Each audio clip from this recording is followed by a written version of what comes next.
Constitution. What color tie are you wearing? On the advice of counsel, I respectfully decline to answer based upon my rights under the Fifth Amendment to the Constitution. We're posting it to, ladies and gentlemen, Bigley has launched an online pharmacy, 1776 R.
Hello. Hi, are you driving? I'm sitting in the parking lot in Green Springs. Just getting ready to take off. Oh, my bad. Okay, the reason I was calling was about I wanted Jeremiah was the admin for a bunch of stuff in Defiance and some Teams threads. I'm getting notifications to approve a request to add some people to those Teams threads, but it's coming to me through Jeremiah's email, and because I'm not Jeremiah, I can't add them. So I was basically wondering, I guess, if you can make me an admin of these threads, I guess. Or I can. Like I said, Brent's already. I got the request too, so I'll get them added if you want me to. But actually, then don't put me in the thread. just approve them. Yeah, I will. I just talked to Brent. I told him I was driving, but I would have to open I got to do that through the browser though. I can't do that on my phone. So. But yeah, I'll take care of it as soon as I'm heading out to Defiance now, just to drop off those iPads. So once I'm there, I'll get them all approved for Rachel and Travis. Okie dokie. All right, man. Sounds good. Yep, have a good one. Thanks, man. Appreciate you. Yeah, no problem. Bye.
And I want to just talk for the benefit of the American people about why do we care so much about this? Because what I always try to remind people is that fraud has two victims. So, to give one concrete example, there is a program that is administered by Medicaid, and that program ensures that low-income moms and low-income babies have access to neonatal care. Now, I think most Americans probably share my view that this is one of the great things about the United States of America, that if we see a baby and we see a young mother that requires help, we help our fellow Americans. That's a good thing. It's something that we should be proud of. And yet, there is a program that has defrauded the moms and the babies who benefit from these. You've gotten people who've gotten rich by setting up false companies that are providing false services. So who loses in that equation? Number one, of course, is the American taxpayer that is $230 billion poorer because of the fraud that this country has let go on. But I actually, most importantly, is that we've seen that program run out of money. So we've seen moms and babies unable to access the health care that they need because the fraudsters have gotten rich. That is a disgrace. And until the president ordered us to stop it, no one was doing anything about it. So we've made a lot of progress, Mr. President, in just under a year. We're going to keep on working at it because we believe the American people deserve to have their money spent as you and the Congress have the right to do. There's a big number here, tremendous numbers. They look like Elliot Ness. Does anybody know? They look like that group of people you have lined up behind you. They're doing a great job. Yes, sir. Billions, think of not millions, billions of dollars is being recovered. Billions. And you haven't seen anything yet. You have things happening that people aren't going to believe. The level of corruption and fraud that took place under the Biden administration was unprecedented. And Minnesota, California, Maine, believe it or not, you think of Maine as this wonderful place. Yep. It's the level of corruption is incredible. All over. So, great job. Thank you very much. Thanks, sir. Oh, my turn. Well, first of all, thank you for bringing us out here. I got the chance to drive for the first time in a year and a half. It was just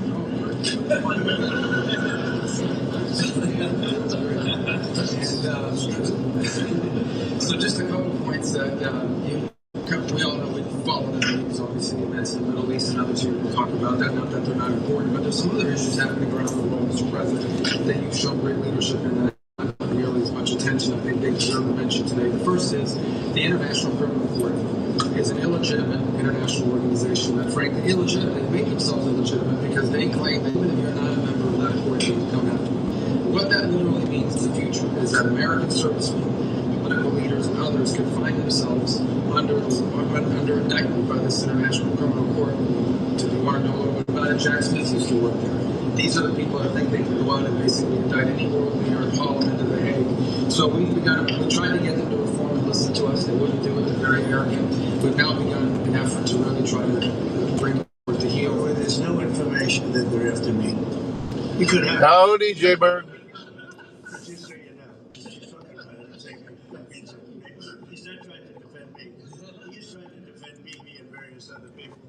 But there are many people that shouldn't be looked at that way. But there is no indication that I'm one of them at this moment. Well, and I actually think the people who are in biggest danger in our system are servicemen, people in uniform. They'll try to go out for the rest of their lives, will not be able to trust anyone in the world with their families.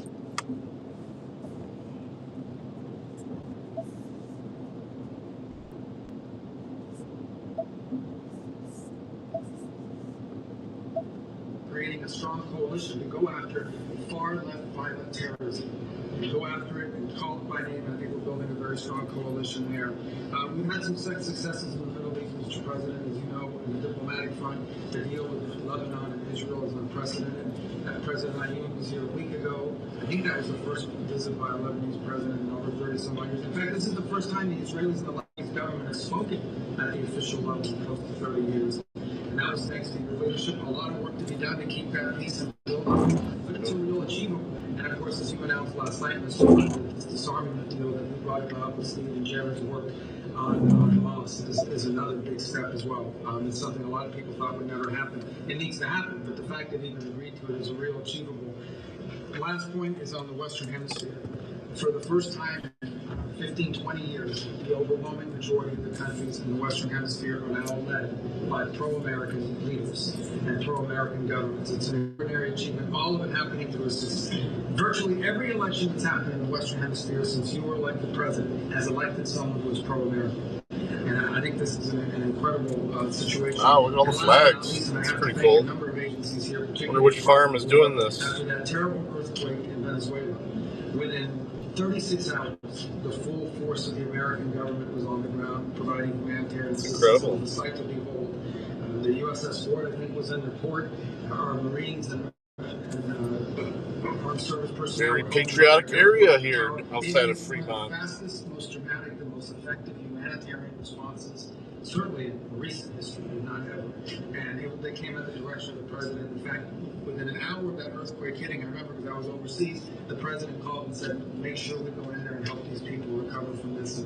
And we did. And thanks to your leadership, Mr. President. It's a great story, and enough needs to be told about it because the credit goes to so many agencies represented here today, but really the Department of War's effort was phenomenal. So thank you. All right, when we come back on the other side, the president takes questions from his loving friends in the legacy media mob. That Q&A coming up straight ahead. Your calls this Friday, 800-941-SEAN, our number.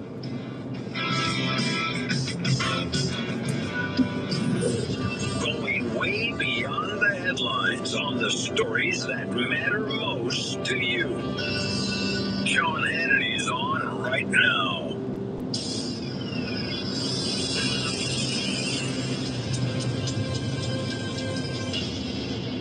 Hi, I'm Chuck McDowell, the timeshare cancellation guy and founder of Wesley Financial Group. And I want to set the record straight. I am not an attorney. I've never wanted to be an attorney. And the truth is, I really don't even like attorneys. If I sound like an attorney, I'll apologize. But what I've learned in my 15 years in the timeshare cancellation business is you don't need to be an attorney to get folks out of their timeshare. After 15 years and over 50,000 cancellations, pouncing on something with confidence. We know how to get you can see it. Your timeshare. Call us today and we'll send you our timeshare exit guide absolutely free with all your options for cancellation.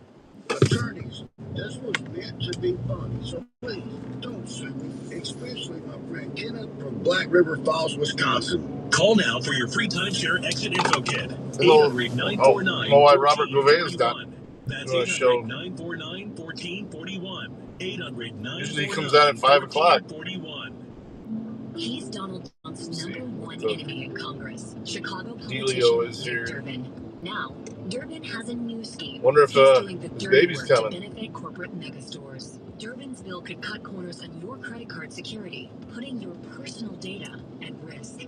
Big chain retailers and warehouse stores want to inflate their profits, and liberal Dick Durbin would help them do it. Tell senators, say no to the megastores. Oh yeah, and he Dick posted Durbin. about it. Paid for by the Electronic Payments Coalition.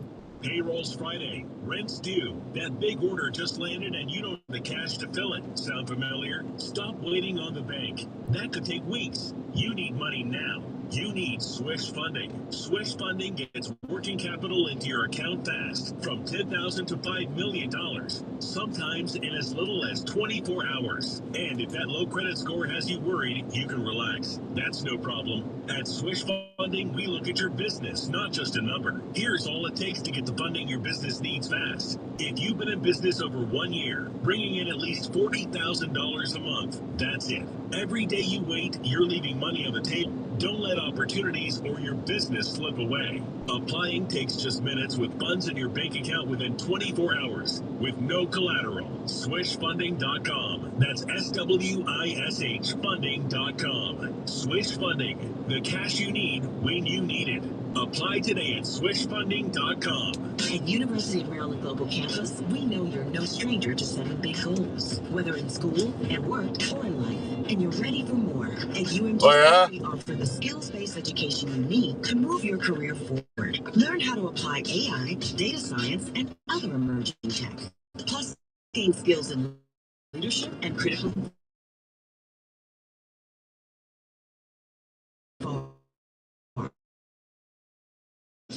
certified to operate in Virginia by Chev. We all hear the radio ads about the IRS. They tell you to be scared. They try to threaten you into calling. I'm not here to do that. Tax Relief Advocates is different. TRA is here to tell you that if you owe money to the IRS, whether it's $5,000, $50,000, Generally twice a year he'll take a solution. take It doesn't matter if time you're off. in your car, The at fuck, work, or with dude? your kids. No matter where you are, call now. 800-575-4181. Don't lose hope. TRA can eliminate or reduce what you owe to the IRS. But yeah, Generous programs are now available that can give you a fresh start. Our passion there's is times when he's taking taxes, some and long their IRS time off. We have over But 1,000 five-star reviews on Google. I know he likes to play his golf in the summertime, but You don't need to be afraid. he used to always stream when he played golf. Today by visiting us online at tra.com or call 800-575-4181. That's 800-575-4181. Tax Relief Advocates. Real solutions for real people. Imagine relying on a dozen different software programs to run your business,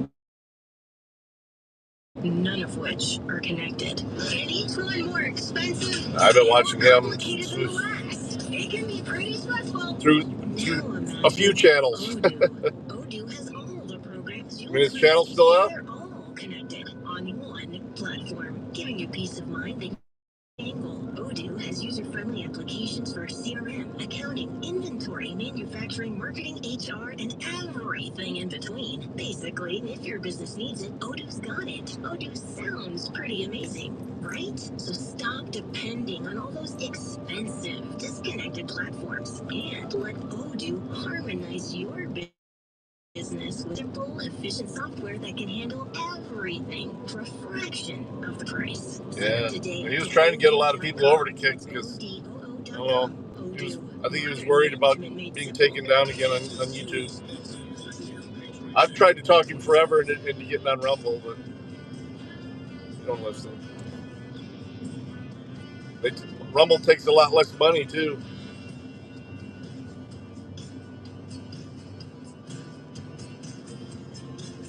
I'm still there. My notifications are still on for it. Let me see. For a lot of business owners, you're so excited, then you realize, I need this insurance and that insurance, this insurance, that insurance. I have to deal with all these different brokers. It could be worse than dealing with the healthcare system, and it's a nightmare. There is now a new, innovative, transformational way to do insurance thanks to Supersure.com. If your company has more than 25 employees, I don't care if you're the owner, the CFO, the HR manager, it can be very complex just to buy a policy online. Supersure.com is built for you. As last post was 5 months ago. Business insurance, employee benefits, and you get year-round support for you and your team. Now, for example, they built out their own AI software program that is so even the last members-only video was 3 months ago. Policy, run it through that program. He uploaded. Now, most people don't take the time to read a policy. He streams instead. He takes his regular lives down almost immediately, though. Made an insurance claim only to be told, that's not covered. A lot of good that is. At Supersure, you can access tools. You will put any program, any insurance program through their AI software program, and it will spit out in real terms, exactly translate what's covered, what's not. They also include their business value calculator. Why is that important? So you can estimate what your business is worth, so you know what actually needs protecting. Please go to supersure.com/Hannity, supersure.com/Hannity today. Paid for by Supersure Insurance Agency, LLC, a licensed insurance agency.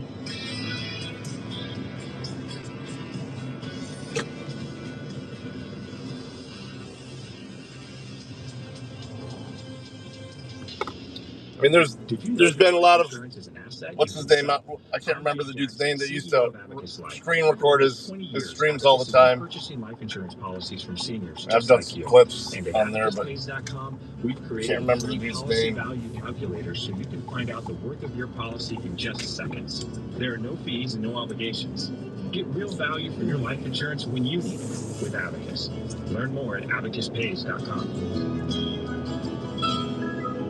Running a business is hard enough, so why make it harder with a dozen different apps that don't talk to each other? Introducing Odoo, the only business software you'll ever need. It's an all-in-one, fully integrated platform that makes your work easier. From CRM, accounting, inventory, e-commerce, and more. And the best part, Odoo replaces multiple expensive platforms for a fraction of the cost. That's why over thousands of businesses have made the switch. So why not you? Try Odoo for free at odoo.com. It's ODOO.com. If you have a 2, 3, or 4% mortgage rate, don't refinance it. You don't have to, but you can still get cash out of your home. Introducing Loan Pronto's zero-cost equity loan. Get all the cash you need without touching your first mortgage and without any fees. One local homeowner just got $100,000, paid off all their credit cards, paid off their existing HELOC, remodeled their kitchen, and saved over $1,500. That's crazy. And it gets better. There's no hard credit pull up front, usually no appraisal, no long drawn-out process. And listen, no closing costs. You may even be able to skip your next 2 house payments. Loan Pronto, 2,800 5-star Google reviews. Call Loan Pronto now. 855 the number 2 Pronto. Leave your low rate mortgage intact to get the cash you need in as little as 2 weeks without paying closing costs. LoanPronto.com. See how much you can get right now. 855-2-PRONTO, 855-2-PRONTO. For qualified homeowners, equal housing lender, NMLS 1661781, NMLS ConsumerAccess.org. Summer moves fast, and Black Rifle Coffee Company is bringing the fuel to keep up with it. While some companies are suddenly leaning into patriotism for America's 250th birthday, BRCC has proudly celebrated America, her military, her values, and the people who defend this country since the very beginning. That's what makes Black Rifle different. Every can, every bag, every box purchase gives back to the communities that make America better every day. This summer, stock your cooler with their ready-to-drink cold brew coffee cans in just black and vanilla. Smooth, bold, and built for hot days, road trips, late weekends, mornings that start early. And when you need something with even more kick, Tiger Strike delivers bomb pop inspired flavor with 0 sugar and 200 milligrams of caffeine, built for long summer days that don't slow down. No fake patriotism, no gimmicks. Find Black Rifle Cold Brew at Tiger Strike now at Walmart or your local grocery store. Black Rifle Coffee Shop. Online at blackriflecoffee.com. Veteran founded, American roasted. This is America's Coffee. See website for details. BillsHappen.com is not a lender. It does not make credit decisions. Must be 18 years old. Not available in all states. Honey, everything is so expensive, and our bills are piling up. You're telling me credit cards are maxed out, rent is due, and the car payment's right around the corner. We need some extra cash. Oh, wow. My friend from work did. She went to BillsHappen.com and got the money she needed the next day. Our credit is not great. Are you sure that would work for us? BillsHappen.com is one of the largest personal loan networks. They can help people with all credit types get up to $5,000. Sounds like it's going to be a hassle. My friend said it was super easy. She did it right from her phone during her lunch break. If you have a regular source of income, you can be approved for a loan for up to $5,000, and your cash can hit your bank account the next day. BillsHappen.com's lenders have millions of dollars to lend, regardless of your credit history. Guess what? I went to BillsHappen.com, and we're getting our money tomorrow. Wow, that's fast. Problem solved. If you need extra cash, go to BillsHappen.com. That's BillsHappen.com. BillsHappen.com. Chuck McDowell here with Red Pocket Mobile. How long have you been stuck with the same phone plan? 2 years? 5? 10? Are you tired of surprise fees and confusing bills that never match what you thought you were paying? Switch to Red Pocket Mobile. It's the Red Pocket Summer Savings Event, and we've made it simple. Get a year of 5G service on your choice of networks with Red Pocket's mobile annual essentials plan for just $667 a month. Or step up to our annual plus plan with an incredible 20 gigabytes of high-speed 5G data on your choice of network for just $15 a month. Want something monthly? Grandpa Chow Chow. 50% off your first month on select monthly plans, starting as low as $10 a month. No contracts, no surprise fees, no price hikes. Red Pocket gives you access to all 3 5G networks. You pick the one that works best where you live or work, or switch anytime for better coverage. And you keep your phone and your number.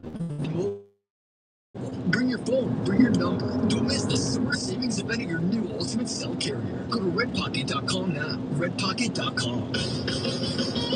Hey, XZ. 6M Patriot Channel 125.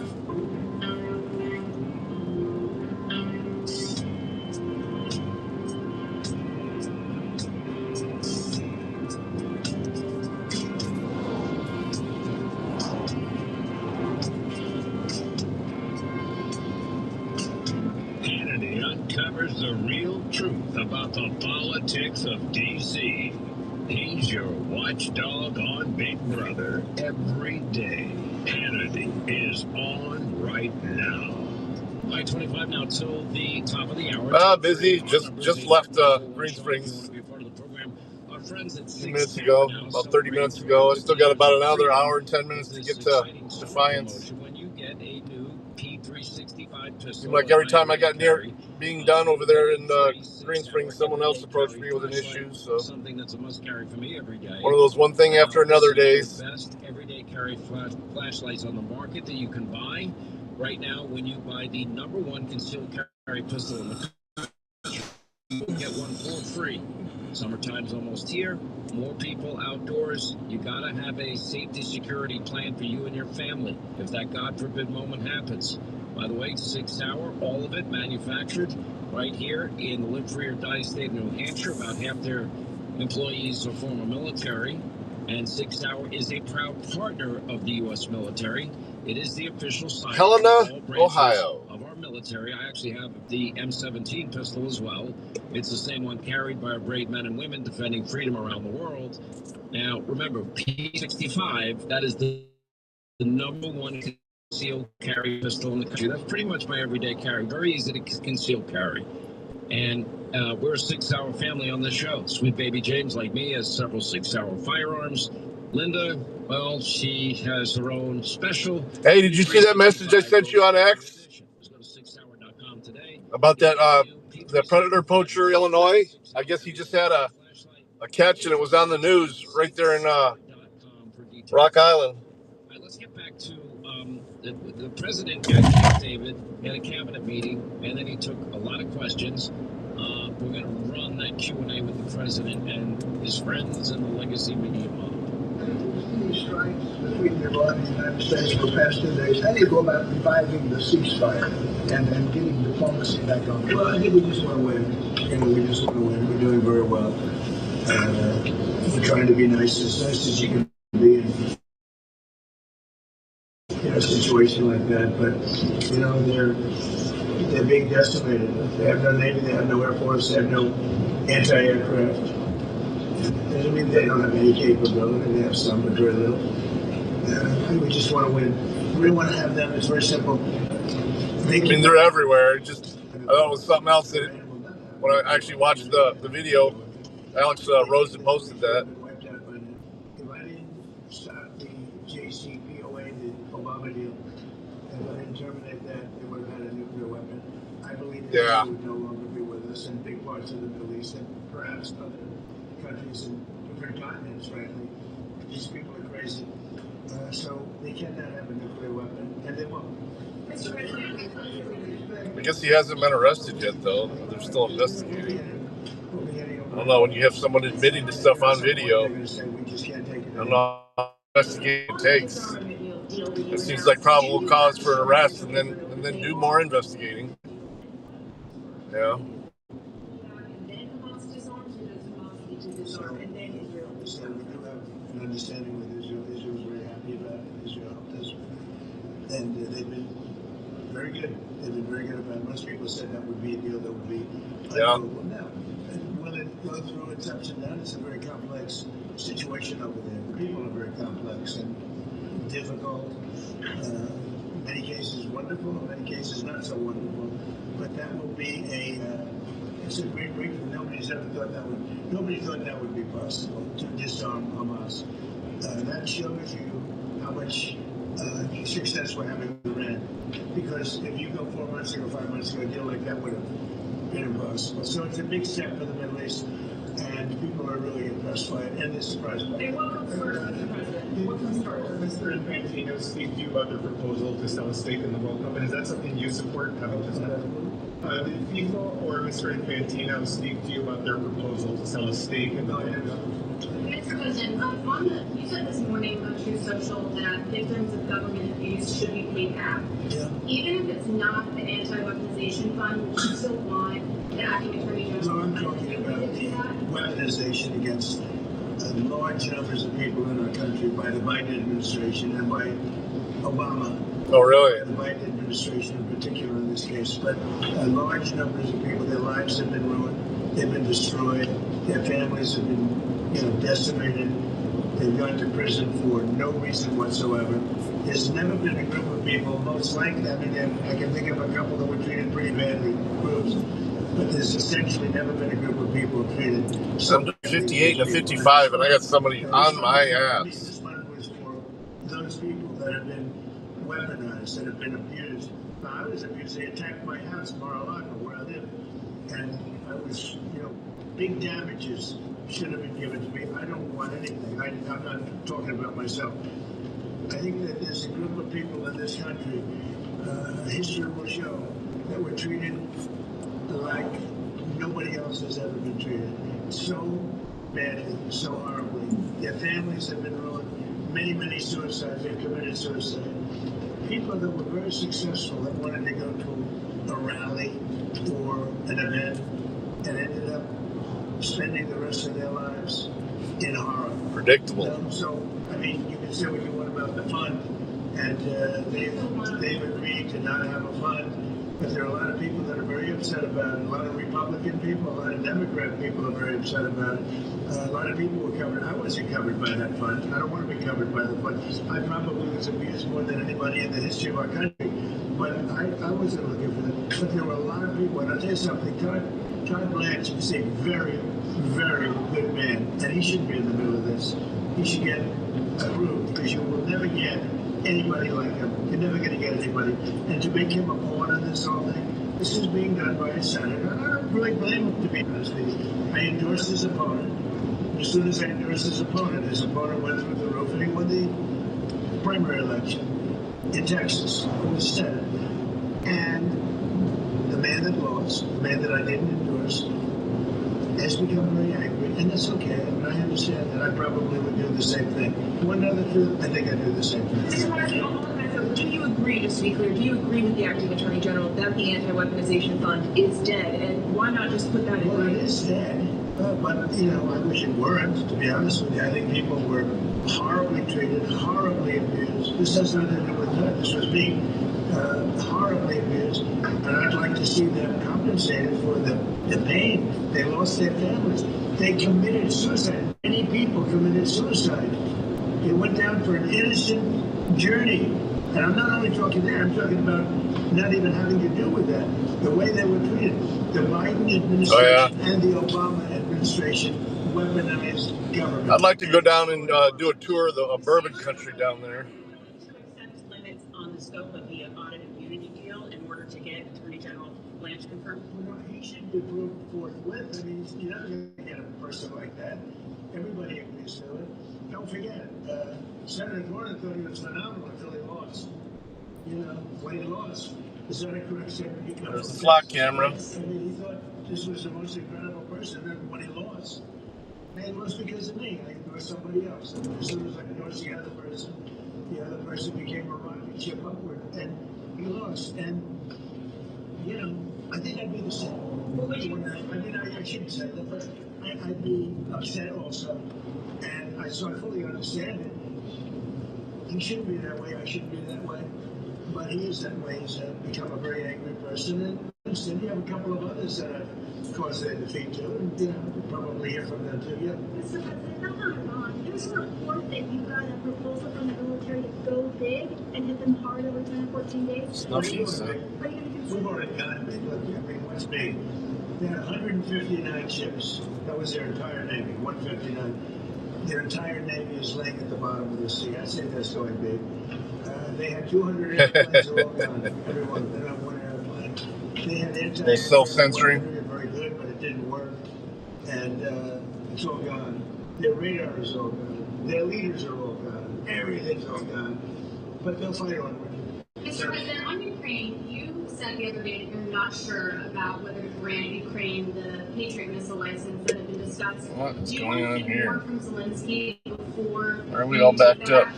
Well, it's a big step. Look, we have the greatest weapons in the world. We have the greatest drones in the world. People don't know that. We have the greatest weaponry in the world. We have, in the case of President Zelensky, he'd like to have some Patriots. He'd like to have some... Piggy up ahead over by the railroad tracks here. Lethal, one offensive, one defensive. But when you give somebody the right, they're very complex weapons, by the way. I mean, the Patriot, as an example, the other day you read that 5 missiles were shot. Let's be on the other side. 8,600 miles an hour. Think of it. 8,600. Now a car, if you go 60, it gets to be a little faster. If you go 100. 8,600 miles an hour. And they were big missiles. And they were shot at Jordan. And our guys were there being big. 5. Big me? Big me. I don't want to be From Bow Stream. That would have been a great soundbite. There were 5 missiles, and we shot all 5 down before they got close. Nobody else has that capacity. These weapons are incredible. And we have to be very careful about letting somebody build them. You know, it's very important now. We are building many plants now to make those. And the Tomahawk missile is the most incredible thing. You can go into a doorway, you can put it through a window of a house. Nobody's ever seen anything like it. You have to be very judicious, but you have to be very careful. Now, we have not agreed to that. We're talking about it. But it's a hard thing to give away that kind of technology. Jesus Christ. And I don't think this would ever happen. But, you know, those people that you give that technology, they can someday turn on you. You know, that is possible. If you look at war, it's happened a couple of times over the years, right? So we have to be very careful. I mean, we guard that. We have the greatest military in the world, but we have the greatest weapons in the world. Now we have to make them a little bit faster because we've given a lot away. You know, President Biden unfortunately gave a lot away to Ukraine, and he gave, and so did I. I mean, I gave them the javelins and the tank busters. Without the javelins, that war would have been a one-day war. Would have been over. They wiped out the tanks going up to Kiev. They got stuck in the mud. They had a general that decided to go through the mud instead of going up the highway where they were going very nice. They would have been over. But no, I gave them the javelins. The javelins are unbelievable. We have the greatest weapons in the world. We have to be very careful about giving out the secrets to those weapons. And they're not, you can't copy them. It's a little like NVIDIA. They have a chip. They say you cannot copy it. The complexity is so great you cannot. You know, most things you copy. China's known for it, other countries that we do something, and I guess we copy also. But most things you can copy pretty easily. There's a chip that they made, their ultimate chip, and they ordered out the ultimate chip. And I say, well, why doesn't somebody copy it? Because they can't. They're complex. They can't copy our weapons. They're the greatest weapons in the world. Many of them. Those are just 2 or 3 that I mentioned, but you cannot copy them, so we have to be very careful. As Hamas disarms as part of this plan, who do you see as taking possession of those weapons that they have? Does that go to the new... I got you. Wife likes that stuff, too. She's got a couple of those devices. She's never done anything with them.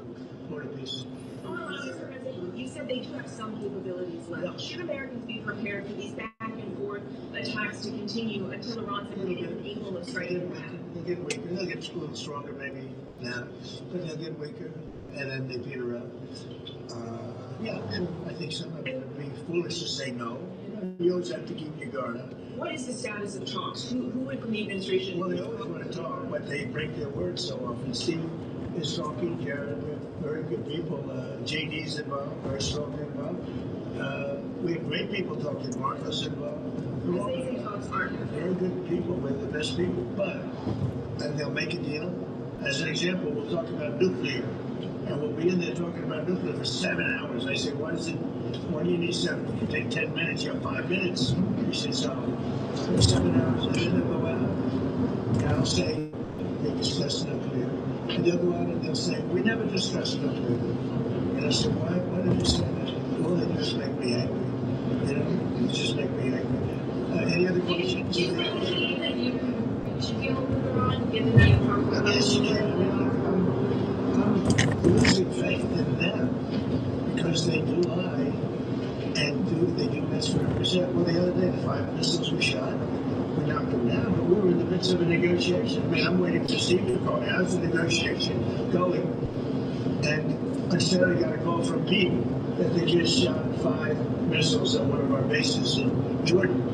We have bases in Jordan. Fortunately, our people operated the equipment. It's also very complex to operate. You talk about the equipment. It's very, you have to be, oftentimes you see, when did you go to school? MIT, Caltech. I mean, you know, they go to schools that are not as normal for the military, to be honest with you. We have unbelievably brilliant people operating. Yeah. We have unbelievable people. Think of it. We had 111 missiles we shot at the Abraham Lincoln aircraft carrier. And of the 111 missiles, 111 missiles were shot down.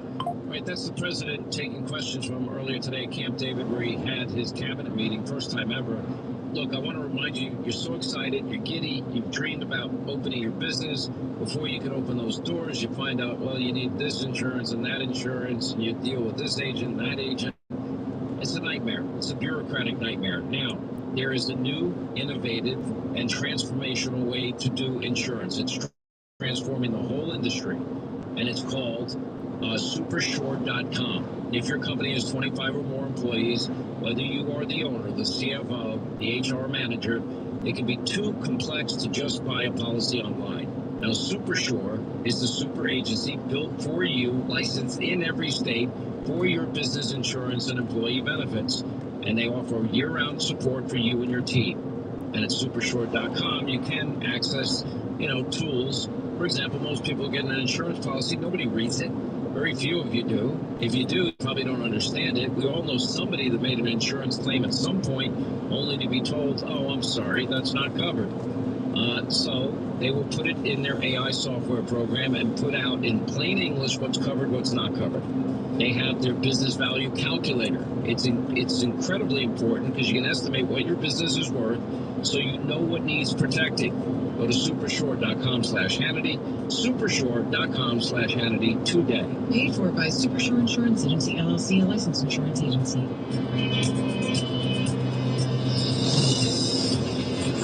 3 hours a day of red, white, and blue. America proud.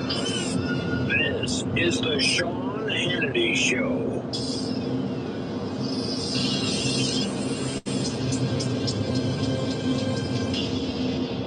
And I'm Mike Slater. My dad passed away at the age of 63. It's out of nowhere. Had a stroke. Super hard, obviously. I'm in a family, but my dad had life insurance. This is why I have life insurance for my family, for my wife, and 4 kids. And the best place to get life insurance is ethos.com, because you can do it in 10 minutes. There's a lot of traffic on this highway. Highway 6. Health questions. Get life insurance in 10 minutes so your family is protected. Ethos, ETHOS, ethos.com/Slater. My fiance is a veteran. I did tours in Korea, Germany, and Bosnia before I got injured. When Yusuf got out of the military, he needed help getting his disability benefits. Luckily, DAV came to the rescue. They fought for me the same way that I fought for my country. Every year, DAV provides life-changing support to more than 1 million veterans. My victory is never giving up and finding more ways to serve. He's pretty amazing. Support more victories for veterans. Go to DAV.org. Attention, have you racked up $10,000 or more in credit card debt? Are you barely getting by making minimum payments? With credit card debt reaching all-time highs, National Debt Relief options currently being made available to help those with overwhelming credit card debt. These options may reduce a large portion of credit card debt for those who qualify. You don't need to declare bankruptcy or take out a consolidation loan, and you may only have to pay back a fraction of what you owe, even if you have bad credit. National Debt Relief has already reduced the credit card debt for more than 550,000 consumers, so don't wait. If you owe $10, $20, or even $100,000 in credit card debt, you can now take advantage of this financial debt relief as the cost of living continues to skyrocket. Then you can just light your armor up every once in a while and smoke them out. 317-2244. 800-317-2244. Again, that's 800-317-2244. It used to be that stuffing tissues up your nose was really the only way to stop your messy, frustrating nosebleeds. Nampons are the doctor-recommended better option that over 3 million people have already discovered. So what's a Nampon? Nampons fit inside your nose perfectly, expand for gentle pressure, and even have a clotting agent clinically proven to stop the bleeding fast. And now Nampons are available at Walmart. So ditch the tissue and be prepared for your next nosebleed. Pull into Walmart right now and get Nampons in the first aid aisle. We all hear the radio ads about the IRS. They tell you to be afraid, to be scared, and they try to frighten you into calling. I'm not here to do that. Tax relief Ghost March. TRA is here to tell you that if you owe money to the IRS, whether it's $5,000, $50,000, or $500,000, we have a solution. It doesn't matter if you're sitting in your car, at work, or with your kids. No matter where you are, call now. I hope this truck is getting on the freeway. Don't lose hope. TRA can eliminate or reduce what you owe to the IRS. Generous programs are now available that can give you a fresh start. Our passion is taxes and helping individuals fix their IRS problems. We have over 1,000 5-star reviews on Google and an A+ with the Better Business Bureau. You don't need to be afraid of the IRS any longer. End your tax nightmare today by visiting us online at TRA.com or call 800-575-1839. That's 800-575-1839. Tax Relief Advocates. Real solutions for real people. Hey, rockers and Kiss Army, you can meet Gene Simmons and other rock icons at the Legends of Rock Expo, September 25th through the 27th at the Westgate Las Vegas Resort and Casino. More than 30 rock legends will be in one place. Gene Simmons and other members of Kiss, Sarah Copeland of the Police, Caesar Butler of Black Sabbath, Dave Davies of the Kinks, and more. Autographs, photo ops, live panels, plus 11 live band performances. Tickets are on sale now at legendsofrockexpo.com or buy them at the door. This is Sirius XM Patriot, Channel 125. I don't know. I haven't heard that.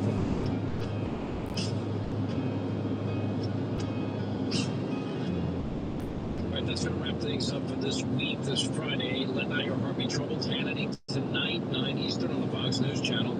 Tom Tiffany, Ari Fleischer, Aaron McGuire, the great Victor Davis Hanson. I've been to Gettysburg.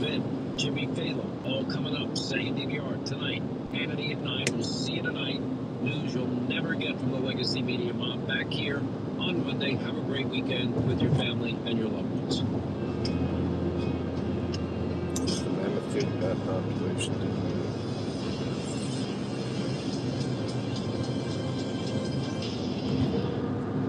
You've probably heard of all those ads for life insurance. Just a few dollars a day, apply online in minutes, no medical exam. Simple, easy, and cheap, right? Now you're thinking, maybe I should get a quote. Smart thinking. Everyone should have life insurance. But here's what they don't tell you. Those few dollars a day rates, they're for young people in perfect health. That's well, white nose syndrome, huh? The 50 to 60-year-old not so perfect candidate. Like you. You take prescription meds, you're overweight, winter, fried chicken dinner. Well, Big Blue works with life insurance companies that want people like you with no surprises after you apply. In fact, if you're a 50-year-old guy with a few health glitches, Blue could probably find you $1 million of term life coverage for about $200 a month. So yeah, you need life insurance, but unless you're young and healthy, you gotta call Big Blue because he's like you, older, heavier, and on meds too. Get a quote right now at 800-244. I guess a couple of the species have been pretty resilient. The local species. When I was 28, I started a business for 20 years. I ran that business, and never once did I really ever think about selling. Meet Michael Ruck, owner and founder of Carnegie Point, helping business owners with annual revenues of $1 million to $200 million sell for top dollar. What started it? He met some smart guys. Hey, you ever think about selling? I'm like, no. I'm 46 years old. Why would I want to do that? The smart guys crunched the numbers, and he was shown the truth. He sold his business for a lot more than he ever imagined. Then, 6 months after I sold my business, I got diagnosed with Parkinson's. My largest customer burned to the ground. Imagine if he had never sold. He saw a need and built Carnegie Point. What I want to do is help entrepreneurs unlock the value of their business and create generational wealth. Not even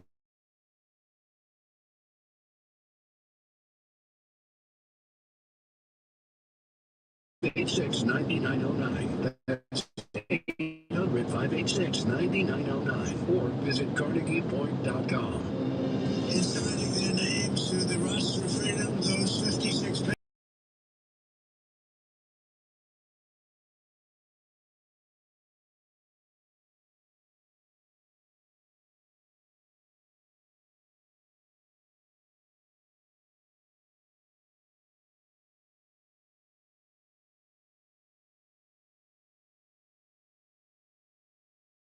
Hamas to end the war in Gaza. At a cabinet meeting at Camp David today, President Trump tells reporters that the new agreement with Hamas is a great breakthrough, while it's certain to have its ups and downs. Now, an understanding with Israel. Israel's very happy about Israel helped us. And they've been very good. They've been very good about it. Most people said that would be a deal that would be undoable. Now, will it go through its ups and downs? It's a very complex situation over there. The people are very complex. And difficult. Hamas also said that laying down its heavy weapons, which would come later in the process, was contingent on the creation of a Palestinian state, something Israel's current government adamantly rejects. Israel has not officially commented on the deal, which is part of a U.S.-brokered ceasefire announced last October. At least 18 people have died as thousands flee Morocco to Spanish territory at the border. At least 18 migrants have died trying to reach the Spanish territory of Ceuta, where Spain has deployed its military, after thousands breached the border with Morocco. Many of the deceased drowned, while others were killed in a stampede at Tarajal Beach. Video footage on Thursday showed throngs of people, mainly Moroccans, walking around the breakwaters onto local roads. Salat from Tetuan in Morocco told the AP, "It's a good life in Morocco. That's why we get to swim into it." A local official called the situation a serious humanitarian crisis. I'm Karen Shanna. Another good day on Wall Street with the Dow up by 276 points. The Nasdaq rose 251, with the S&P 500 advancing by 52. Oil near $85 a barrel. More at townhall.com. Hi, I'm Kirk Cameron. Christian Healthcare Ministries is not another health insurance policy. If you're tired of year-long contracts and pointless restrictions, CHM offers... No, I haven't. ...on your schedule and at your convenience. With CHM, you're paying... Let me grab something in Defiance. ...traditional health insurance plan. So that puts more money back into your budget for everyday needs. Plus, you'll have access to CHM's care solutions for virtual appointments, prescription savings, surgery support, and more. My family and I joined in 2018, and it's changed our lives for the better. We love paying way less while helping other believers afford their medical bills. Take the leap of faith and see why Christians across the nation are better with CHM. Get started by calling 1-833-JOIN-CHM and use promo code WELLNESS for a 50% credit towards your first month. That's 1-833-JOIN-CHM and use promo code WELLNESS. Here's the Wall Street Business Report. Major oil companies have reported massive profits while the fighting between Iran and the U.S. impeded. And I haven't used a CD player in a while. Crude oil soared above $100 a barrel for much of the spring months. Another hacking incident raising more questions about AI security and controls. Anthropic says its Claude AI models hacked into 3 organizations during testing. This comes just days after OpenAI reported that its AI models went rogue and hacked into another company. San Francisco-based Anthropic says it discovered the incidents after reviewing more than 140,000 test runs. The company says it launched the large-scale cybersecurity review in response to the OpenAI incident. That is Rich Thomason reporting. At the close on Wall Street, the Dow was up 276 points. The Nasdaq picked up 138. I can't think of the last computer I had that had a CD-ROM. News and analysis at townhall.com. Dwight Slater. One of my favorite descriptions of an American comes from French de Tocqueville in Democracy in America, 1831. He said, while the Europeans build these fancy boats and they have their veteran mariners, the American boats are fast and Americans are tough.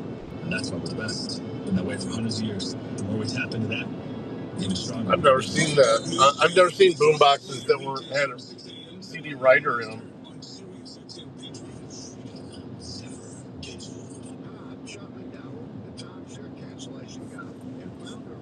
Financial Group, and I want to set the record straight. I am not an attorney. I've never wanted to be an attorney, and the truth is I really don't even like attorneys. If I sound like an attorney, I'll apologize. But what I've learned in my 15 years in the timeshare cancellation business is you don't need to be an attorney to get folks out of their timeshare. After 15 years and over 50,000 cancellations, I can tell you with confidence, we know how to get you out of your timeshare. Call us today and we'll send you our timeshare exit guide absolutely free with all your options for cancellation. Attorneys, this was meant to be funny, so please don't sue me, especially my friend Kenneth from Black River Falls, Wisconsin. Call now for your free timeshare exit info kit. 800-949-1441. That's 800-949-1441. 800-949-1441. Lioness, the hit original series from Taylor Sheridan, is now streaming on Paramount Plus. Scared Joe, scared out with the kid. that world. The world didn't become this. It's always been this way. Starring Zoe Saldana. Keep running!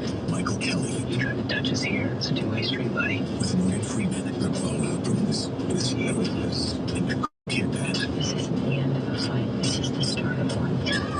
Lioness. New season now streaming. Only on Paramount Plus. Now streaming.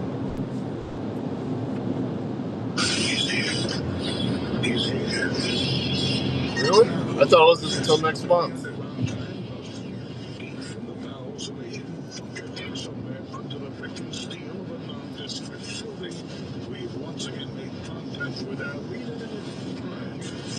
Yeah, it doesn't strip.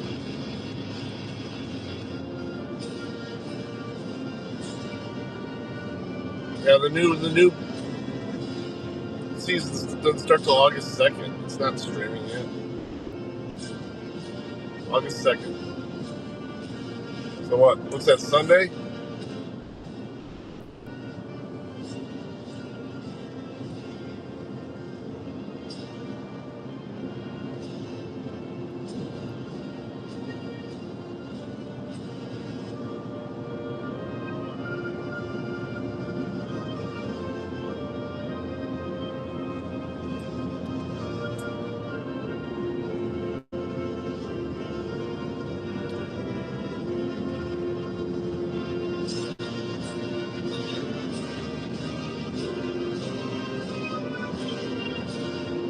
Lioness on Paramount Plus.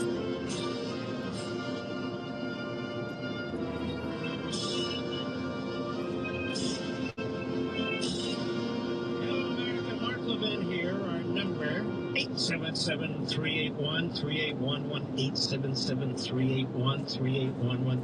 Doesn't everybody memorize that by now, Mr. Producer? 877, you'd think, 381-3811. We will definitely take calls at the bottom of hour 3. But the board fills up very fast. Doesn't mean you have to call 2.5 hours in advance, but it does mean if you call at like 8:30 p.m. Eastern time, you might miss out. Just saying. Just explain it. That's all I'm doing. Just explain it. The president had a cabinet meeting at Camp David. I don't know that that's ever happened. It certainly has never involved the press before.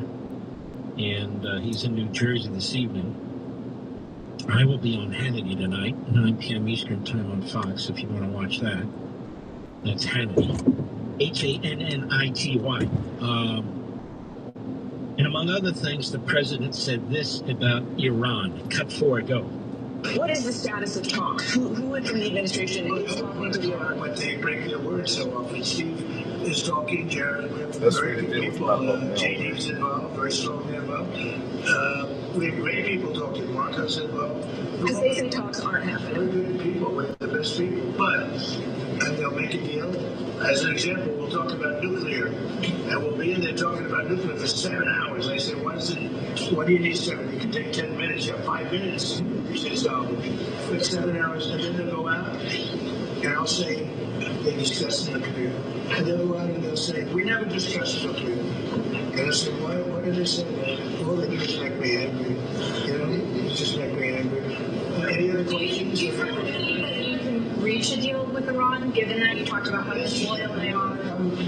I'm losing faith in them because they do lie and they do misrepresent. Well, the other day, the 5 missiles were shot.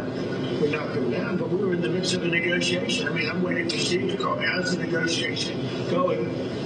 And instead, I got a call from Pete that they just shot 5 missiles at one of our bases in Jordan. And we have bases in Jordan. Fortunately, our people operated the equipment. So we've learned that we can't trust them. They lie. Right, Mr. Producer? Okay. Let's hold on to that thought throughout, in my opinion. I'm going to talk about this at some length. I've done that here during the course of the week, but I'm going to talk about it at some length on my Life, Liberty, and Levin program tomorrow night on Fox. Don't forget, 8 p.m. Eastern. Set your DVR, whatever recording device you use. I don't know what other recording devices there are, but apparently there are. And I hope you'll watch it. Same with Sunday. For the full hour, by the way, on Sunday we have the America's governor, really the greatest governor, Ron DeSantis. And we I'm going to cover everything from Fauci to immigration to Iran. This guy's definitely presidential material. If not next round, the round after that, or the round after that. And I'm going to miss him as governor of Florida. He has been so fantastic. I'm just telling you the truth. The people of Florida feel this way too. There's really nobody like him. He's like way ahead of the curve in promoting all kinds of conservative and liberty agenda things. It's just incredible. All of a sudden, property taxes are on the table. What he wants to do about that. I've never seen anything like this man. I've been around a while. But that's Sunday. Hope you'll set your DVR 8 p.m. Eastern again on Fox. But Saturday we have a great show as well. And I get into what I think we need to do in some particulars. And I've gone through literally some of the effects of our current war effort already, which have been significant, by the way. It's just that I do not believe you're going to overthrow this regime at 40,000 feet in the air. I don't believe so. Their military is certainly not what it used to be. It's been significantly diminished. And yet the regime remains because that's the way they built it. That's the way they built it. And the only way to destroy it is to, and I get into specifics, support the people there and knock out that Carg Island, which is the heart and soul of 85% of all oil and gas that flows through that country. And they're basically a one natural resource country. This is what they rely on for everything. And 70% of the oil and gas that they do pump is used domestically, and all the rest of it, is used obviously to ship, but 85% of the rest of it goes through Carg Island, and much of that goes to communist China. And I think that's one of the reasons we have been hesitant to hit it. But don't be hesitant anymore. And don't worry about rebuilding it. We can rebuild things, or they can. If we conquer that regime, we can help the people there. We did it during World War II, the Marshall Plan and so forth. But you'll have a lot of oil companies and other investors who want to participate in it because there's a profit incentive. I hate to tell Bernie Sanders that, but there's a profit incentive. There's a lot of oil there. So the things we can do that we're not doing, and I believe we should do, I think the president is reaching the point of no return on these attacks. Oh yeah, it does. And that's what I'm on. Happen this weekend, but every day, every program, we're talking about it this way. So let's just see what happens. But I'm going to strongly encourage a very aggressive, offensive posture. Ooh, that hurt. That's painful. Obviously no ground troops, but yes, I got a buddy of mine with that. To really finally, big push, take out the oil industry, take it out. Back the people, arm them. There are resistance movements. There are liberation movements here. There certainly are.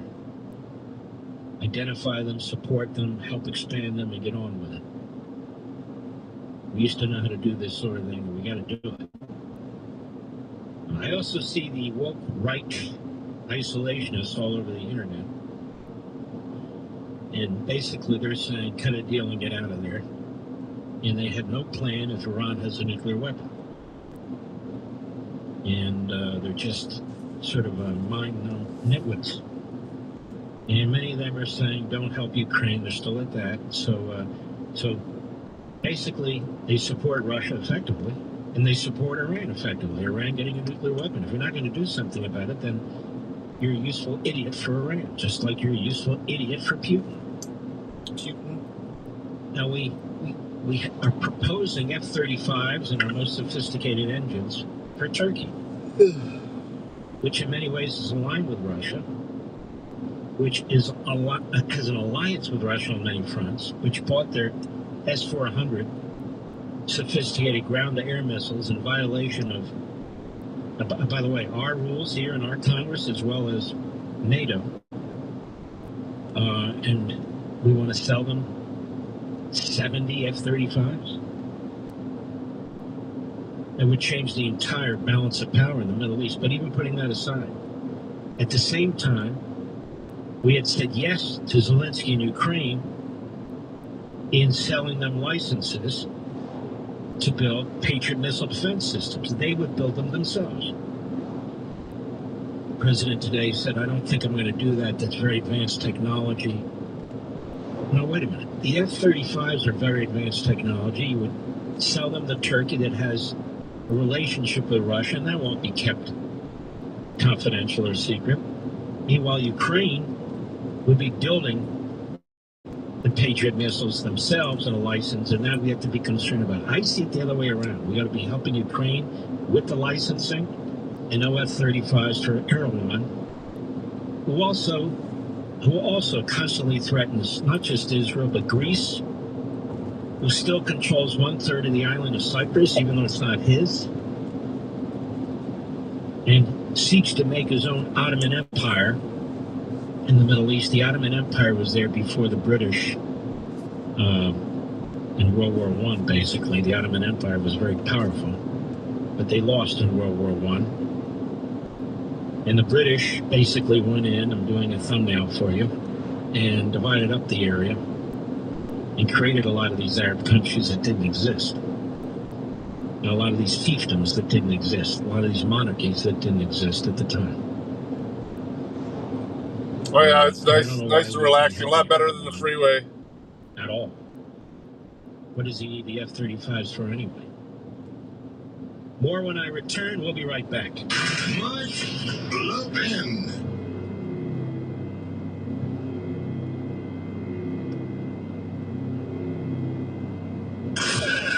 SiriusXM NFL Radio is heading to training camp to get you ready for the season. We'll visit with every team and interview the head coaches and star players from around the national. This is Martez. This is Matthew Stafford. This is Trevor Lawrence. Your expert analysis of your favorite team on SiriusXM NFL Radio, Channel 88. You can't overstate the value of a team that understands the expectations. I think this team is just prime position to continue their run. Search for your team to listen anytime on the SiriusXM app. You've probably heard all those ads for life insurance. Just a few dollars a day, apply online in minutes, no medical exam. Simple, easy, and cheap, right? Now you're thinking, maybe I should get a quote. Well, smart thinking. Everyone should have it for young people in perfect health. That's why everyone calls Big Lou the 50 to 60-year-old not-so-perfect candidate. Like you. You take prescription meds and you're overweight. Winner, fried chicken dinner. Well, Big Lou works with life insurance companies that want people like you with no surprises after you apply. In fact, if you're a 50-year-old guy with a few health glitches, Lou could probably find you $1 million of term life coverage for about $200 a month. So, yeah, you need life insurance. But unless you're young and healthy, you gotta call Big Lou because he's like you, older, heavier, and on meds, too. Get a quote right now at 800-513-2326, 800-513-2326, or biglou.com. Larry Elder here. When it comes to supplements, two things matter most: whether it works and whether you can trust it. Rather than just tell you about Relief Factor, we'll let our customers do it. We hear from people every day whose lives changed, and we'd like you to hear their stories. Doug took Relief Factor for a year before convincing his wife, a special needs teacher, to try it. She'd been using assistance just to move through the long hallway at school. Now she's back on her feet and never had to leave the job she loves. I take Relief Factor every single morning for back issues. I don't take Relief Factor, the issues come back. It's easy to find out if you'll be the next person telling us Relief Factor gave you back what you love. 3 weeks, just $17.76. Go to ReliefFactor.com, ReliefFactor.com, or call 1-800. Hey Vincent, thanks for the follow. Say hi in chat. Friendly local team, and they will do everything they can to help. We hope you'll soon be sharing your story with us. ReliefFactor.com, 1-800-4-RELIEF.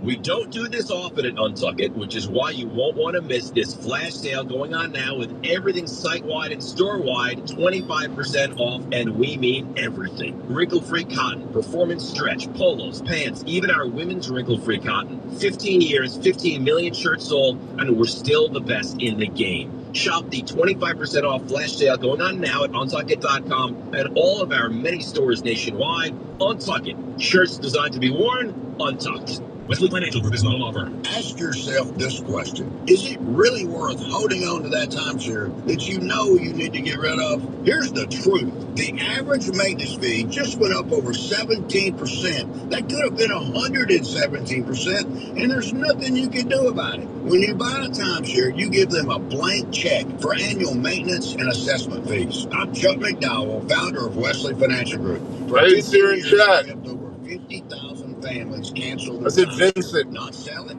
not transfer it. Somebody followed me. Did you buy a timeshare because they told you it was a great investment and your maintenance fees would never go up? Are you ready to get rid of your timeshare once and for all? Simply call us and I'll send you our timeshare exit kit that explains all your options for cancellation. Call Wesley now for your timeshare exit kit. 800-722-1144. That's 800-722-1144. 800-722-1144. Hey, rockers and Kiss Army, you can meet Gene Simmons and other rock icons at the Legends of Rock Expo, September 25th through the 27th at the Westgate Las Vegas Resort and Casino. More than 30 rock legends will be in one place. Gene Simmons and other members of Kiss, Stuart Copeland of the Police, Caesar Butler of Black Sabbath, Dave Davies of the Kinks, and more. Autographs, photo ops, live panels, plus 11 live band performances. Tickets are on sale now at legendsofrockexpo.com or buy them at the door. Kenyon and Walsh was made for people like you. People who value speaking to the right people at the right time. That's why we answer the phone ourselves, to understand you and help you invest for the life you want. I'm going to keep the stream going when I get there. Actually, I may stop. We'll grab a bite to eat. I think we'll stop at Big Boy. Call 800-279-5279 or find us online. Investing in risk, including the possible loss of principal. Advisory services provided by Henry Walsh Asset Management. Securities offered by Henry Walsh Inc. DC.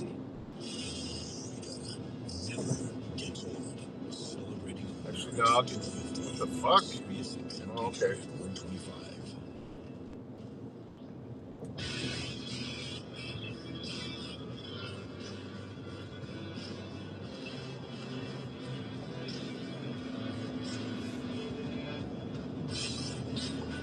Okay. Yeah, me too. Probably going to go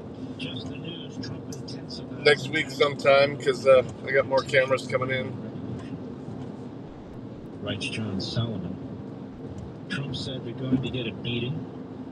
The door would open thanks to Trump's fury over the pair recent attacks on U.S. air bases and outposts in the region. The avenues of freedom for the Iranian people may come from a variety of directions. This is more speculation than anything else, I believe. And he writes, does Amanda, what's her name? Amanda Head. At Just the News, following Iran's Islamic Revolutionary Guard Corps missile attacks on U.S. bases in Kuwait and Jordan. The president is signaling readiness for full-scale military action. They could shatter the cycle of tit-for-tat exchanges and accelerate an end to the conflict, opening the door for a full-on revolution for the Persian nation. We're going to beat the blanking blank out of them. We'll be hitting them hard.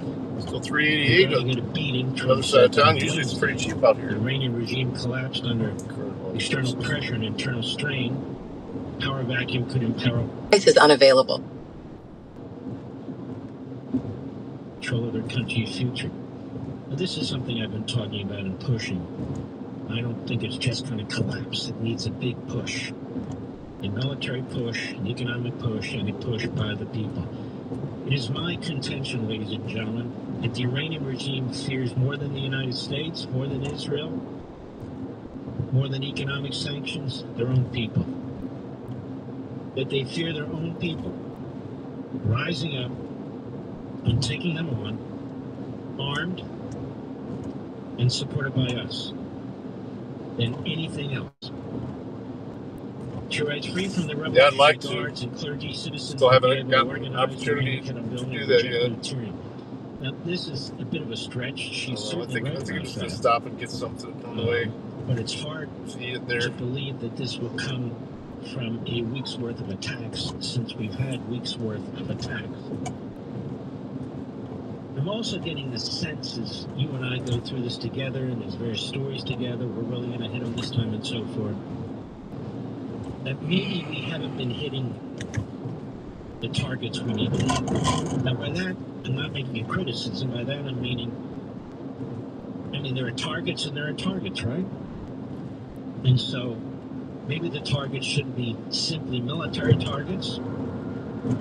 There need to be more IRGC targets. There need to be more targets of oil production facilities and more targets of dual-use infrastructure. That's the only way you can win a war. Not through pinpricks and not through tit for tat. That's not going to do it. You're right, success would require broad coalitions, economic stability, and institutions protecting minorities and women, which is possible but far from certain. I'll bring you guys in the restaurant with me. First, before all that comes, the success would come from fighting the regime to overthrow the regime. I like it because it's still one of the few restaurants around that's halfway cheap still. Actions could intensify to draw the conflict to a close. U.S. forces could launch targeted operations against senior IRGC commanders and so forth. That we should have been doing a long time ago for not already. Maybe we'll pick that up and do more of that. I would argue keep on the naval blockade. He argues that too. The air defenses and missile infrastructure. We need to hit their air offenses. That is, to prevent them from firing missiles and drones, period. We're not going to be able to get all of them because we don't know where all of them are. It's just that simple. But we can get many of them. But again, the broader campaign should include fully arming the Iranian people with the goal of overthrowing the regime, working with the Israelis, the Mossad in particular, to help identify who needs to be taken out, who's already on their payroll, who's a double agent, and that sort of stuff. So we can actually get in there. And we should stop the Israelis. If we're really serious about taking out this regime, and there are potential issues of how much ammunition we have for this side or the other, stop sidelining the Israelis. I don't understand it. When we started this war, we fought with the Israelis side by side. They're one of the greatest allies we've ever had, and it was a seamless military operation. The Secretary of Defense bragged about it. Secretary of War, I suppose, the head of the Joint Chiefs, he bragged about it. We're doing joint operations with Saudi Arabia against the Houthis in Yemen. I don't understand all of a sudden the sidelining of Israel when it's one of the most powerful militaries on earth, certainly in the Middle East. And they've demonstrated their capacity and their abilities. And of course, perhaps we are sharing intel still, and we should be. But we ought to ratchet everything up. If we want to get out of this, we have to have a victory and defeat the enemy. I'll be right back.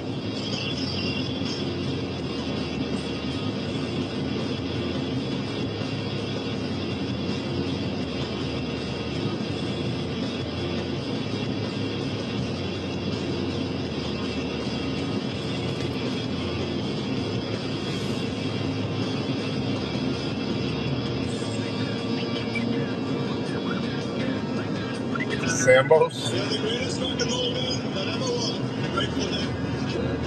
This is the Grateful Dead channel. We can do anything we want. In Michigan, they're called Elias Brothers, Big Boy. And here in Ohio, it's Bob's, I think. Bob's Big Boy.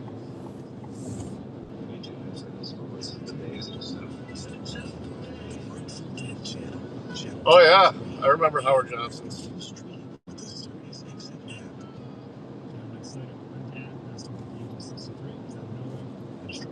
We had one in the town I grew up in.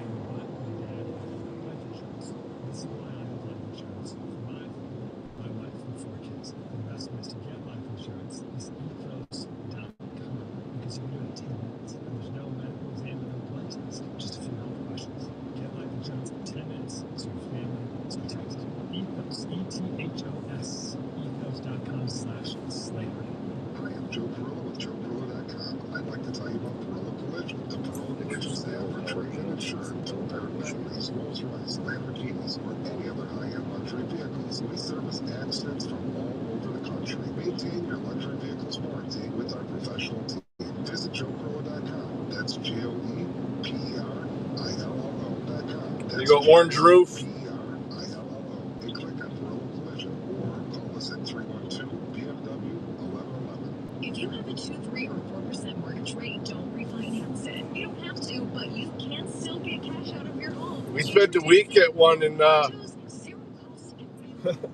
one in Bowling Green, Ohio, on the way to Florida when you're. Oh, it was the Blizzard '77. Yeah, we got stuck on I-75.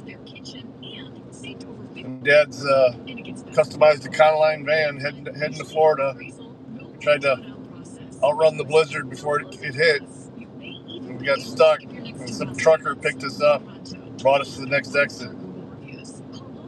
It's like it wasn't a week. It was like 3 days. We had to wait for them to dig the van out of the highway before my dad could go get it. That was scary. My dad was trying to light a little Coleman heater inside the van.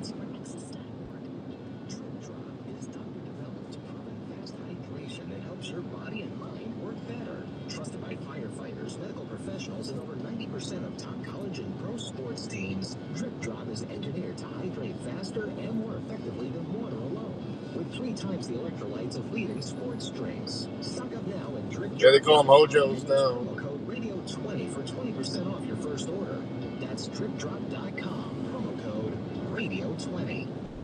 Payrolls Friday. They're just hotels, though. They don't have the cool restaurants. And you don't have the cash to fill it. Sound familiar? Stop waiting on the bank. That could take weeks. You need money now. You need Swish Funding. Swish Funding gets working capital into your account fast, from $10,000 to $5 million, sometimes in as little as 24 hours. And if that low credit score has you worried, you can relax. That's no problem. At Swish Funding, we look at your business, not just a number. Here's all it takes to get the funding your business needs fast. If you've been in business over 1 year, bringing in at least $40,000 a month, that's it. Every day you wait, you're leaving money on the table. Don't let opportunities or your business slip away. Applying takes just minutes with funds in your bank account within 24 hours with no collateral. SwishFunding.com. That's SWISH funding.com. Swish Funding. The cash you need when you need it. Apply today at SwishFunding.com. This is professional golfer Mark O'Malley. You've heard me talk about Celebrity Greens, the company that builds championship-level synthetic putt greens at the homes of amateurs and professional golfers. That sucks, man. To be out on vacation trying to go camping when your vehicle breaks down. Amazingly high-quality installations. Their greens look great and perform like natural greens that I've played on my entire career. Now, Celebrity Greens is looking for additional sales and construction partners. If you're involved in the synthetic turf business or a contractor looking to expand your business or an entrepreneur, give Celebrity Greens a call today. They're currently expanding across North America, and they will be opening new markets soon. And if you're an avid golfer wanting the convenience and the beauty of a custom green or a beautiful low-maintenance lawn in your own backyard, you should call them too. Contact Celebrity Greens at 1-888-507-7960 or visit them online at celebritygreens.com. Celebrity Greens, redefining private golf all across North America. Visit them online at celebritygreens.com. Celebrity Greens. Never gets old. Celebrating American 50. Sirius XM Patriot 125.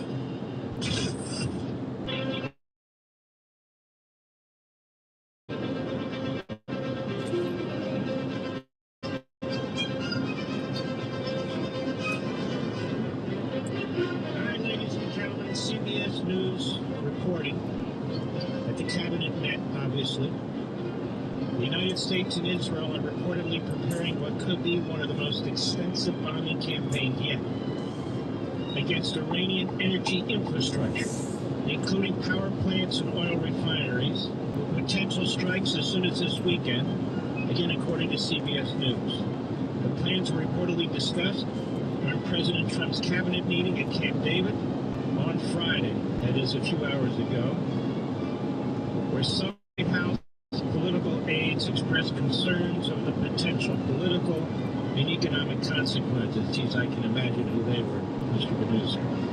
Officials also discussed completing any operation before financial markets open Monday to limit global economic disruption, though no final timeline has been set. Israel has reportedly been notified President Trump has not given his final okay. Excuse me, color. But you know, this has been the Levin position now, which I just stated at the top of the hour. That we need to hit the oil refiners, and we need to hit their dual-use infrastructure. We need to hit Carg Island. That's the key. And on top of that, it doesn't mention it here, but nonetheless, if they were doing it, they wouldn't mention it anyway. You can keep running a little bit. Support for the Iranian people. Now, this says the president hasn't given his okay yet. I suspect that's a head fake, one way or the other. And they're also talking about getting it done by Monday. That would be a little tough. And they're also talking about presidential aides who think it may not be a good idea. Look, let me put it to you this way, ladies and gentlemen. This can't keep going on. This tit for tat, hit the gas pedal, tap the brakes, hit the gas pedal, tap the brakes. No. The enemy doesn't want a serious negotiation. Even if they did, whatever they signed is a war toilet paper. That's a fact.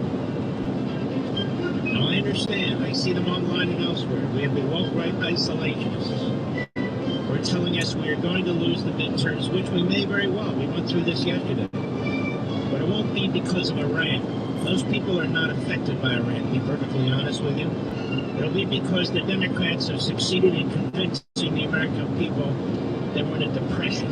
Well, we're not. And that requires basic communication skills, talking points, and a repeated message to the American people.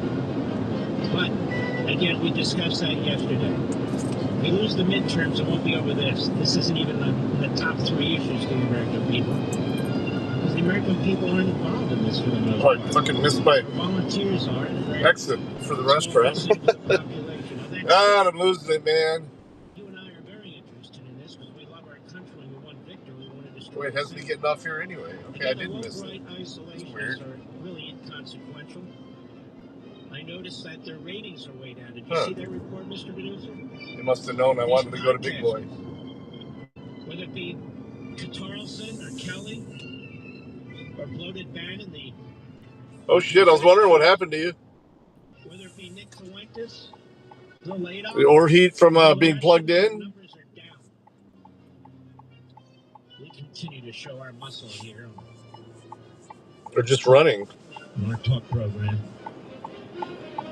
And on our TV program. Anyway, that's the latest news. How we can phase it out, sir. That's the latest news. And I'm very hopeful that we'll go ahead and destroy this regime. I really am. I really am. The earth will be a much safer place. Your children and grandchildren will never have to worry about this regime again.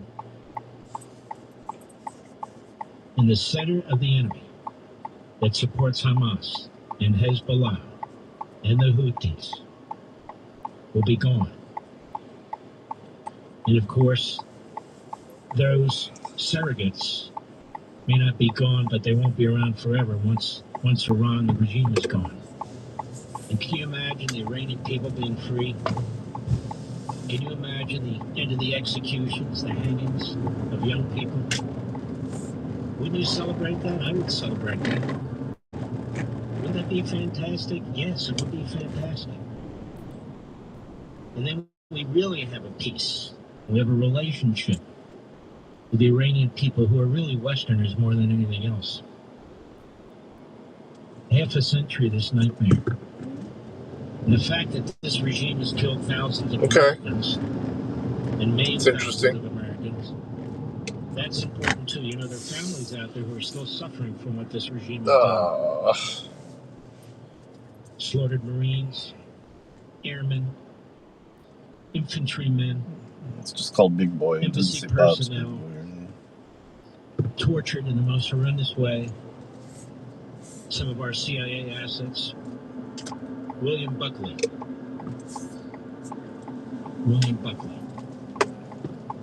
I never revealed how he was murdered because when I was in the Reagan administration, he was classified.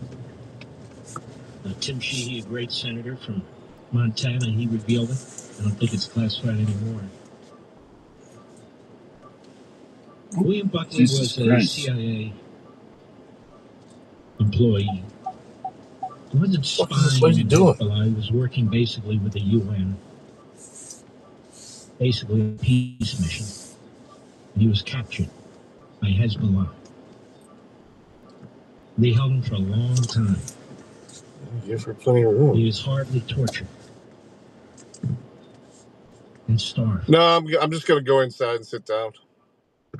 I guess you could. Pictures of him with his eyes sunken.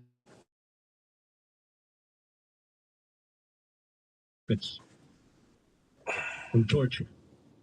You could see like a Holocaust survivor. Faux show. They scarred him so badly. The black and blue marks all over his body. Look like cigarette burns too. Right. In the end, they killed him on video, Mr. Producer. They skinned him alive.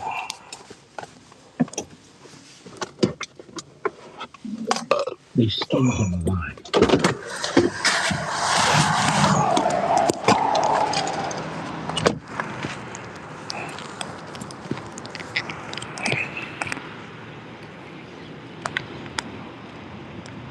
Fried bologna sandwich. Fried green beans.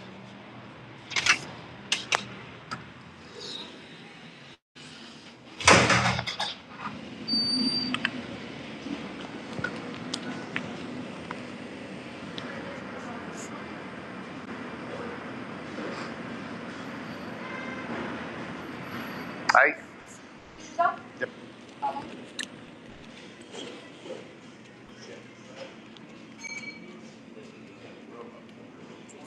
Thank you. What's drinking?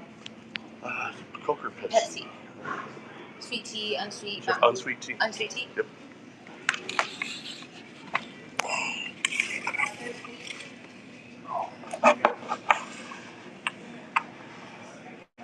Yeah, there was.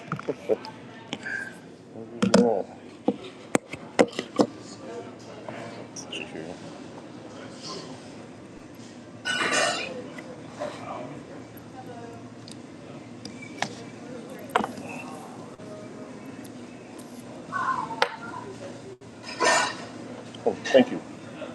We got a set of like 5 different colors. $35. That's his wife got it.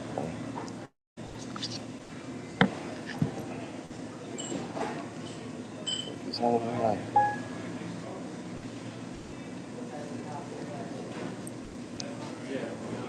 It's almost 7. It's not even for about 15 minutes. Are we all set or need another minute? Not a minute. No problem. The BLT and fry is $8, just so you know, and the soup today is tomato bisque. Tomato bisque. Thank you.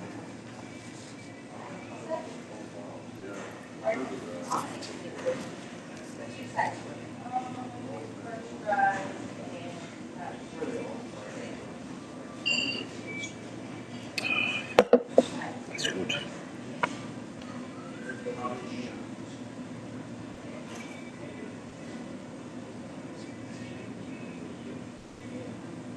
The 2 sides are just rice. Can you give me salt?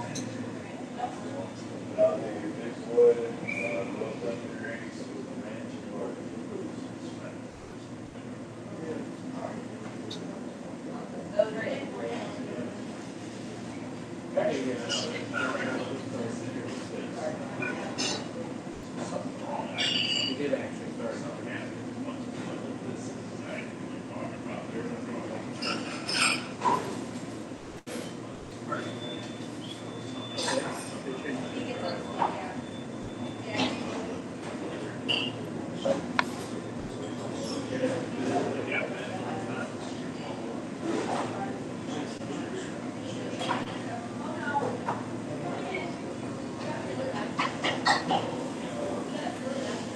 Yeah. Sorry.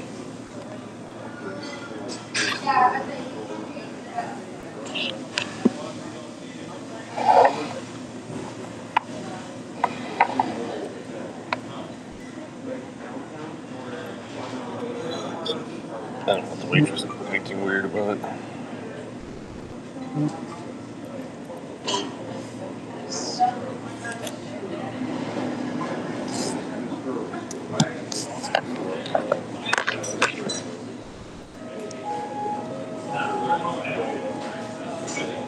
Turn that show back on that we were listening to.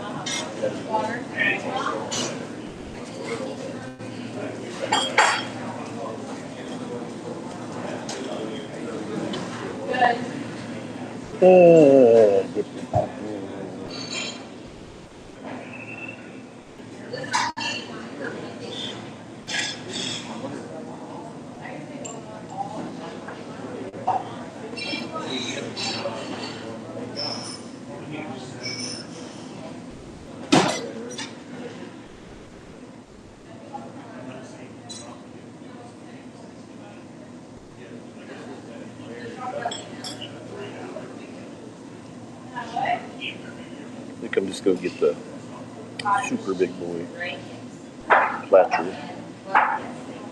Did you still need a minute? No, I get super big boy. 2 sides? Fries and side salad, blue cheese. I do not have blue cheese. I have ranch, honey mustard, Thousand Island, Italian, French. Thousand Island. Thousand Island. All right, I'll get that right in. Thank you. No blue cheese.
Oh, that's cool. Yeah, he's trying to get me a discount code too. So I did that little commercial for him.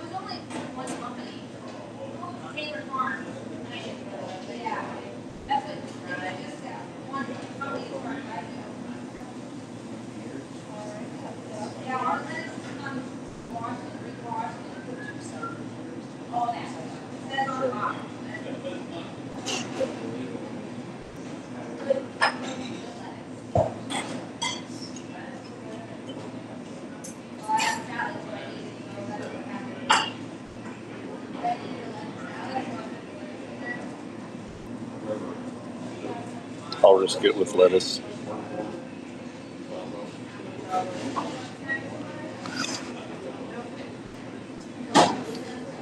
For your Ozempic.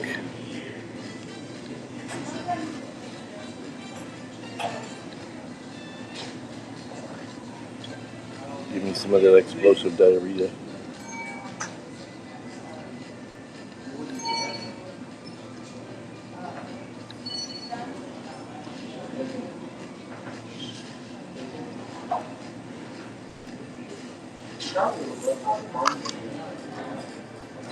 Thank you. You're welcome.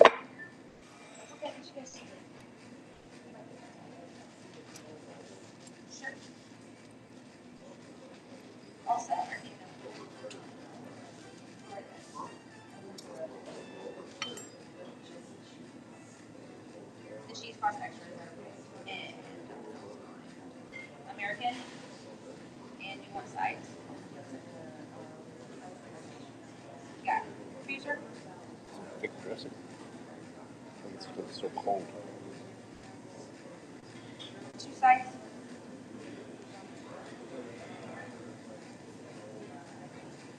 All right, I'll get that right in for you. Thank you.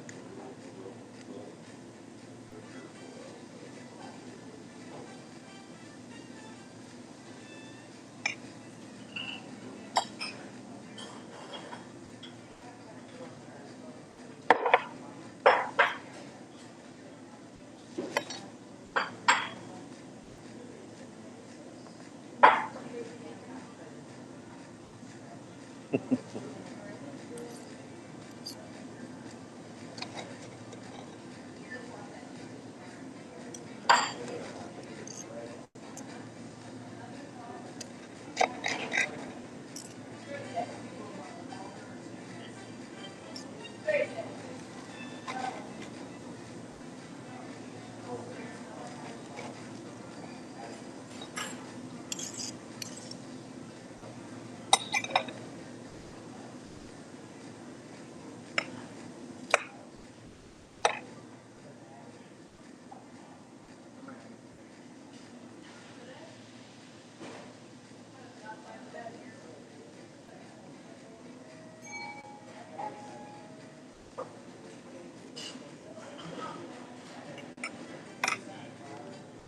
turn Mark Levin back on. Yeah.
Super big boy.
about 364 of them concert goers at the Supernova Music Festival, where the dancing was interrupted by rockets and then mass murder.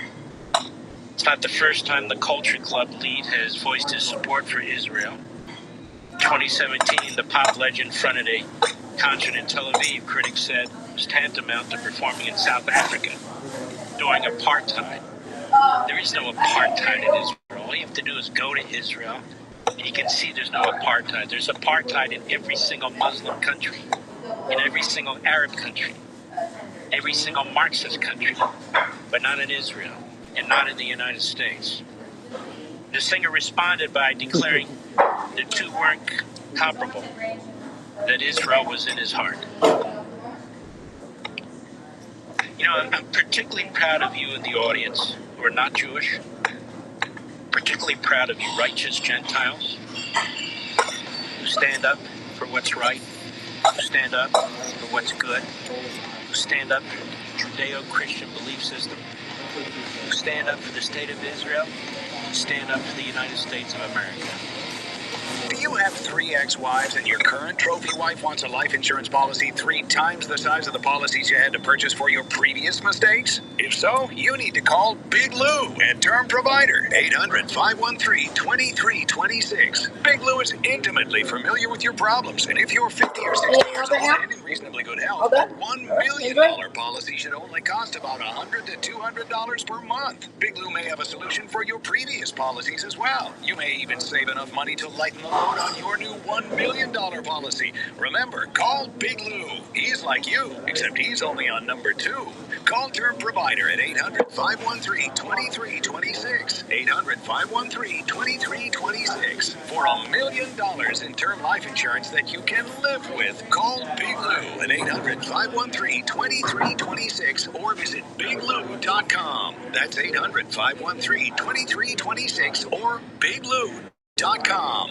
Hi, this is professional golfer Mark O'Mara. When it came to building my personal putting green, I called Celebrity Greens, the leader in customized synthetic golf greens. Celebrity Greens designed an amazing backyard green for me and a synthetic lawn area for my dogs that looks and acts just like natural grass. You can't beat Celebrity Greens' attention to detail and exceptional customer service. Learn how to create a championship putting green in your own backyard. Call the pros at Celebrity Greens, 1-888-507-7960, or visit them online at celebritygreens.com. If you own a business, you've heard it all. From fast funding to easy approvals, everyone says the same thing. LendSeek is different. We show you what you actually qualify for. LendSeek's AI-enabled platform matches you with funding options with no guesswork. Up to $5 million in as fast as 24 hours. If you've been in business over a year, doing at least $50,000 per month, apply for free with zero out-of-pocket costs and access to over 100 lenders. Start ready, stay ready. LendSeek.com. LendSeek.com. Stacey on the right. On the next Stacey on the Right, I'm joined by Florida Republican House candidate David Burke, Ukraine Freedom Project founder Stephen Moore, Republican congressional candidate John Strand, and National Religious Broadcasters Director of Comms Bethany Miller. Listen live weekdays at 9 p.m. East on Sirius XM Patriot. News this hour from Town Hall. I'm Keith Peters in Washington. At his Friday cabinet meeting at Camp David, President Trump discussed the Iran war and the massive cyber attack in Minnesota. At his cabinet meeting at Camp David, after previously insisting Iran has been completely defeated militarily, the president acknowledged he expects military action will continue for some time. The president says negotiations with Iran have been frustrating. And then they'll go out, and I'll say, we discussed it. And they'll go out and they'll say, we never discussed it. And I said, what did they say? All they do is make me angry. But President Trump was also asked about cyber attacks on Minnesota water systems and possible links to Iranian hackers. You know who's behind it? Minnesota. State officials in Minnesota have not identified who was behind the cyber attacks. Ed Donahue, Washington. Firefighters battled the last hot spots of a monster wildfire in France's southwest. Firefighters in southwestern France were working to control the last hotspots of a massive wildfire on Friday. The blaze has burned an area 4 times the size of Paris. That's about 162 square miles, and it initially forced 224,000 people to flee their homes. The huge wildfire, which burned pine forests and touristic resort areas in Bordeaux's Gironde region on the Atlantic coast, hasn't spread for several days. Government officials said lower temperatures and higher humidity overnight were helping ease pressures on beleaguered fire squads. I'm Karen Shemas. The pilot of an F-35B stealth fighter is expected to live after ejecting from the jet before it crashed in California. The jet went down Friday in a field near the Miramar Air Base in San Diego. On Wall Street, the Dow up by 276 points. This is townhall.com. Do you owe back taxes or have unfiled tax returns? The IRS won't quit until they get your money. Here's great news, fresh from those in the know. Major changes have happened at the IRS. If you owe more than $10,000, you may be eligible for a 99% reduction of what you owe. Haven't filed a return for a while? Their happy clients are talking. The IRS was going to levy my bank account. But Guardian was able to prevent that and fix all my IRS issues. Thanks again, Guardian Tax. Need relief from crushing tax debt? The IRS now has special programs. Guardian Tax knows all about them, personal or business. This is the fresh new break you've been hoping for. We aren't the company you call when you need a hug because you're scared of the IRS. Guardian Tax is the company that wins when you need it most. Guardian Tax Service is really great to work with. They really helped me out. I'd recommend them highly. Call now for a free confidential consultation. 800-505-2906. 800-505-2906. 800-505-2906. Some new rules for Mexican train crews operating inside the U.S. More from correspondent Bob Agnew. The Trump administration wants to make sure the Mexican train crews who haul freight over the border can understand key safety information in English, and that the common practice of using foreign crews to cross into America does not threaten U.S. jobs. The change would also strengthen the standards for certifying that crews can safely operate a train. The Union Pacific and CPKC railroads would be directly impacted by the new restrictions. The major rail unions praised the proposed rule that was announced on Friday. Bob Agnew reporting. Major oil companies recorded massive profits while fighting between Iran and the U.S. impeded petroleum shipments. Prices for Brent crude soared above $100 a barrel for much of the spring. News and analysis at townhall.com. From Washington, I'm Keith Peters. Washington. The founders' principles of natural law, virtue, get a little bit of a wall here. those things Usually just get the regular big boy. All of protection against centralized government, emotionally driven rule, and this idea that how people feel should dictate policy. That's freedom. That's 250 years of America. May we have 250 more. Stacy on the Right, weeknights starting at 9 p.m. Eastern on SiriusXM Patriot. Freedom never gets old. My mom is a veteran and she was injured in the line of duty. I hurt my leg in a training accident when she was only 2 years old. She had 7 different surgeries over the span of 9 years, and there were tons of complications. I'm doing much better now. I may have lost my leg, but I've gained so much. I got my joy back. We got our mom back, thanks to DAV. Every year, DAV helps more than 1 million veterans like Sandy get the health and disability benefits they've earned. My victory is getting my life back. Support more victories for veterans. Go to DAV.org. ZipRecruiter is the place. ZipRecruiter is the place for talented teachers, savvy software developers, and master mixologists. ZipRecruiter is the place where you meet all these people and more. That's because ZipRecruiter is the place for job seekers who are looking for new opportunities. In fact, ZipRecruiter helps 10 million people with their job search every day, so you can find the right candidates right away. It's no wonder that ZipRecruiter is the place for skilled skydiving instructors, accomplished airbrush artists, and proficient pediatricians. But if you're not using ZipRecruiter to hire, you're missing out. ZipRecruiter is the place that's so confident it can make your hiring easier that it lets you try it for free at ZipRecruiter.com/news. So if you want the right candidates for all your roles, ZipRecruiter is the place to go. Try it for free at ZipRecruiter.com/news. That's ZipRecruiter.com/news. Never miss out on great candidates with ZipRecruiter.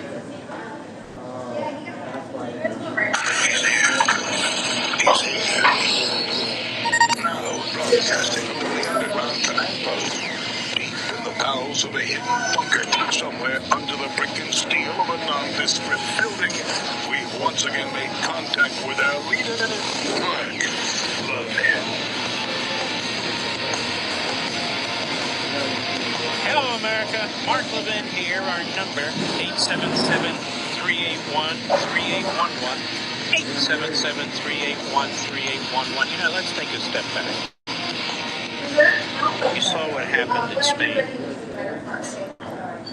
Moroccans, and maybe there are others too, out of North Africa pouring into Spain. The estimates are 60,000 or more. Not just pouring into Spain, breaking into the stores, burning cars, rioting, like they own the place, and worse, like they want to destroy the place. The president, I guess it is, of Spain is a radical socialist leftist. And when you look around Europe and in our country, it's the socialist leftists, the Marxists, the Democrat Party that creates these circumstances by opening borders, and in our case, not complying with immigration law. And so Democrats, leftist parties throughout the world make this type of massive invasion possible. And keep something in mind. At the height of the Biden regime, we had 10,000 people coming into the country every single day illegally. 10,000. So in a week's time, we had 70,000, and in a month's time, of course, 250,000. At the height of the invasion. And the Democrats were perfectly happy. They were lying. They were laughing behind our backs. Oh, we can't do anything about it. We need comprehensive, bipartisan immigration reform. Of course they didn't. Just enforce the law. They took down what wall Donald Trump had built. They violated existing immigration laws. Biden violated the Constitution. He has a responsibility to uphold the law, even if he doesn't agree with it. He has a responsibility to make sure laws are faithfully executed. That's what it says. And he didn't. He did the opposite. He sabotaged our laws. How you been, Oklahoma? They didn't care that Really unknown numbers of women were sold into sex slavery, pornography. They didn't care that they couldn't find 320,000 unaccompanied minors. It didn't matter to them. And I don't want to hear about how they care about the little guy. They don't care about anybody except their own power. Even today. I don't do vegan. They hate ICE. They want to defund ICE. The Democrats blocked the funding for ICE. Why? Because ICE is the single agency in our country under the DHS responsible for what? Finding and deporting illegal aliens. And illegal aliens are to be deported under our current existing federal immigration laws for having committed other crimes, of course, but just the fact of their presence here illegally. They are to be deported. And the Democrats say no. And so they came up a decade or two ago with this idea of sanctuary cities, sanctuary states. What does that even mean? That means that they have decided to immunize their own cities and states from federal immigration law.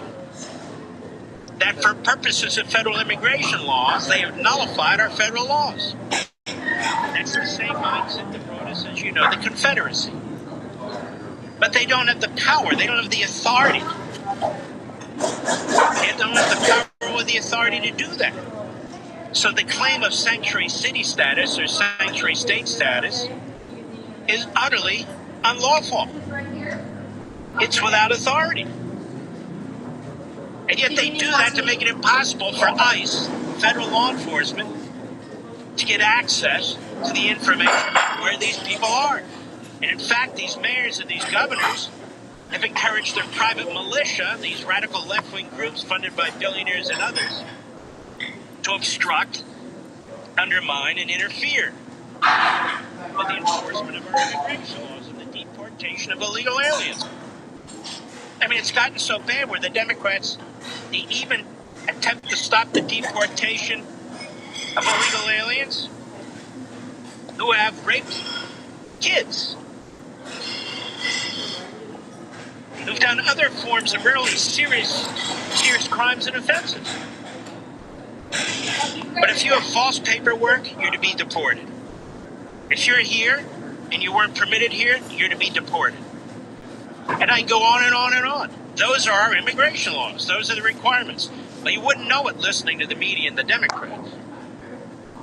And so ICE has this incredibly difficult job because you have these blue cities and blue states claiming sanctuary status that doesn't even exist,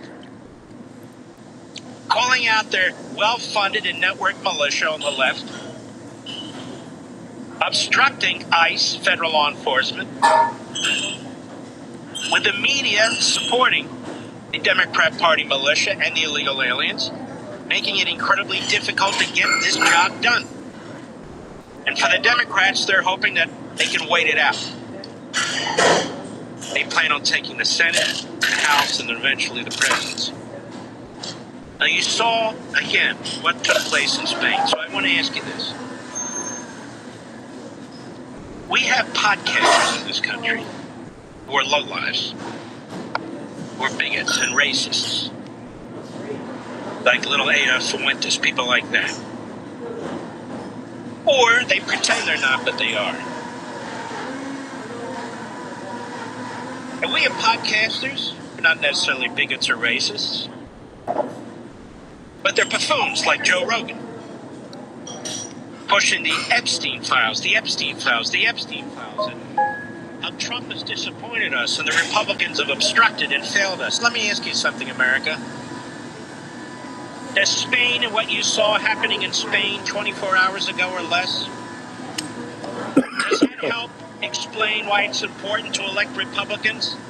To make sure that Democrats don't win the midterm elections? Is that important to remember? Why we need to make sure that Donald Trump is not removed from office through some phony impeachment? What's more important to you, seriously? Chasing your tail on the Epstein files because Joe Rogan's a moron? Or ensuring that Democrats don't come into power?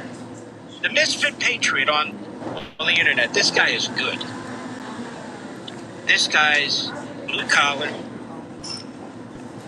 He's in construction, and he is sharp as hell. I'm a big fan of his. I don't meet guys every day. I can't follow people every day, but I'm just saying when I see it, I like it. And he made this very point. And he's right. You have podcasters and phony influencers who really don't influence anybody, but they wave around these shiny objects. Like Epstein, Epstein, Epstein. If I dare to say, why are we wasting our time on that? Every criminal prosecution that should have taken place has or should still take place. But what are we chasing? Thomas Massey's nightmare? Joe Rogan's dreams? I almost said wet dreams, but we're not allowed to say that, are we, Mr. Producer? I don't think so. No. I mean, that's their problem. That's not reality. That's their problem. They think there's something hiding in there. What's hiding in there? They want to get Trump, you know. It's a cover-up. It's a cover-up. No, it's not. There's something about Trump and their bias people would have released it a long time ago. But it's crucial that we win these elections. It's crucial, whether you like some of these candidates or not. You're welcome, not a rush, whenever you're ready. Because otherwise, we're going to lose the country. What have I said? Revolution by immigration. It's the center of everything. They're trying to change the demographics of the country. They're trying to bring in people who are not assimilated into our culture. They're trying to bring in people who have no attachment to our founding, the Declaration or the Constitution. And for these people, there's an appeal to Marxism and Islamism. There's certainly an attachment to their old culture and their old belief systems. And that's the problem. We'll be right back. Love in.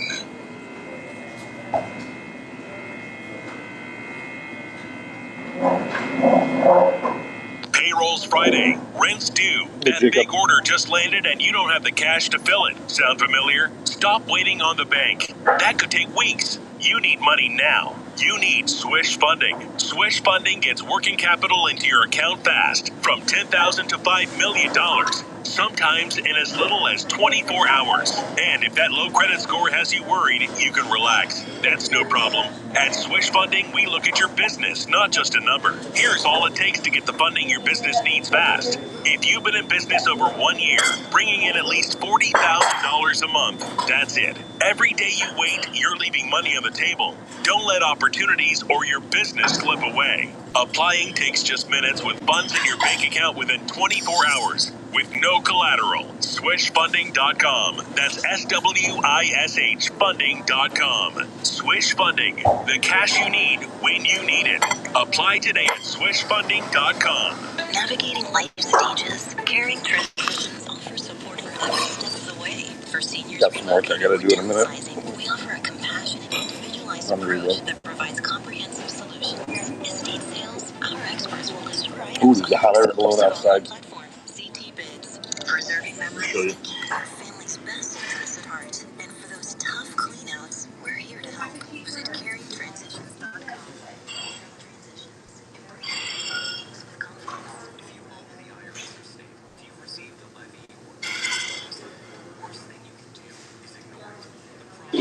Going away, and the longer you put it off, the more penalties and interest keep piling up. So what should you do? Call a company that can help. The experts at Rush Tax Resolution know how to fight the IRS and win. Rush Tax is A+ rated with the That's why I'll hold my phone and they've out. helped thousands of people put an end to their tax problems for good. And if you're a business owner and owe payroll taxes, did you know the IRS can shut you down and come after you Ooh, it's coming down. Rush Tax helps business owners stay in business. They've even been able to stop levies and garnishments the same day.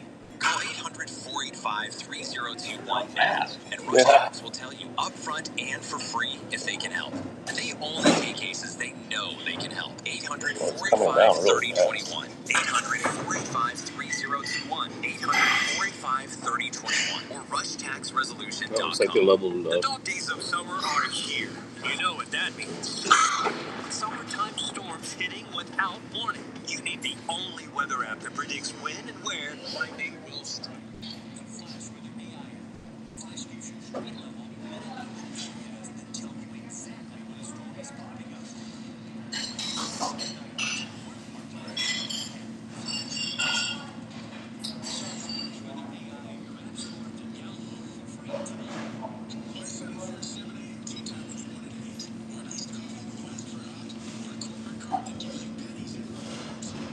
Saving thousands. Ramp is the only corporate card built to help companies spend less, not more.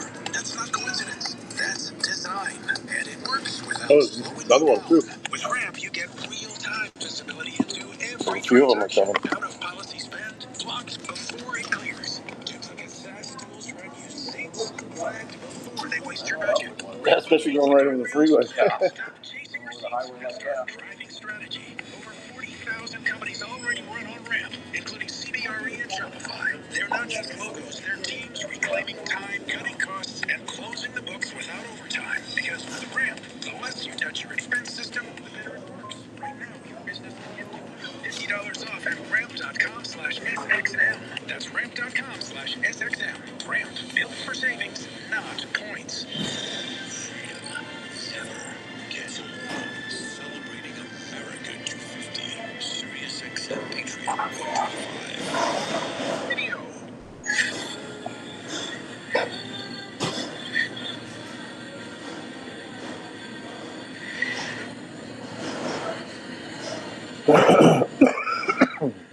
Hannity's favorite Sunday. Have I ever mentioned that, Mr. Producer? I'm kidding, of course. I have no idea. So this guy Hassan Puker, that is Piker, he was a birthright baby. So-called birthright. I don't believe in that phrase, but birthright baby in the United States. Thank you, Supreme Court, for doing the unthinkable, constitutionalizing this nonsense, this idiocy that was not contemplated by the men who wrote the 1866 Civil Rights Act, 1868 14th Amendment. Never, not once.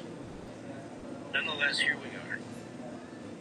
So Piker was born in America, taken back to Turkey, where he was properly indoctrinated into radical jihadism. Came back to America, where he now drives one of these. What does he drive? Like a Porsche or something? Yeah, Porsche. Has a home worth millions. Likes to play the ladies, if you get my drift. Then he's out there preaching Maoism, Third Reichism. And with the 25th anniversary of 9/11 approaching, he said we deserved it. He's on CNN yesterday, and maybe somebody can explain to me why the mainstream so-called media, which we know is left-wing, but nonetheless, why the old media is platforming this guy, whether it's CNN or the New York Times. It's really quite sick that they would take this evil poison, spread him everywhere. Really grotesque. Let's listen to this. Cut 8, Hat Tip, MRC, Media Research Center. Cut 6, go. Will you endorse the 2028 candidates if they are pro-Israel in a way that you don't like? If you ultimately are about defeating fascism in this country as you describe it, surely shouldn't you get on board with whoever the main candidate is? Luckily, I don't think I would have to make that calculation at all, because there is 0% chance that whoever the elected Democrat is that wins the primary will be pro-Israel in any way, shape, or form. You'll see. This is a very sick, demented individual who should go back to Turkey. I know he comes here to spread his filth. And yet in this case, he's not wrong, is he? The Democrat Party is now the party of Jew hatred. It's the party of Israel hatred. It's the party of anti-Semitism.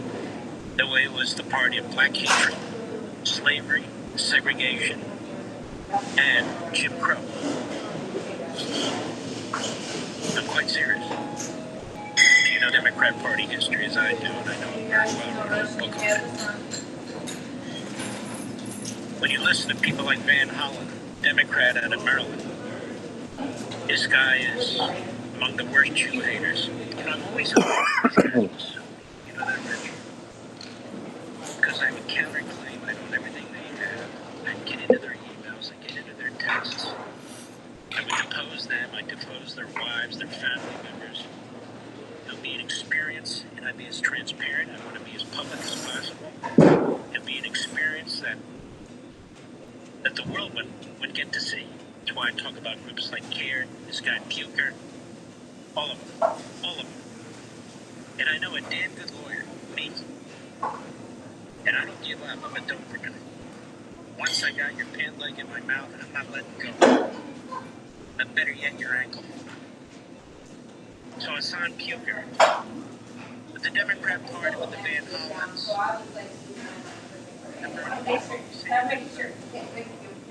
the Chris Murphy types,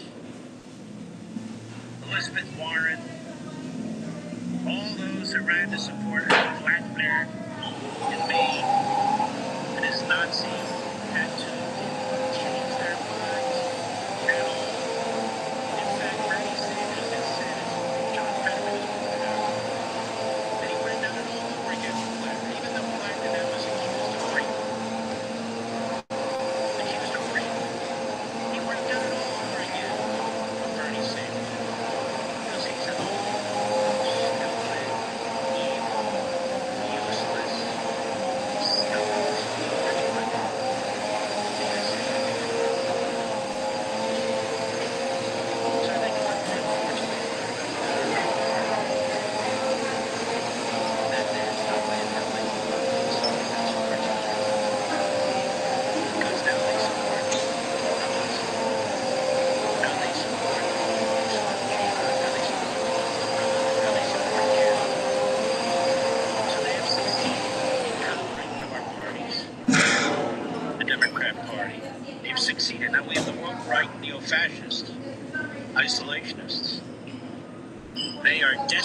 25 in the Republican Party. They have failed so far.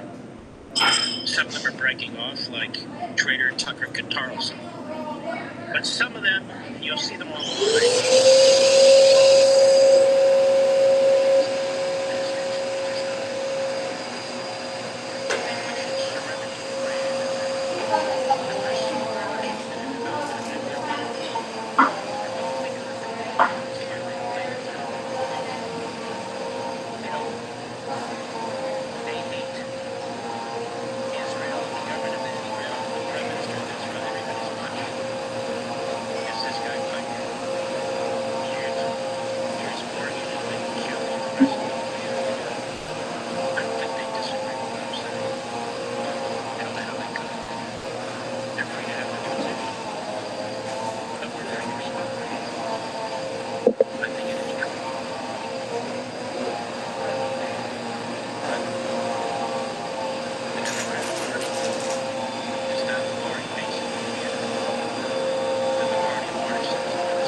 That's the third one so far.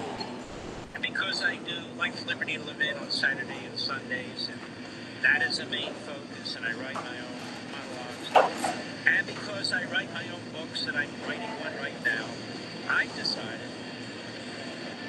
I'm not doing any more podcasts. It was going great. It truly was. I was in negotiations with another company. I'm not going to get into it. But I've decided I don't have any time. I'll be right back. I'm Charles Payne. I believe the stock market is the greatest wealth-generating machine in history. And today's market is delivering historic windfalls for those who know where to look. Stock gains so powerful they have the power to change your life. My new book, Undeniable Windfalls, will show you where these opportunities exist right now and how I use my proprietary 3-step formula to spot, lock in, and pull the trigger on windfall stocks before they jump to life-changing heights. It's how I find my own windfall gains, and now you can learn how to find them for yourself. My lifelong mission is to help every American use the stock market to create their own wealth. So today, I'm going to give you a copy of Undeniable Windfalls for free. To claim your free copy of Undeniable Windfalls, text the word radio to 505-505. Just cover shipping while supplies last. Again, text radio to 505-505. Text radio to 505-505. Text radio to 505-505 right now. Message and data rates may apply. We'll see.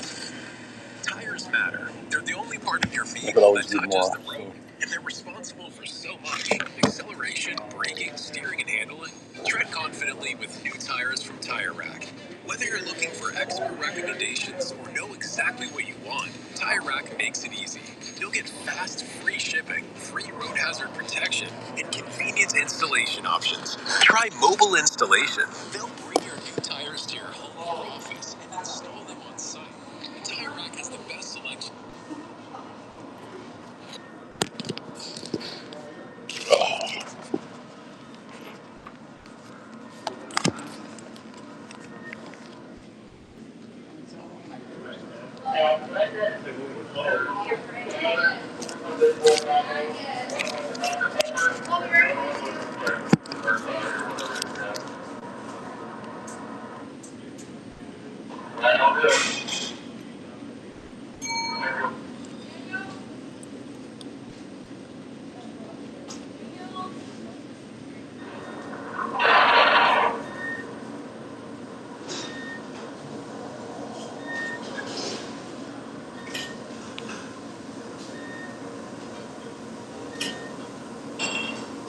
Hey.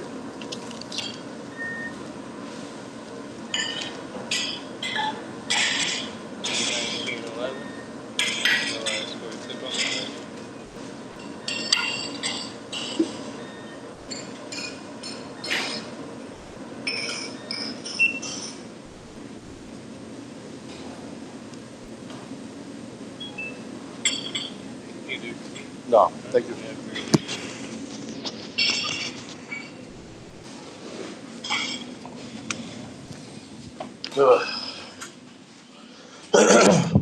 There's a lot I could do, but if I do it all in one night, I have no excuse to come back here. There's another hot air balloon. Yeah, that's like 3 of them have sailed by here.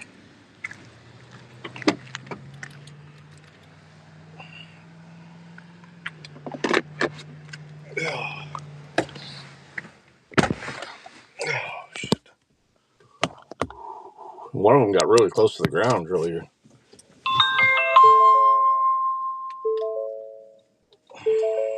Introducing Odoo, the only business software you'll ever need. It's an all-in-one, fully integrated platform that makes your work easier. From CRM, accounting, inventory, e-commerce, and more. The best part, Odoo replaces multiple. Yeah, I feel better, man. A fraction of the cost. That's why over I can take a nap. businesses have made the switch. So why don't you? Try Odoo for free at odoo.com. That's odoo.com. Hi, it's Mary Williams, president and owner of One United Bank. Ever want more clarity about your money so you can go from spender to super saver? Upgrade with Wise1 AI Money Management built with Google Gemini. It's like having a personal financial coach in your pocket. Wise1 speaks human, not bank. Ask questions and get pictures.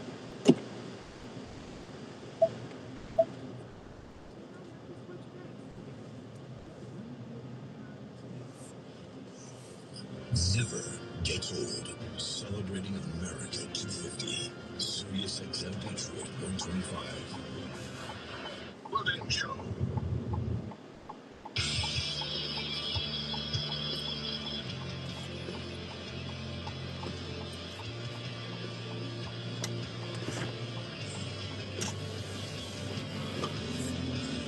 The establishment's worst nightmare. Mark Levin. Call in now. 877-381-3811. What'd you say, Mr. Producer? Oh, yes. Yes. All right, those are our friends, our dear friend, the Hagee family. I've never met a more patriotic family. I've never met a family that is more committed to the Bible, their faith, and to God. I really haven't. These are fantastic people.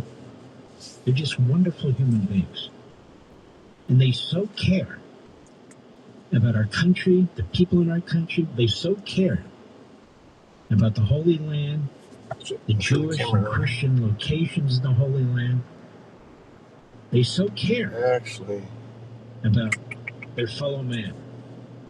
And I'm not overstating it. In fact, I'm understating it. I wish I had words I could better express what I'm trying to say. It's an incredible ministry. Cornerstone Church, San Antonio, Texas. My wife and I have been there. Just incredible. Well, Israel is our vital ally in the Middle East. It's under attack. It's facing unprecedented threats from like never before. And right now, she needs our help. And for decades, Pastor Hagee has been a tireless defender of Israel. And through Hagee Ministries, support is provided to one of Israel's leading medical centers in the north, helping care for people on the front lines. And the medical team shared this message. They wanted me to share it with you. Thanks to friends like you, we've been able to treat hundreds of patients, Israelis, Jews, Arabs, wounded soldiers, and civilians, with advanced medical care and compassion. And we've healed so many, even under the constant threat of rockets. So stories like these remind us what compassion looks like. Real lives are being saved every single day. Cut through the neighborhood. So please go to jhm.org. That's John Hagee Ministries. jhm.org/Levin/LEVIN. Please go there now, or you can call it 855-694-9647. 855-694-9647. And please give whatever you can. Please give today. That's now, why I want to do every penny is tax deductible. That's I know the what other they'll say, way. they hate that, but we love it. Every penny is tax deductible. America, please stand with our ally Israel, Pastor John Hagee and Hagee Ministries. They're doing God's work, and we can too by supporting their mission and by joining them. So please call Hagee Ministries at 855-694-9647. Somebody's getting a new room. 855-694-9647 or visit jhm.org/LEVIN, jhm.org/LEVIN. Help make a difference now, folks, because you really will. See, one of the reasons somebody like Hassan Piker, a jihadi Islamist, does not want somebody nominated for president of the Democrat Party that supports the state of Israel. Because, for the most part, if you support the state of Israel, you support the Judeo-Christian belief system. And he's an Islamist. When I play these imams for you, one after another, they're so-called scholars and professors. They're trashing America. They're trashing Christians and Jews. They're trashing our very existence because they know we're tied at the hip. And so when they say the Democrat Party, no nominee should ever support the state of Israel, well, what's the state of Israel? That's the birth of Judaism. It's the birth of Christianity. It's our Holy Land. And that's what he means to say, but he won't say it. That's the point. That's where he's coming from. Truth be told. Oh, yes. Truth be told. Let's see here. Bear with me, America. I'm looking at something here. It's got my attention. 1 second, please. I'm looking. Let's see. No, I think we will go forward. Let's see here. Nope, I think we will You go can cut forward. to the hospital there. Kamala Harris. It's a name from the past, isn't it? She just bought an $8 million home in Malibu, Mr. Producer. $8 million home in Malibu. Now, normally I wouldn't care, right? I'm not your jealous type. I don't care if people buy an $80 million home in Malibu. It doesn't affect me. Why do I give a damn? Seriously. But in her case, it's the hypocrisy. And that's why I think it's absolutely worth it. Yeah, they're doing construction on the main road there. So let me grab what I need before let me just take you guys with me. PJ. Kamala Harris's new $8 million mansion is in a Snow White neighborhood. She's married to a white man. She's the Democrat frontrunner still for the 2020 general election. She has a term of experience.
With the strawberry background.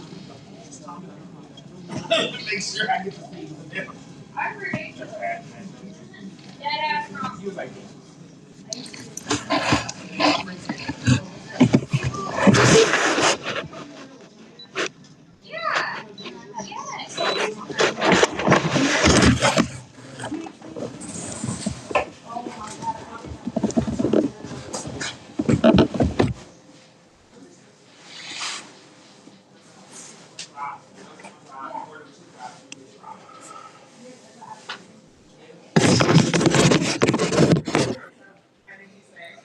Okay, we're back. Hang on.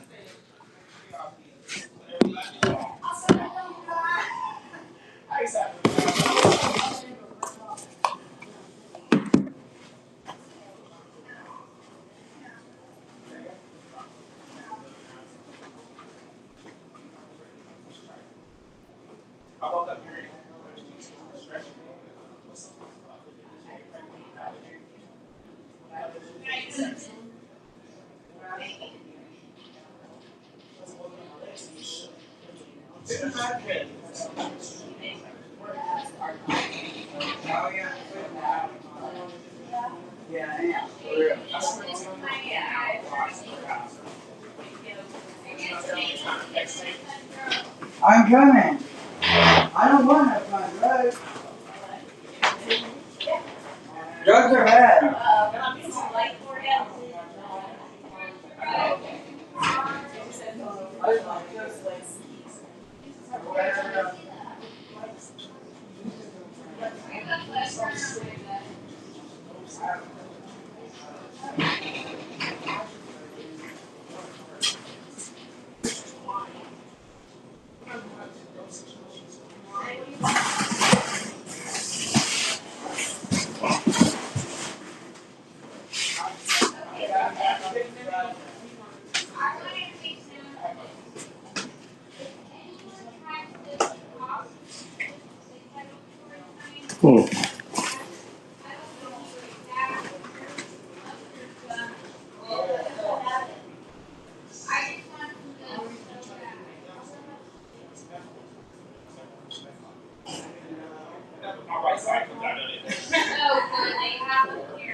She said there's a laptop in here. Let me see.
Hey, Bree says there's a laptop in here. Yeah, I'm on the phone over there. It's supposed to be right here. It's not behind the door on the other boxes. Not that. Did it get moved behind your desk, maybe? No?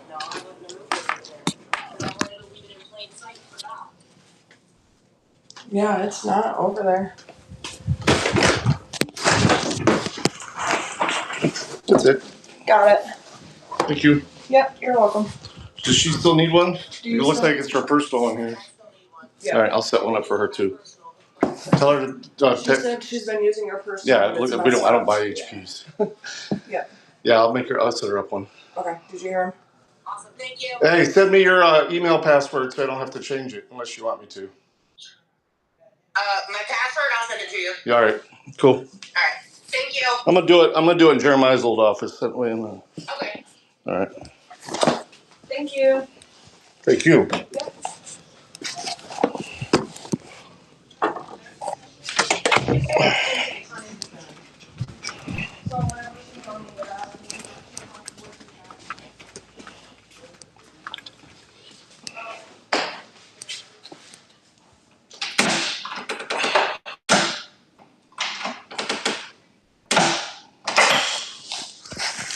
All right, here we go.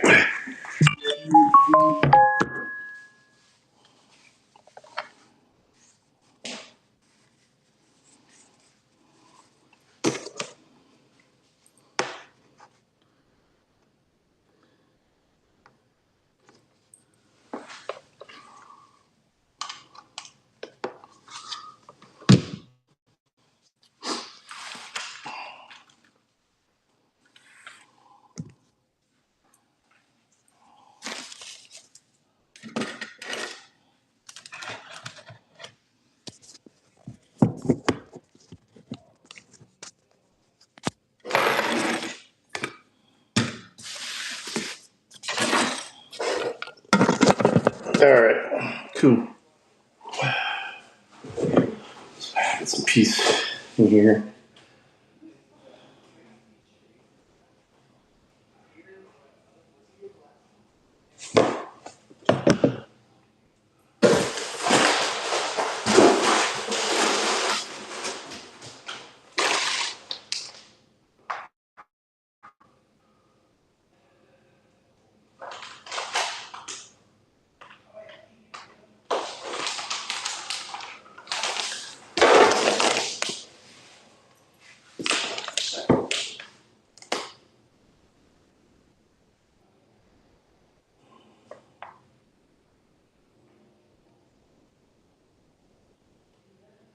Have Kamala Harris and her husband, who apparently are very wealthy. Again, I don't hold it against them. They hold it against other people. Right? They're in the top 1/10 of 1%. And so if they're free to look at our wealth, we're free to look at their wealth. But on top of this, there she is pushing the destruction of our constitutional order. She's at the National Urban League Conference today. Cut 10, go. But I do mean we must be uncompromising. I'll be right back. We must allow for a conversation about revisiting.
All right.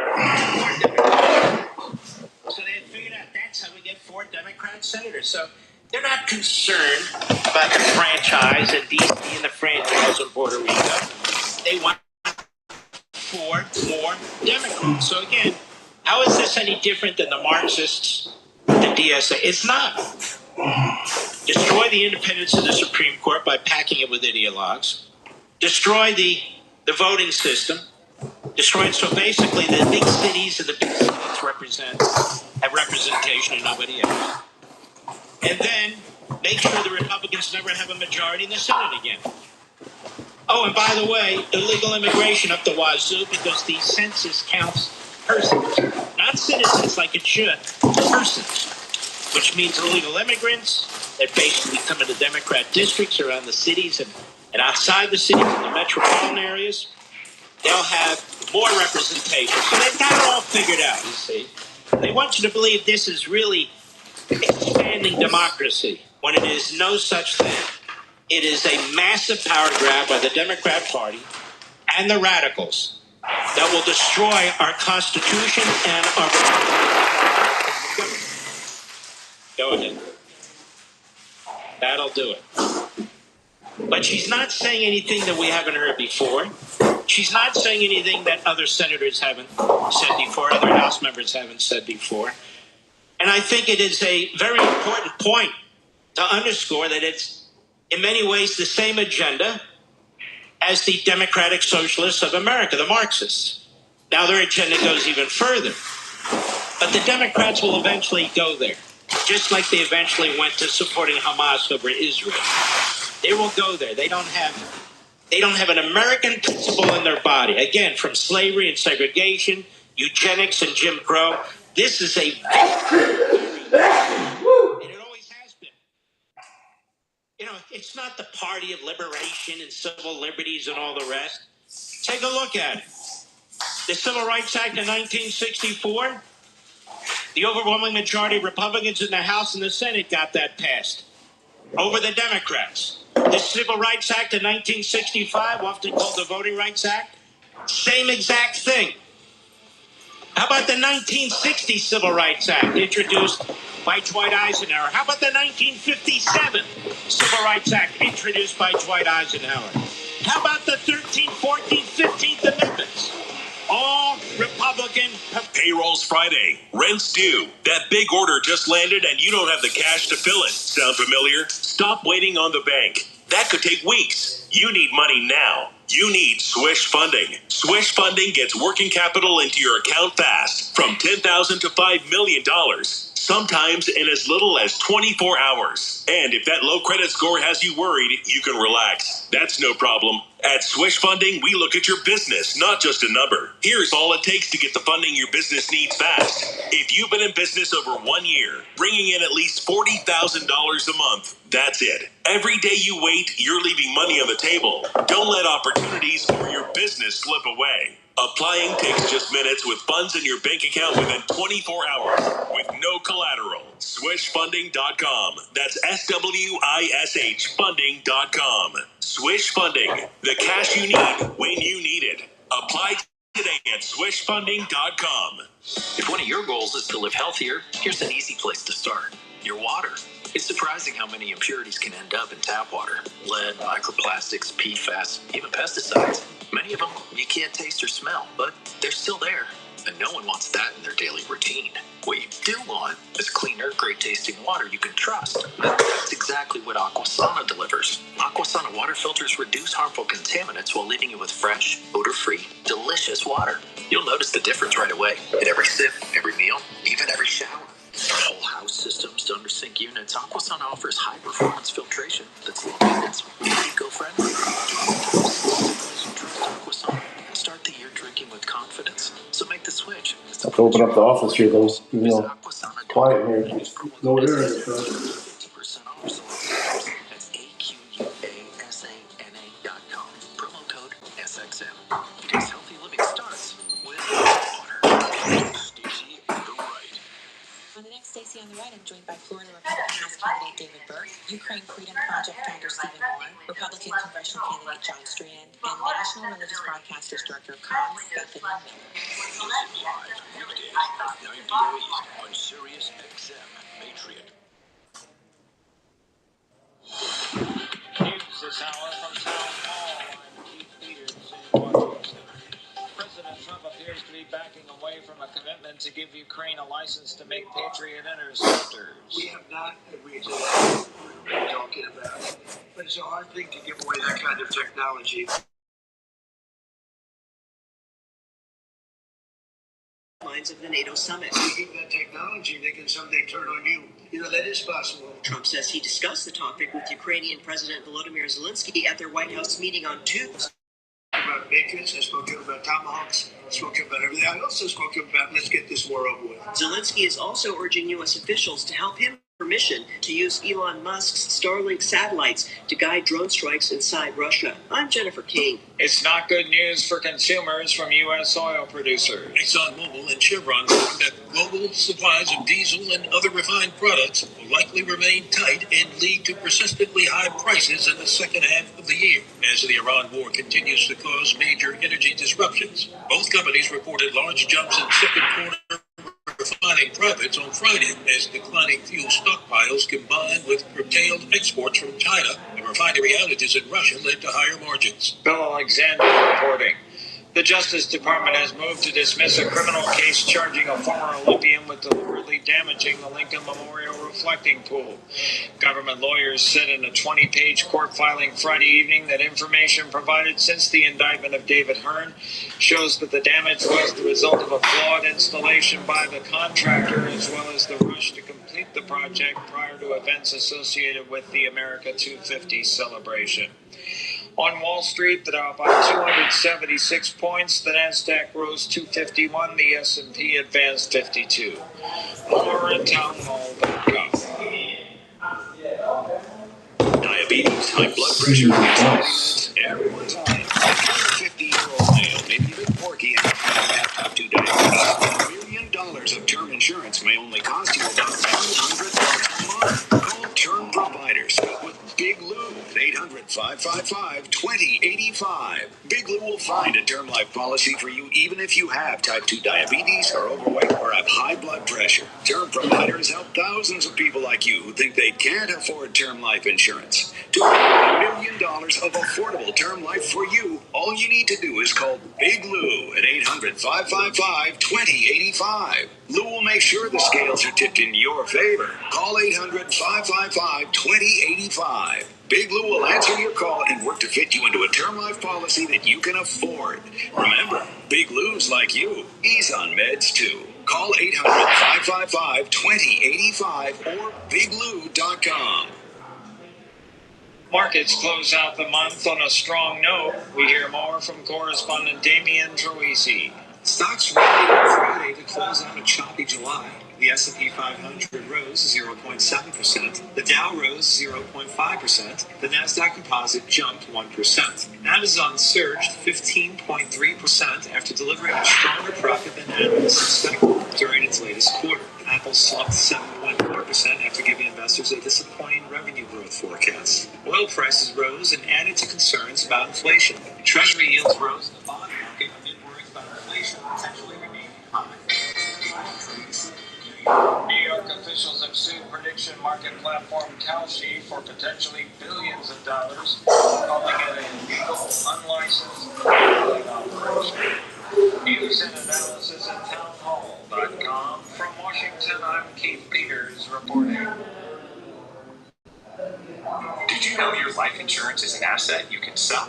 I'm Jay Jackson, CEO of Abacus Life. For almost 20 years, Abacus has been purchasing life insurance policies from seniors just like you. And at AbacusPays.com, we've created a free policy value calculator so you can find out the worth of your policy in just seconds. There are no fees and no obligations. Get real value from your life insurance when you work with Abacus. Learn more at AbacusPays.com. Larry O'Neill.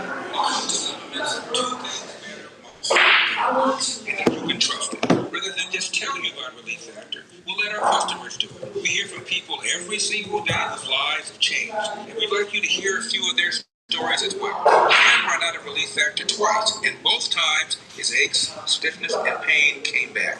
Once he restarted it, he says he felt better again. As Jim puts it, you know something's working when you run out of it.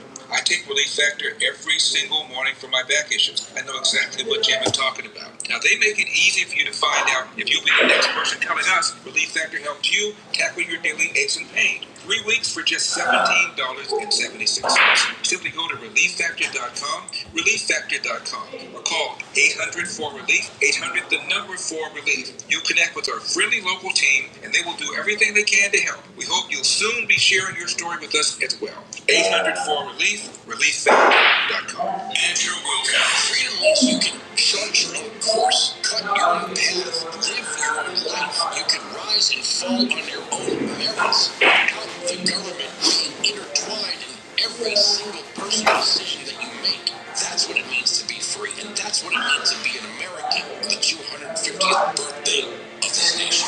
Welcome, majority. Weekdays, 9 to 3 p.m. Eastern on SiriusXM Patriot. Freedom never gets old.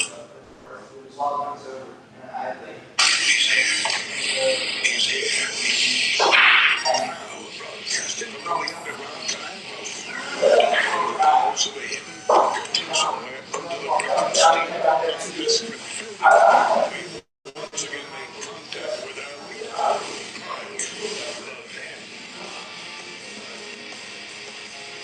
Hello, America. Mark Levin here. Our number, 877-381-3811.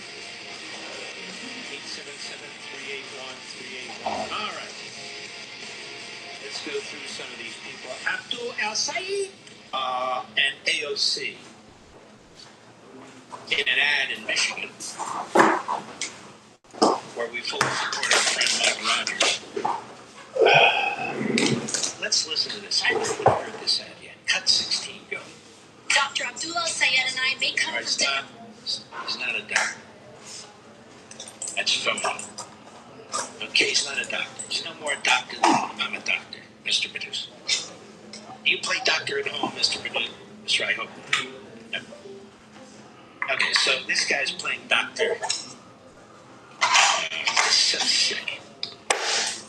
Alright, let's start over again, shall we? That's AOC, the squeaky voice, squeaky frog type voice. Cut 16, go. Dr. Abdullah Sayed and I may come from different places, but we're for the same fight. For money out of politics, money in your pocket, and Medicare. You don't believe in money out of politics, bro?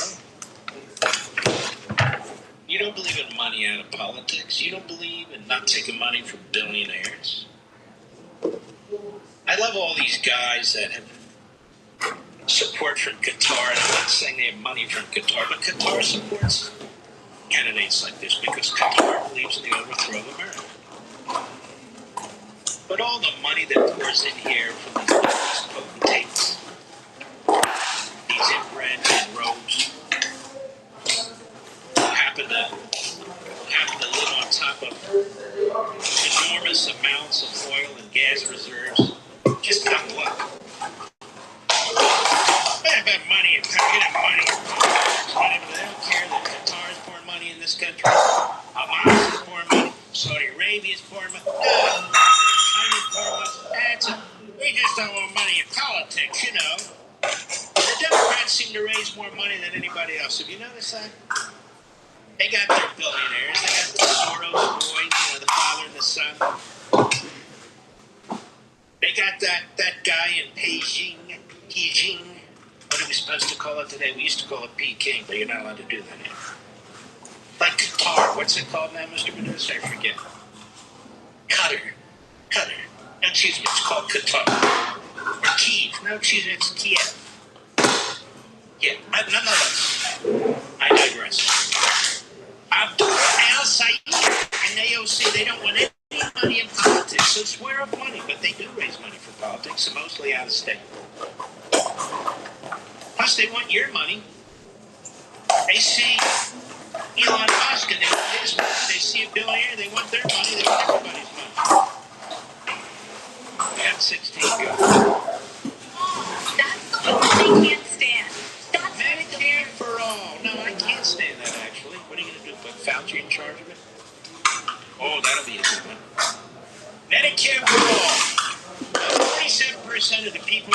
states were already on some form of government-subsidized health care. Did you know that?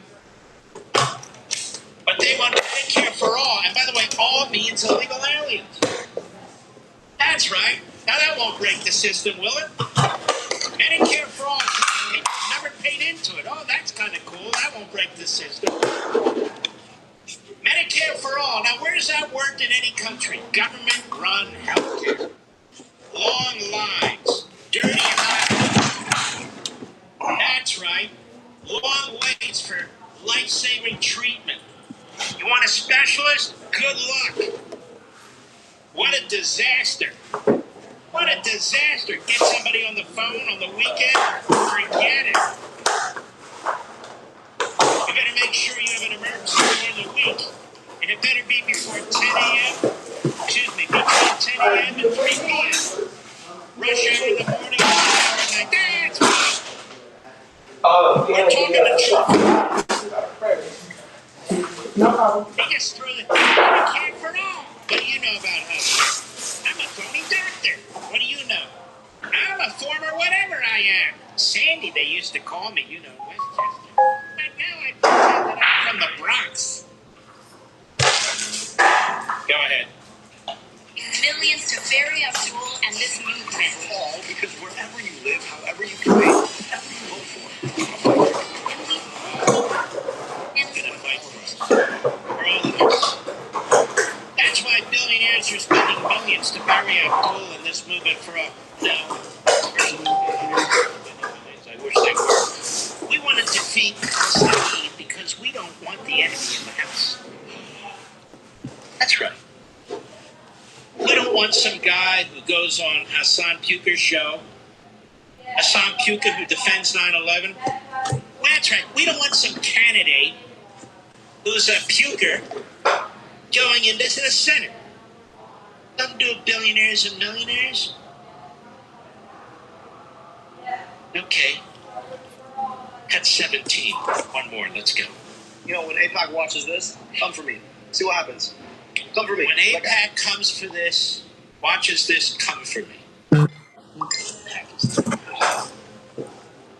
It's an organization of private citizens, Americans, who believe in the relationship between America and Israel. Not me. So it raises funds to promote people who support.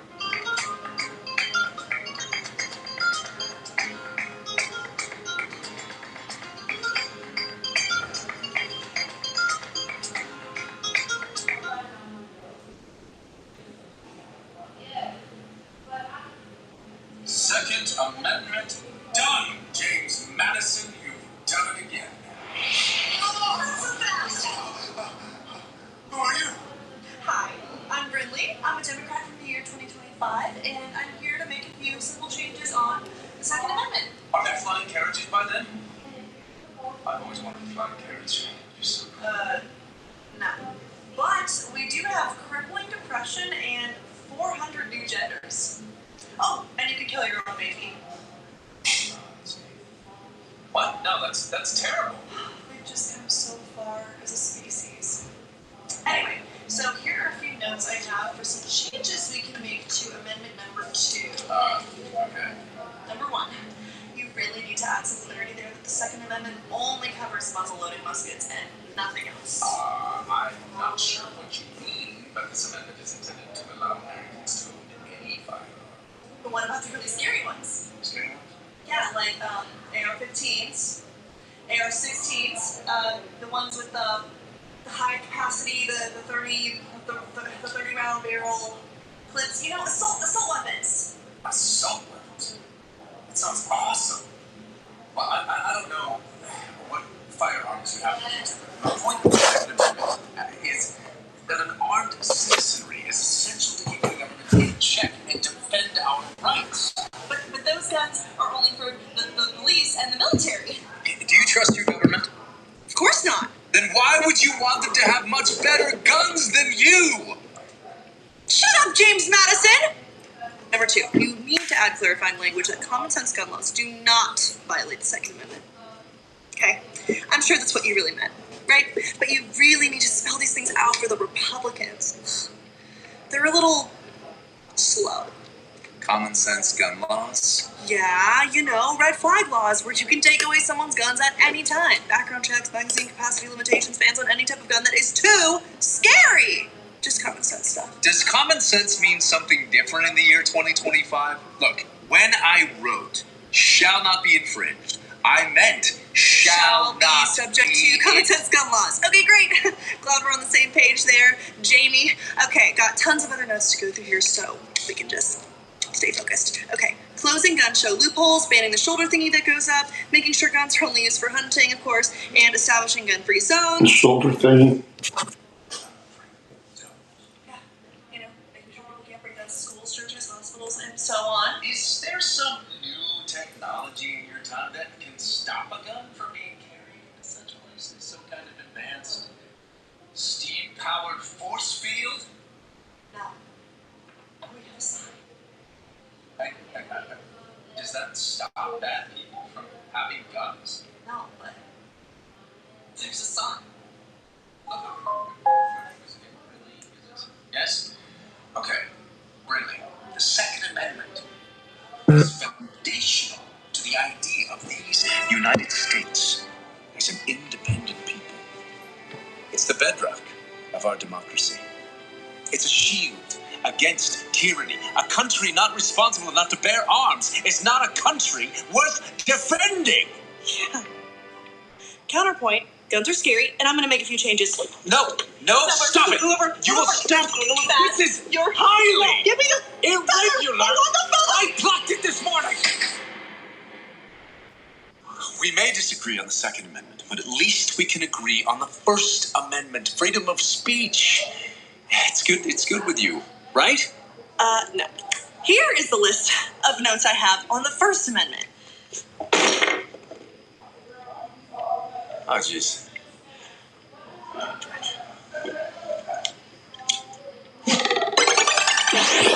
TACBack is a monthly subscription box designed for the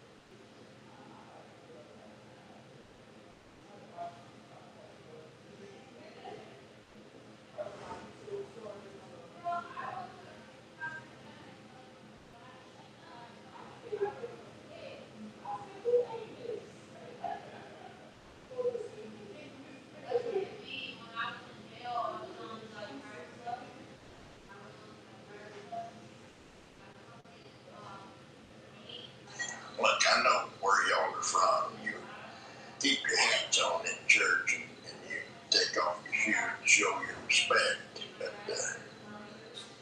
over here, it's different. It's the other way around. I just thought that I'd come by and tell you that so that you do.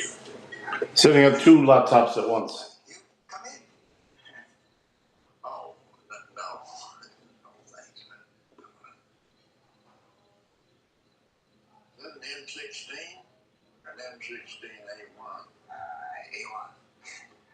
Now you're lucky. Toting around the dirty M16 in the wet jungle, you might just about be carrying around 10 pounds of nothing. Well, be seeing you.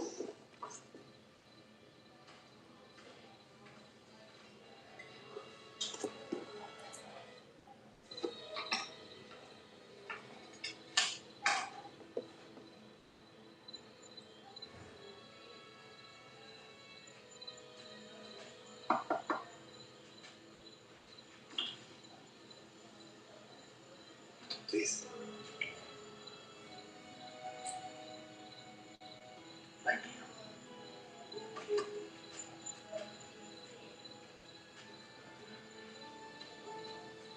Well, do what you gotta do.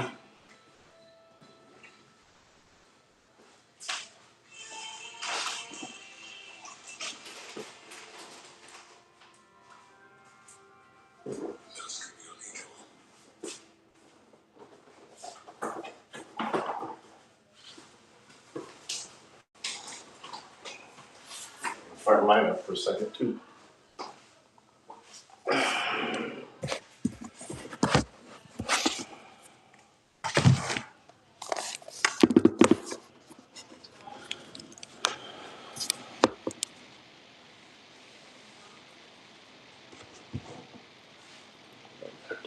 Back to Mark.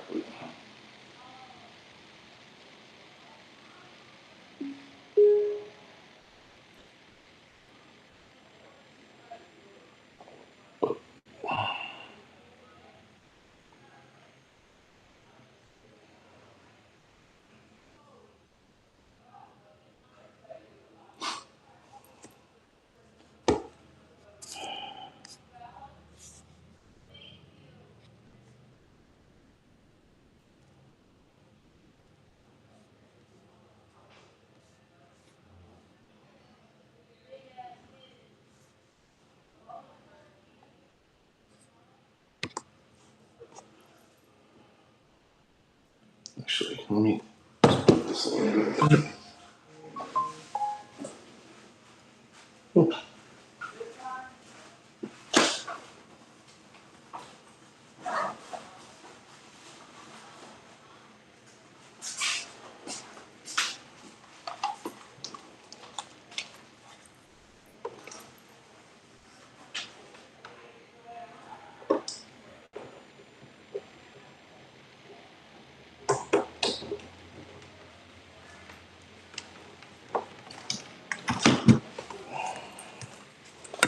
I'm gonna mark on the laptop.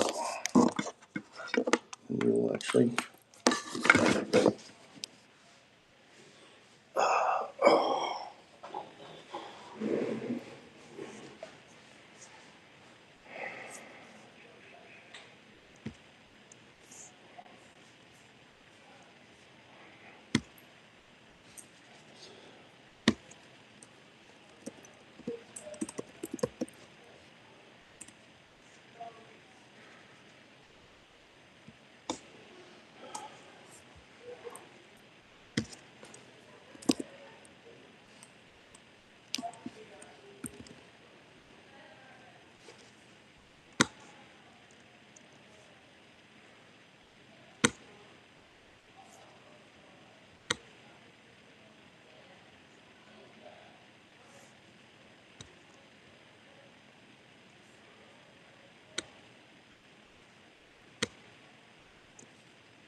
Wow.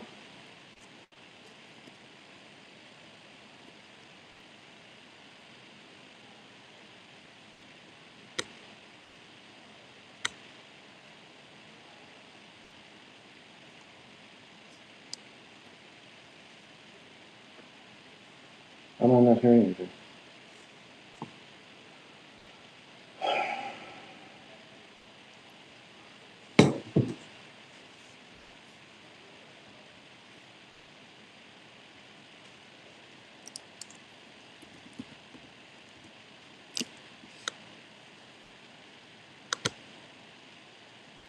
How can I shape society to my view, right? Like to my vision? Well, one way is through working in the media, for sure. Let me say propagandist. And I'm curious your experience with this kind of stuff. I was interviewed in 2011 over Occupy stuff. The journalist comes in, and he was a freelance writer, worked for a bunch of big outlets, Wall Street Journal, New York Times, Wired. And this guy that I was with offered him a shot of whiskey, this high-end whiskey. I can't accept it. And the guy that you were with? No, I'm a reporter. Okay. Was interviewing me and this guy. Guy offers him a shot of this fine whiskey, scotch, and he says, I can't accept that, I'm sorry.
to determine public policy determinations for the United States, for the American people. They consider it an insult if you question them, and they have no ability to self-reflect.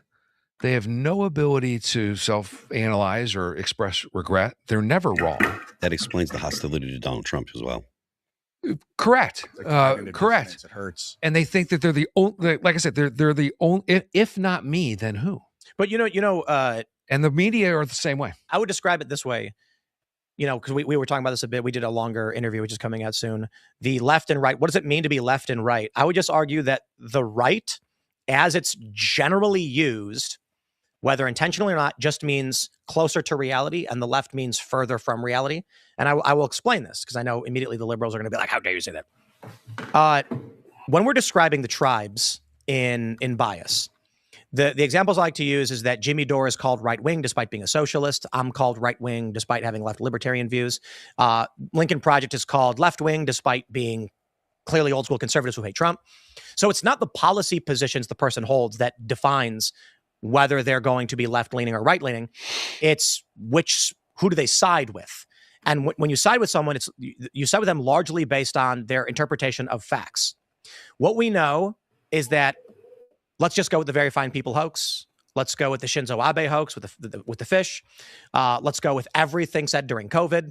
The corporate press, legacy media, the left-aligned media has consistently misled people, either intentionally or otherwise. It's up to you to determine why they were misleading. But whether it was an accident or on purpose, people were being misled.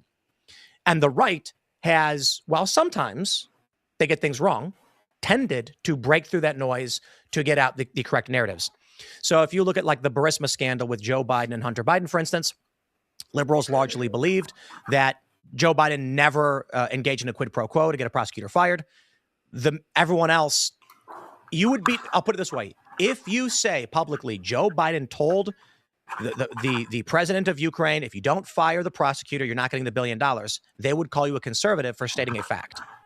So I think, for me, especially after 10 years, I mean, working in this industry longer, but after 10 years of independently just reading nothing but news all day, every day, we see that the left tends to mislead with incorrect information, and the right doesn't. I would describe it as you just did. They don't do the primary sourcing journalism. They do the commentary, fact check, and debunking of the corporate press narratives. So if you're following the right, what are you going to see? Joe Biden on video on X going, I told him, if you don't fire the prosecutor, you're not getting the $1 billion. Son of a bitch. Right. Guy got fired. But if you watch CNN, you'll have never seen that video.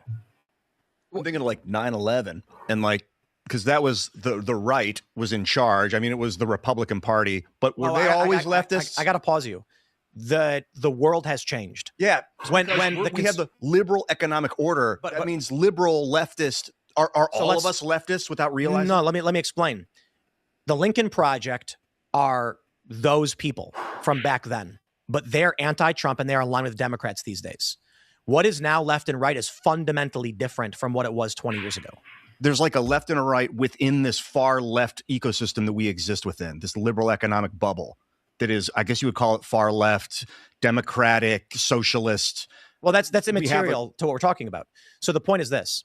You are accurately describing that under the Bush administration during Iraq, the media was marching in lockstep with what the conservatives wanted. That was the right, far right. However, Trump was an insurgent candidate, as was Bernie. The right populists have assumed large control of the Republican Party, and those Republicans you describe formed the Lincoln Project, Bill Kristol, and are now aligned with Democrats and advocating for Democrat politicians and opposing the right. So when I say the right tends to be closer to reality and the left tends to be misleading, I am not talking about 20 years ago. I'm talking about what's happened since then with, don't get me wrong, back then, all of the media was in this bubble.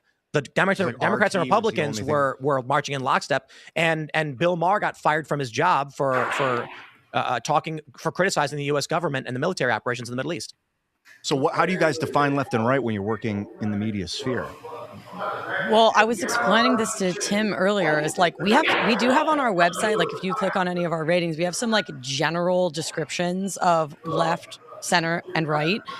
But our process is actually to capture the average view of Americans and a panel of experts like today, right? So like you're talking about the history of it changing and things like that, right? But what we're actually trying to do is capture what are largely subjective views. It's true. Like if you look at our page for the Lincoln Project, there was a ton of discussion about whether or not about what their rating ought to be, right? And we have some really interesting discussion captured on that page. So we're not actually trying to define it. We're trying to capture what Americans think and also what experts think when they read news content and they see it straying from objectivity and neutrality. And we have a rubric for that, essentially, with types of I was just telling this here feller, we got mrc.org pulled up.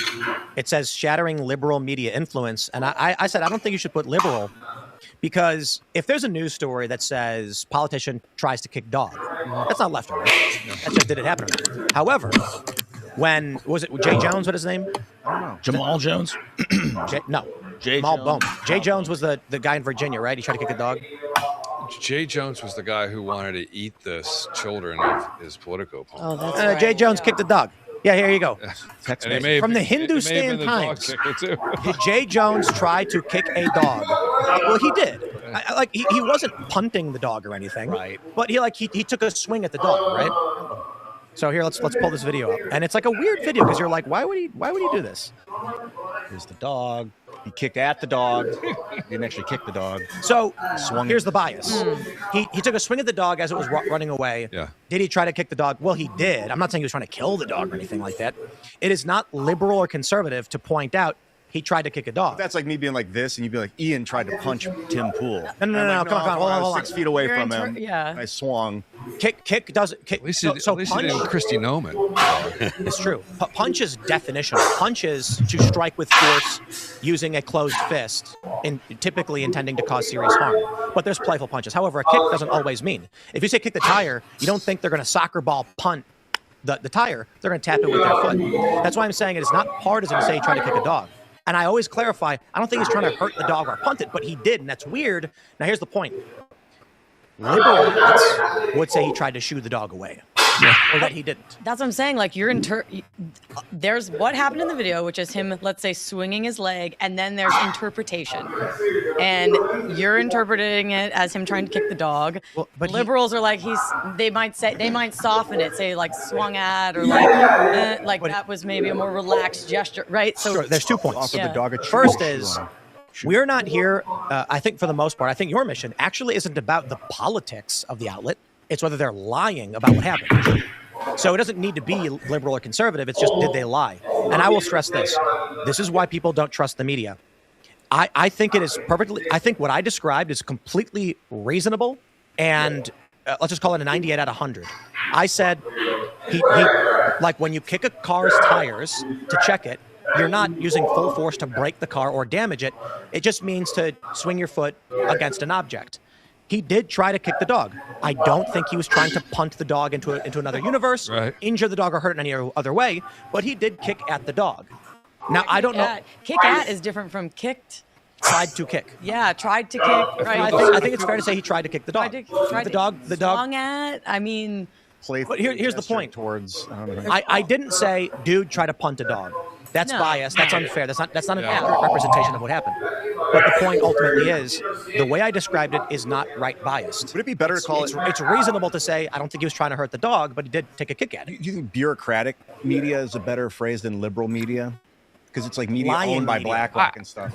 Lying. I love the term elitist because I do think there's the right is already kind of engaged in this war on expertise anyway, and these guys very much feel like flyover country is beneath them, and their presentation, and you see this in the Fauci coverage, is just this elitist mentality. But to your point, and I can actually, when you're talking about this video, I can feel like the soul of Scott Adams, like saying everybody sees a video differently, sees different things. But to your point earlier, what the right invests in when it comes to journalism, this all kind of started back in 1992. Roger Ailes and Rupert Murdoch figured out that, okay, CNN can go and invest in the basic blocking and tackling. If you want to see what happened, go turn on CNN. If you want to go see what it means, turn on Fox. And so they invested in and analysts, where CNN invested in big, gigantic computer boards of electoral college maps and all these fancy toys and gizmos that nobody watched because they believed them. And so that has sort of permeated, and you can't argue with Fox's approach. The number one network, 24 hours of every single day for 30 years, every single hour, every day. I mean, who are we to judge any of that? But that is, and that's not to say that the Fox has not, that the right-wing ecosystem has not invested properly in the basic blocking of tackling of reporting. Breitbart is a terrific example of this. In January, the Minnesota Star Tribune shot up the news website rankings to be the top 40 news website in America in January, all with anti-ICE coverage all day long, based purely on the fact that Apple News picked them up 11 times and Google News picked them up 6 times. And I was sitting at a panel with Alex Marlowe, who I'm sure we both know, and I said, did you deploy a reporter during the ICE rallies? And he said, absolutely. He processed 3 stories a day. Did Apple News pick up Breitbart? Nope. Did Google News? Nope. MSN? Nope. Yahoo? Nope. So this website that nobody asked for, one of the most liberal operations outlets in the country, the Minnesota Star Tribune, was showcased and vaulted up to the top 50 rankings in the United States based purely on the app love that they got. And it's all anti-ICE all the time. So that's kind of the system that we're trying to change. Because the right-wing ecosystem, talk to Miranda Devine. Tell Miranda Devine she doesn't break stories on the right. Did you know the Minnesota Star Tribune reported that Ilhan Omar may have married her brother? As of... This was years ago. She was broke. They broke it when the story. Right. And it's funny because that story is considered fake news and right wing and whatever, even though it's the Star Tribune that published it. There's a great meme going around with the main guy. What's his name? Jackson? Latner? No, Jackson. The new one married his cousin. Oh yeah. And Omar's out there like, hold my beer. Well, he married his second cousin, right? Yeah, something. Well, in Maine, second cousin is still a line. People need to understand. Second cousin is far away from first cousin, but it's like second cousins. That's like your dad's cousin is your second cousin? No, I think it means they shared a great grandparent. Yeah. I'm like, sorry, nah. No, you got to wait 7 generations until there's like zero genetic danger. We did all this math on the show. Dude, you make a good point about Alphabet controlling the media, like these corporations, Apple. Like since 2006, you get featured on YouTube, you're bigger than Fox News. A majority of the country. Apple aren't the same thing. No, 2 different companies that are kind of co-monopolizing, duopolizing the media. Reuters had a great poll in July of 25. A majority of the country reported that they get their news from one of the following 4: Apple News, Google News, Yahoo, or MSN. And it makes sense. They're at the point of entry, right? If you got an iPhone, you got Apple News preloaded, Android, Google News preloaded. If you're on a desktop computer, if you're at the nurse with the graveyard shift, if you're whatever white collar job you've got MSN preloaded. So it makes sense. So it's also important to analyze what these guys are putting out there and what outlets they're choosing to showcase. Okay. And what are the financial arrangements between these things? We got to do it. From the New York Post, Maine Democrat Senate candidate Troy Jackson fathered 2 kids with his second cousin. Okay. So I saw this story, and that's just it. Jackson, 58, and Lana Peltier. How do you say that? Peltier? Peltier. Share 2 adult sons and the same great-grandparents. I see a comment where someone's like, well, second cousin's very different from first cousin. And immediately everyone's like, oh, no. Found him. Here it is. I just want to show you this chart. This means this dude had kids. This is his dad's cousin's kid. That's what you were saying, right, Ian? His dad's cousin or his mom's cousin. His one of his parents' cousins had a kid. He married that kid and had kids. Okay, that means they're the same great-grandparent.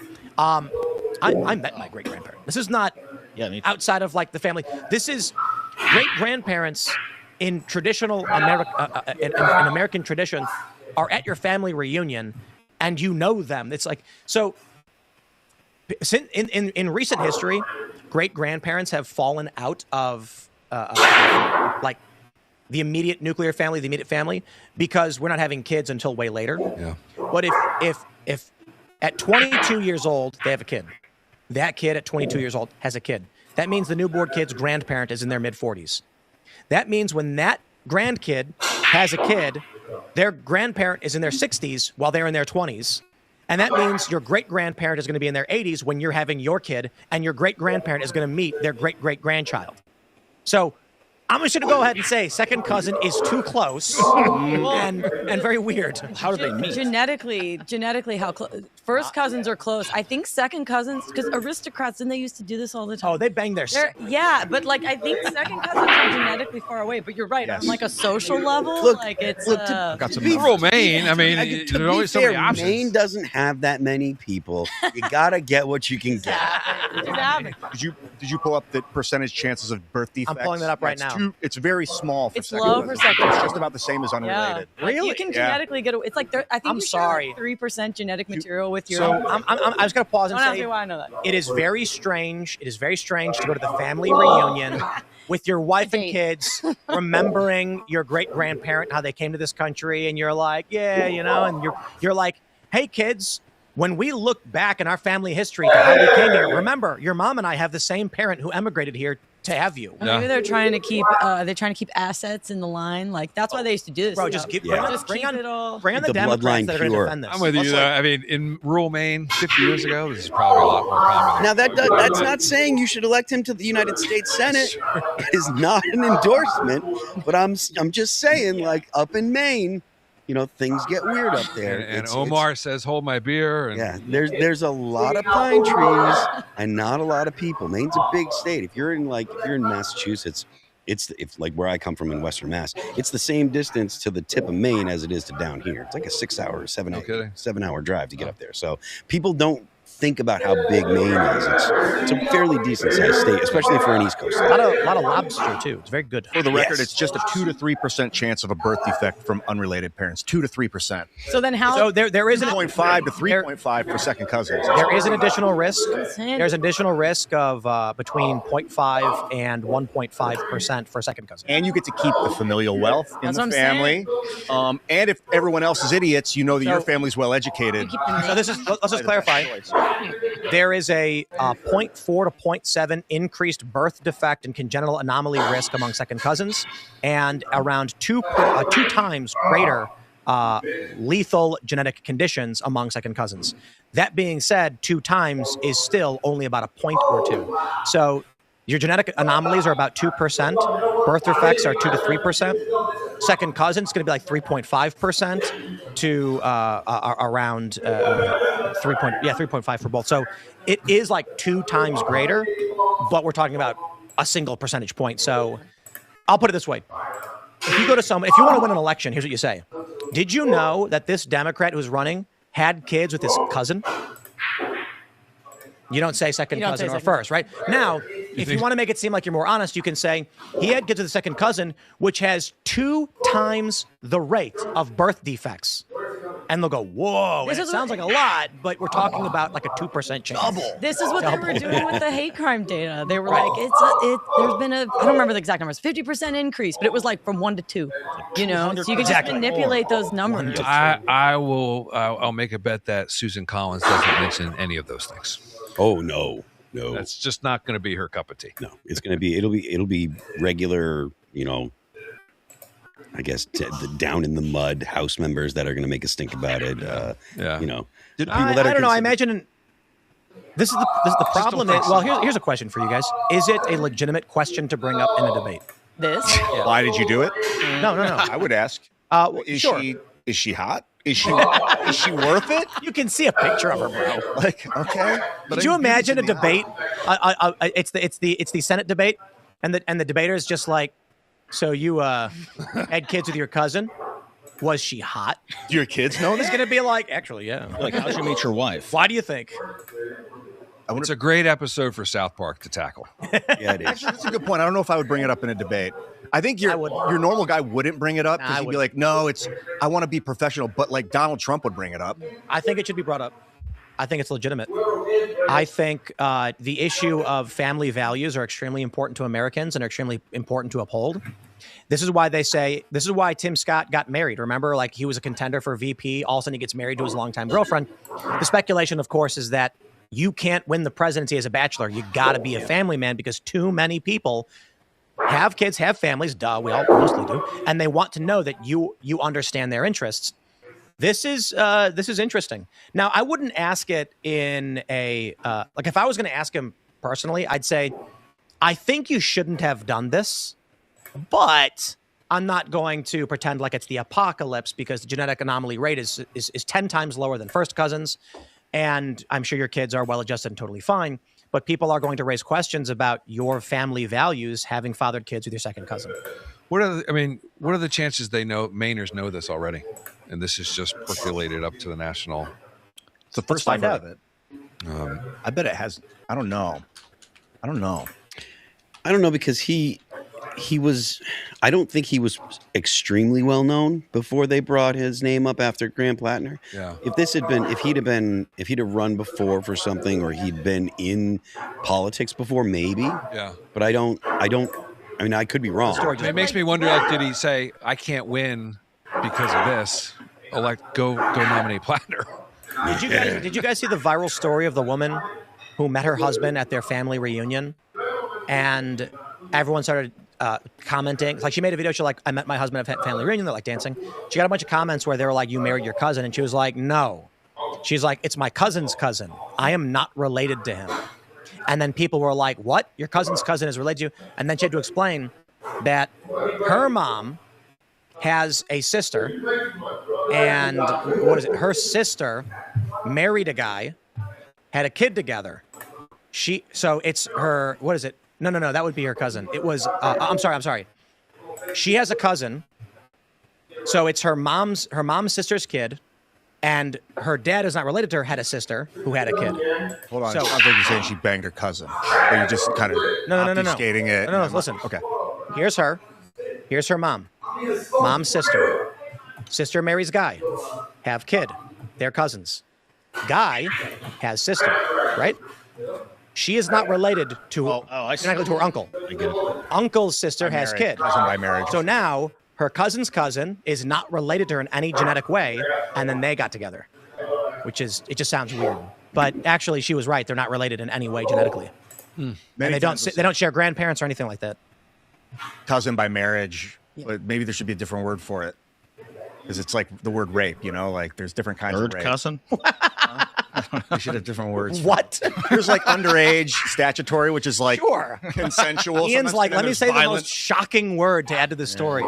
So being from Virginia, we're all related to Robert E. Lee. That's what we all claim. And you look like everybody claims it. Everybody. It's like the Genghis Khan of the United States. I mean, it's that's the lore of it, right? And so it's easy. But if you ask this guy this in a debate, and you're trying to get at his sense of family, what does it imply about him politically? You know what I mean? Couldn't that he would bang his cousin? He's more family oriented than the average person. Well, no, I would say this. Hold on. This story is getting a lot of attention. Yeah. Why?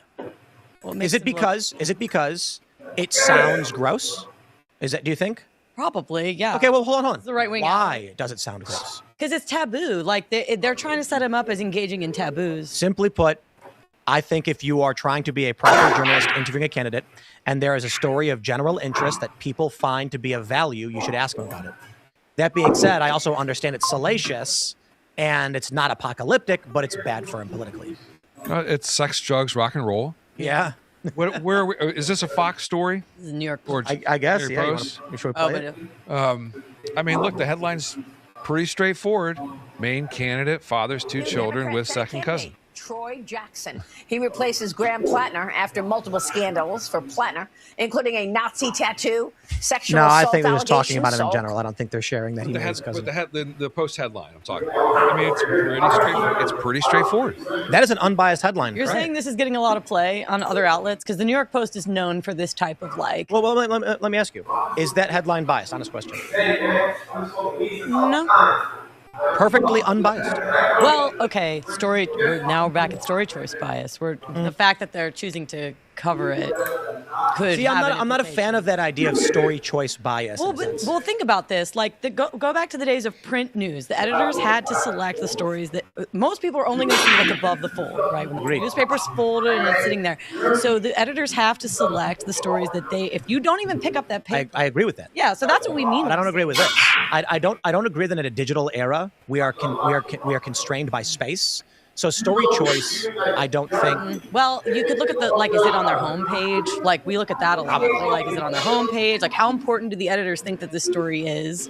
They're calling it an unspeakable horror. No, I'm kidding. I would say if the twists and turns of every relationship Donald Trump Jr. has been in the last 8 years of the Trump era, and that's been widely reported from girlfriends and ex-wives and new wives, then certainly the candidate for in the most important Senate race in the country, his family relationship is newsworthy. Absolutely. Story choice bias is super important, because every day before we do this show, we'll be like, what should we talk about today? That's bias. That's not correct. We say, what's the biggest story of the day? According to this framing, like the things you've seen. I say, what's the big news, everybody? And I ask everybody what the biggest story I have a specific algorithm in Twitter that I pick from that I have. It's like an echo chamber. It's a big echo chamber. But like, how can you deliver news and not be biased? Because you're deciding what you're going to cover. But this is the point. We're all biased. That's why we're perfectly unbiased in every way. You're the only neutral news. But to say that like story choice bias isn't relevant is just not accurate, because exactly what you're saying. Like even if you go look at all the media outlets of the day and what are they all covering, like. Sometimes they're not all covering the same thing. Sometimes they are all covering the same thing because everyone agrees it's the biggest story. Every day when we come in at pre-production and I ask what's the big news, I'm not suggesting the most viewed. I'm saying which is generating the most interest, attention, and is requesting of opinion and commentary. Well, do you ever choose based on what you think is really important, even if it's not being widely covered? Sometimes, yes. Yeah, story choice bias. Indeed. Typically, though, for this show is like which is fine. It's not like it's bad. It's just I would actually say technically the inverse. Sometimes we cover stories we know people aren't going to click on, but is the most important story. Yeah. Like there was earthquake and hurricane hits, and we're like, this is going to be the most valuable in terms of what people to know. Arguing about the color of Trump's tie, it's the biggest story, but who cares? Yeah, I'm not going to do that. Yeah, I mean, if you went with the networks, you wouldn't have covered Fauci. Indeed, you wouldn't have covered Nick Shirley. Yep. You wouldn't have covered Hunter Biden. There's a laundry list. And if you were a big tech company, you'd have banned anyone who did. Absolutely. Yeah. So we're just you're just editors or commentators. They're always having to choose what they think is the most important for people. If people just look at the New York Post homepage today, what are they going to take away? To be fair, that wasn't on the homepage. I looked, it wasn't there. Yeah. So, but it is. It is. There's a story choice bias, but there are editorial decisions being made every single day by these big media companies. To not cover Fauci, those diaries should have been one of the biggest stories of the year. Oh yeah, because it proved that he was lying about everything. Absolutely, and to give it a glancing 24 seconds on the network is a crime in and of itself. Here's the important point to the liberal mention. It is not a policy position to point out that they're obfuscating and downplaying some of the most important stories of a generation. So the issue that I take with we're conservatives and we're calling out the liberal bias. The issue I take with it is that what Fauci did is not partisan Democrat conservative. It is just atrocious. He committed atrocities, in my opinion. And I'm going to clarify. He surreptitiously provided funding for gain-of-function research, lied about it, defied mandate from the U.S. government to do so, and doing it in a foreign country. And when he found out that it was likely his work that resulted in this, lied to the American people and advocated for things that were detrimental and that caused harm and death. That is, he committed atrocities in that capacity. I'm not acting like he's Hitler or anything, but when he went out and he lied to people, what did he say? How about an easy one? He said, don't buy masks. Then he later admitted, I only lied to people because I wanted to make sure our people got them first. I wanted to make sure that our medical professionals got access to these masks before the general public. Now that we've secured our supplies, now you can worry about it. That's not what someone who is being honest and neutral should be doing. Not just can, but should. Indeed, and then mandated. And then started, even though he admitted you don't need to wear 2 masks, once the media told him you should, he went along with it and told people to wear 2 masks.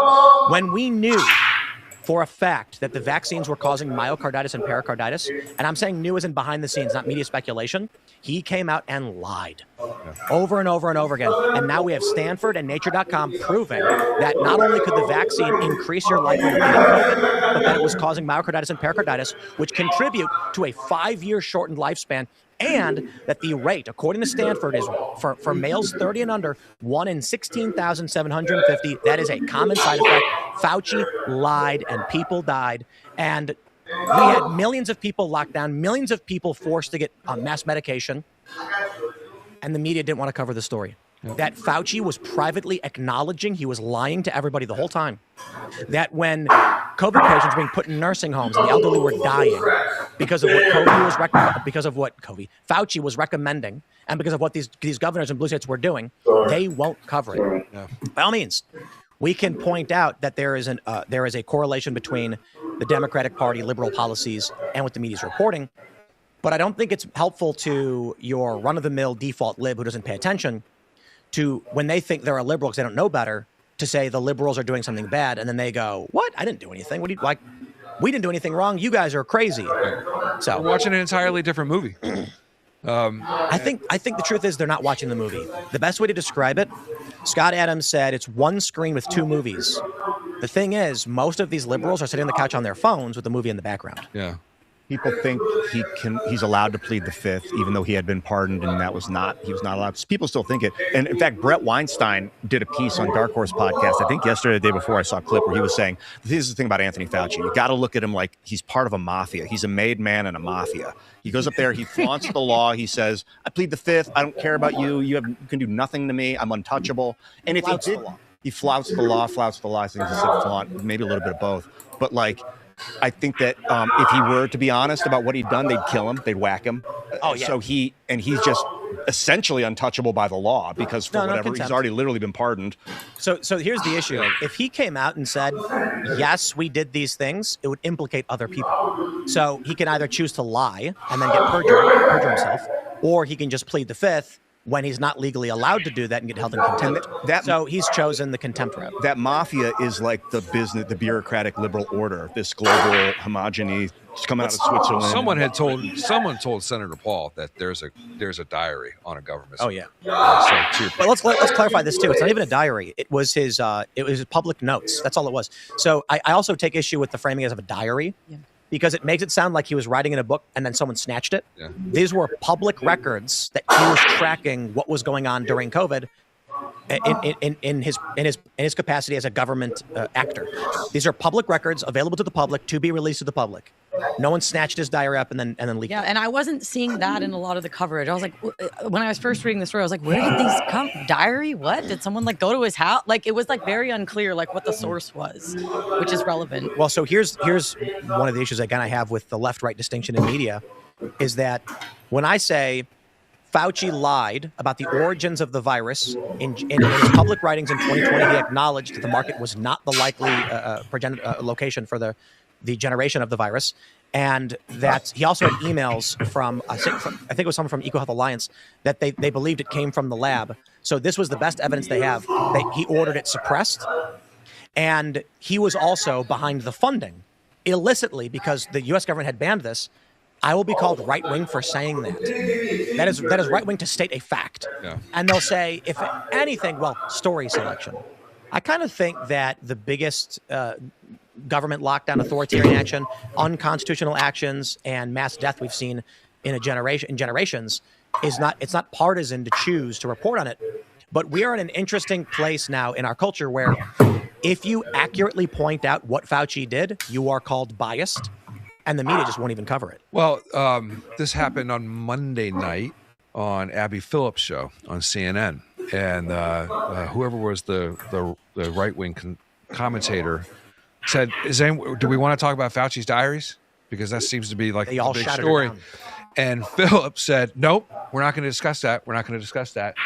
You know, cackle, cackle, cackle, bark, bark, bark between the panelists. We're not discussing that. It was worse than that. They all started yelling at her at once. Exactly. And so she couldn't even say one single word. Yeah.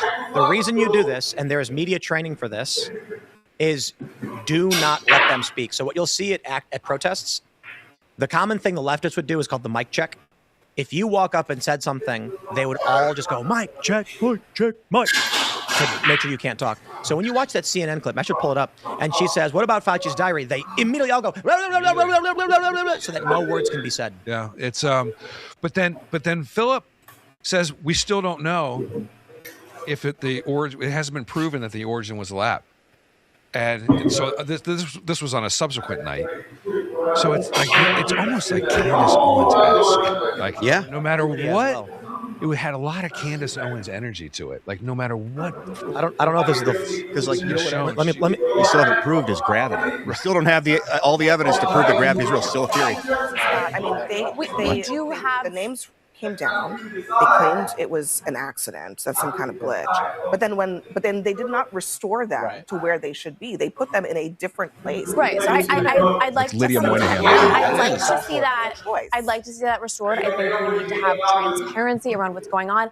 I think one situation that, frankly, where we saw the government was certainly obfuscating, didn't have any transparency, was Anthony Fauci, who we're getting his diaries today, where he was purposely obfuscating about. And now everyone's just yelling, so she can't say anything. That's actually something where we know he was purposely obfuscating. Lydia, we're sitting here talking about Americans who were killed in theater, okay, as a result of a war. We are not going to pivot to Anthony Fauci's diaries. That's a different you're saying. I wonder if the diary ward was put forward by liberal actors to discredit them. Because it sounds like Ashley Biden's diary is what I. If you say Fauci's a private correspondence during COVID, or the public, Fauci's public writings as an actor from the government, these are things the public should have access to. And they do. The press has framed it as his private, his private diary, and it's not.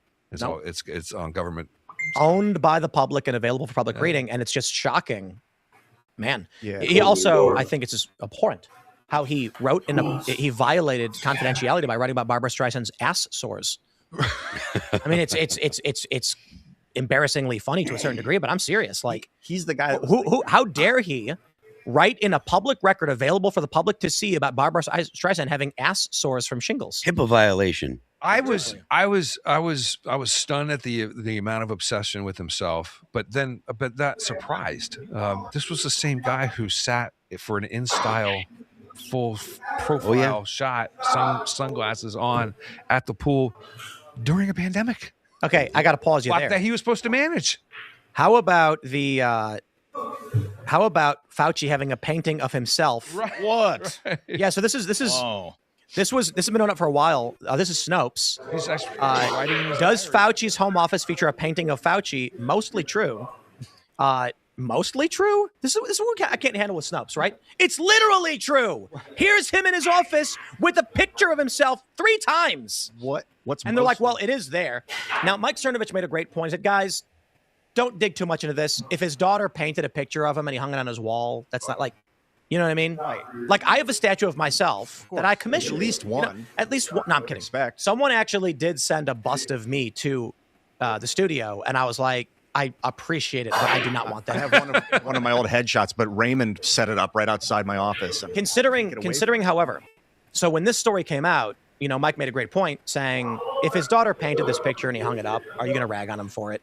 And I said, right, like, let's get more context. Now that we read the context in his public writings where he's like, me, me, I'm like, okay, yeah, that's him. But what is Snopes saying that it's mostly true? Like, what are they saying here? A viral image shows a portrait of Dr. Fauci hanging on the wall of Fauci's office. While the portion of this image showing the portrait is real, other aspects of the viral image were manipulated.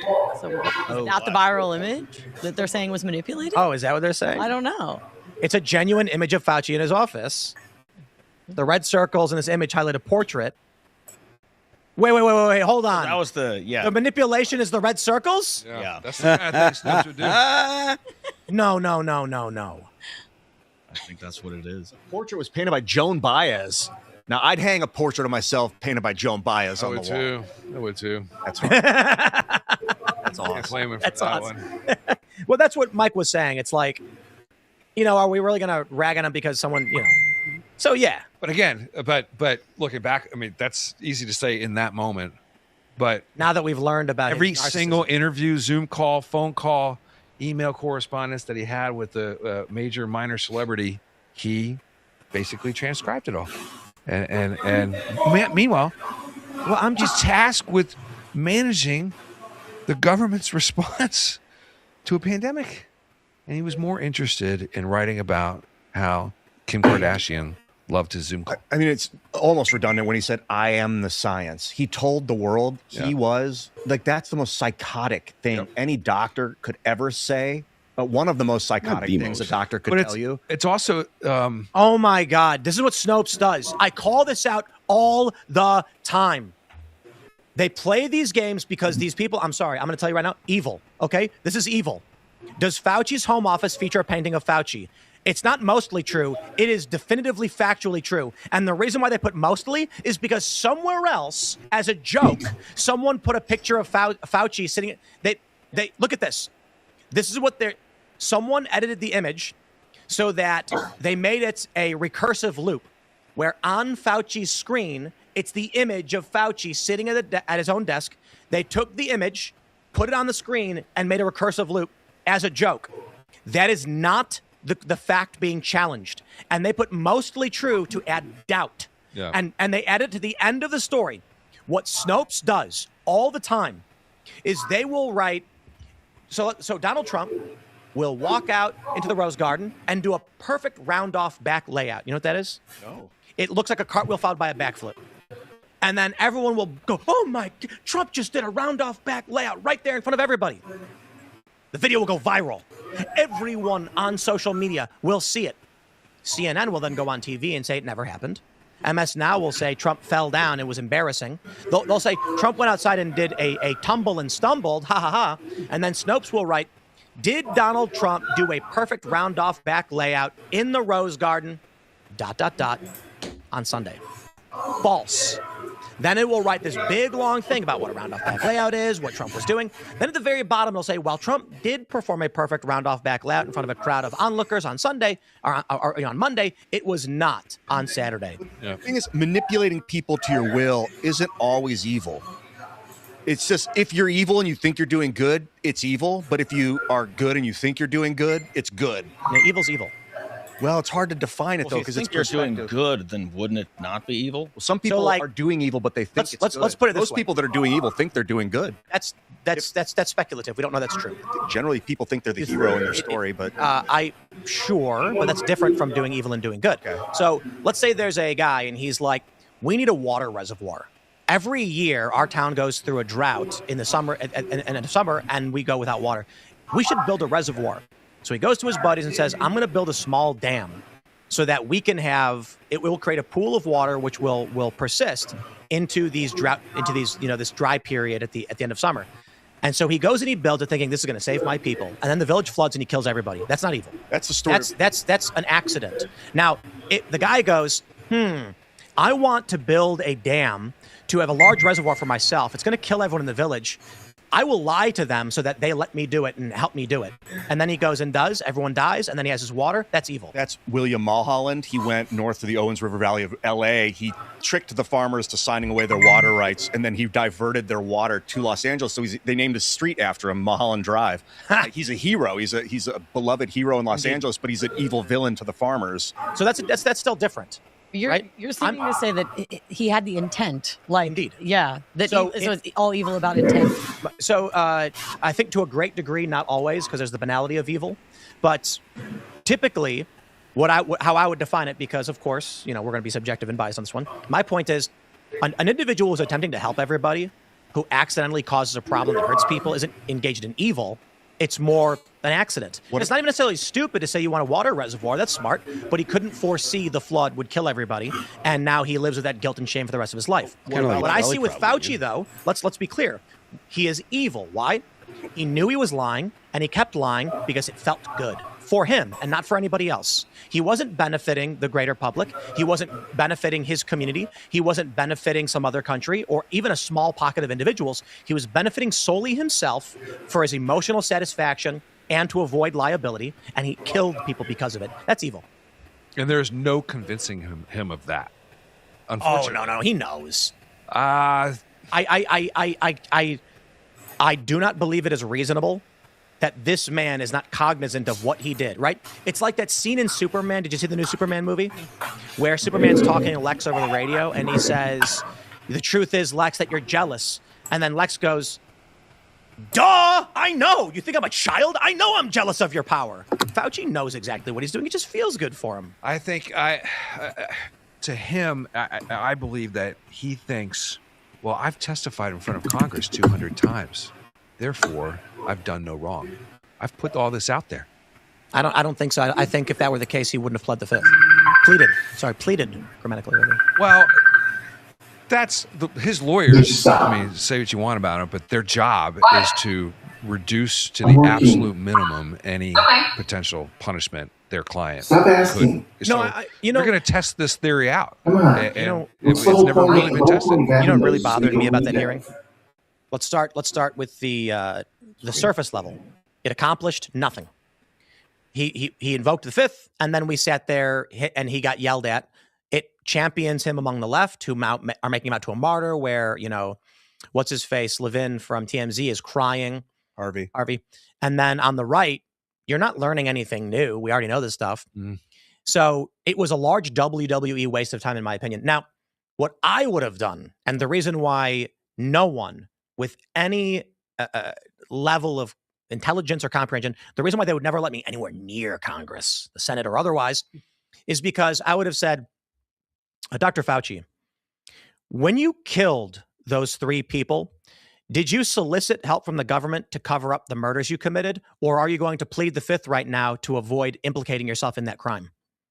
I can't answer that on behalf of my counsel. Because the point is, it's a Kafka trap. When he then says, under the advice of counsel, I'm pleading the fifth, he's now walked into a rhetorical trick, which admittedly is it's going to just embolden people on the right. But that's kind of the point, to antagonize. Or it's going to force him to say, how dare you, I never killed anybody. What? You ask a loaded question to accuse him, forcing him to break from the traditional, under advice of counsel, I'm respectfully invoking my Fifth Amendment right. Ask him something that he has to reject. Has to. When you abused those beagles, right, which is a fact, he did. You guys all know the story, right? He had flies eating their faces. Flies, I think. Yeah. Yeah, and so you just get real heavy with it.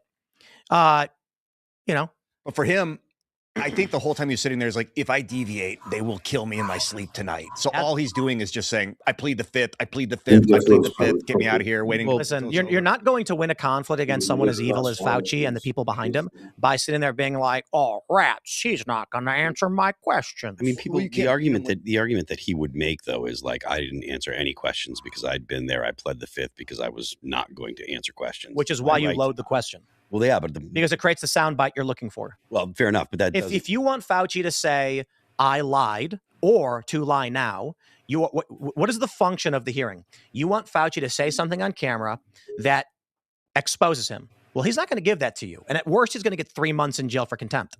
So get your soundbite. If that's all you really wanted, and he's not playing fair, and they're liars, and they're evil, and manipulators, guys, take a PR class. Fauci, when you personally murdered that child, did you solicit anyone in the government to help you cover it up, or are you going to invoke the Fifth Amendment to prevent you from being implicated in the murder of the child that you committed?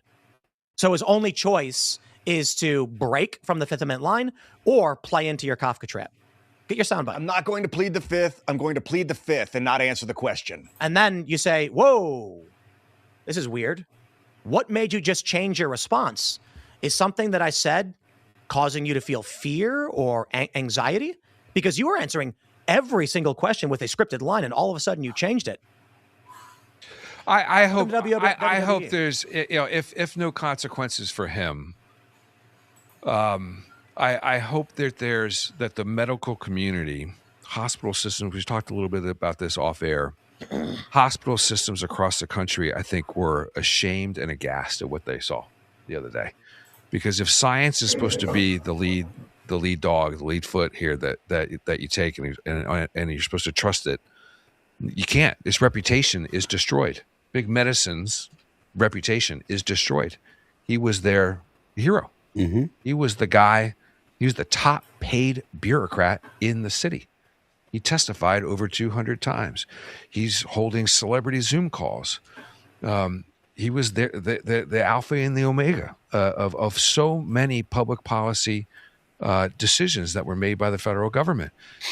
I mean, we've watched, I think if we all have families here, there's no We've watched our local pediatricians just go out of business and have to just fold to hospital systems and big corporate healthcare. Now you don't trust any of that anymore. And I hope there's a return to your to a family doctor experience across the country. I just trying to verify to make sure that, but the speech and debate clause protects you, it grants you great immunity as a member of Congress in hearings. They could have literally gone up on that and said, Dr. Fauci, you murdered a child with your bare hands, and we want you to answer for it. And that you can't be sued. You can't be held liable in any way because members of Congress are immune from defamation suits. But there would be an article written and be like, Rand Paul accuses Fauci of murder. Yeah. Which that's already been written. That's true. You just put Fauci, when you told Governor Cuomo to murder those elderly people, were you concerned about your request that he murder those people being exposed? Or are you going to invoke the Fifth right now to avoid implicating yourself in that crime?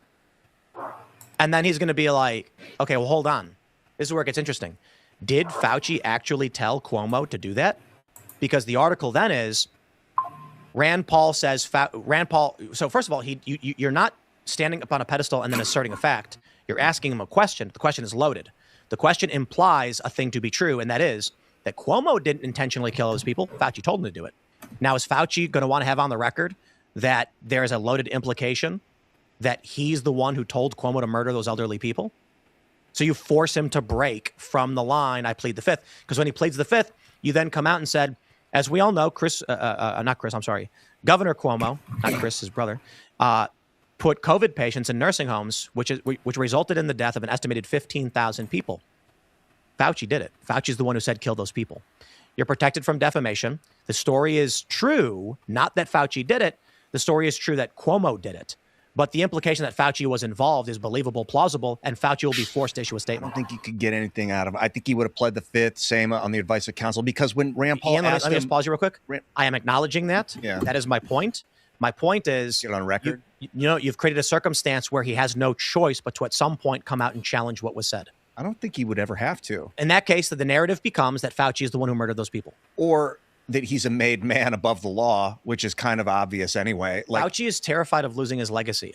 That's my point. He doesn't want... his life. Yeah, those two things. Sure. I mean, I think it's fair to say that he'd find a polonium sandwich if he ever crossed these people. Dude, he pled the Fifth to what day is it? Like, that is some... Yeah. Throwing it in the face. That's because the point was he's just not saying anything. He's not answering any questions. He did plead the Fifth to what day is it? He pled the Fifth to what color's the carpet in front of me. Like, that's total, like, I mean, that's flouting the law. That's like saying you have no control over me, Congress. You have nothing. And it also proves that it's not a fear of an incrimination. It's a fear of something else. You're not. Yeah, you're never going to get found to be perjured because you misidentified the appropriate shade of red of the carpet. It's mauve, maroon. You're under arrest. You lied. That's not going to happen. It's like I thought it was. Actually, I don't even. Is mauve brown? I was like purple. Is the Fauci thing just like? Oh yeah, it's like a purple. Let it go, move like on. Periwinkle. Fauci, because Epstein stuff is like that too. The Epstein files. I'm like, that's just like dirty, dark, secretive data that. No, I'd like to see the constitutional question get answered, the legality of what he did. That's gonna have to get worked through the courts. I would disagree. I think his reputation is destroyed. Not on the left. They're crying for him on TV. If fine, if you loved him, okay. So you've got the TMZ guy, but you got a lot of people scattering. Look. Here's the problem. You say it's got to go through the courts. That's what it has to. I genuine curiosity, like how can you do that? The right's worldview is we must adjudicate. The left's worldview is the law is what we say it is. Right. That's true. As far as Fauci goes, though, I mean, a lot of times lawyers say if you're going to stand on the Fifth, you don't answer anything, right? You don't. There are no questions that you answer. If you're going to plead the Fifth, you don't say anything at all. Now, granted, like I understand your point. It's like he was saying to Congress, I'm not playing this. I'm not going to engage in this. And, you can make your own decisions about the morality or whatever. Just get a little sign, with a Fifth written on it. And then you can just go. The Chappelle bit. Fifth. Yeah. I mean, there's no point in sitting there saying the same line over and over again. 111 times they counted. Because they say, like, one of the things that I just Googled it, and they say once you clearly invoke your rights, you must stop talking immediately. When you're in front of Congress, you're not allowed to stop talking, so you have to continuously invoke your rights. I don't think you have to do that. That's the advice. I'm fairly certain any legal context, a judge is going to be like, we understand that Fauci has said he would plead the fifth on all questions from this point forward. Well, the Senate wasn't going to stop asking questions. Indeed, and he can just say, fifth. You can go like this.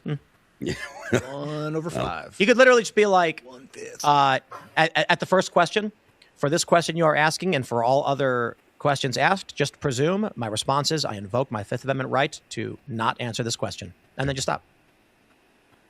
But then it's just all theater. It's all WWE. Unfortunately, we're not able to assume anything, Mr. Fauci. So how are you feeling? I plead the fifth. You know what they should have asked him? If you did not eat breakfast yesterday, how would you have felt? How gay are you? That's a good question. I ask myself every morning. Yeah. I want to make Dr. a movie Fauci, called that. you came to me before this hearing and told me that you found me sexually attractive. Would you like to state for the record now, how attractive on a scale of 1 to 10? Or they just could have made I plead the fifth. Whoa. well, I can respect Fauci. No kissing and telling. So should they have him back to Congress and just humiliate him by telling him how attractive he is for like an hour? And just like totally make a mockery of him? Members of Congress are mock the process. Members of Congress can say anything they want with impunity. Like they're immune from civil claims and for what they say. This is one of the, not the first, but an egregious example of people being above the law. If they're like, what would you like to plead, Dr. Fauci? He's like, the fifth. You could get a different answer that way. Or, I don't know. Yeah, I mean, he made it a point to not answer any questions, and every time they asked, he's just like, let's talk about the invasion of Spain. We got this from the Washington Post. Migrants overrun a Spanish outpost. Is that biased? Yeah. We ask our all sides expert. I would say yes. Stirring European outrage. So, wow, it's not an outpost. Guys, Ceuta, Spain, has been a part of Spain since 1580. It was a part of Spain longer than the current government of Morocco existed by about 50 years. 48 to 60,000 people stormed into Ceuta. I would describe this as the most shocking and egregious thing we've seen so far as it pertains to mass migration. I'm going to explain why.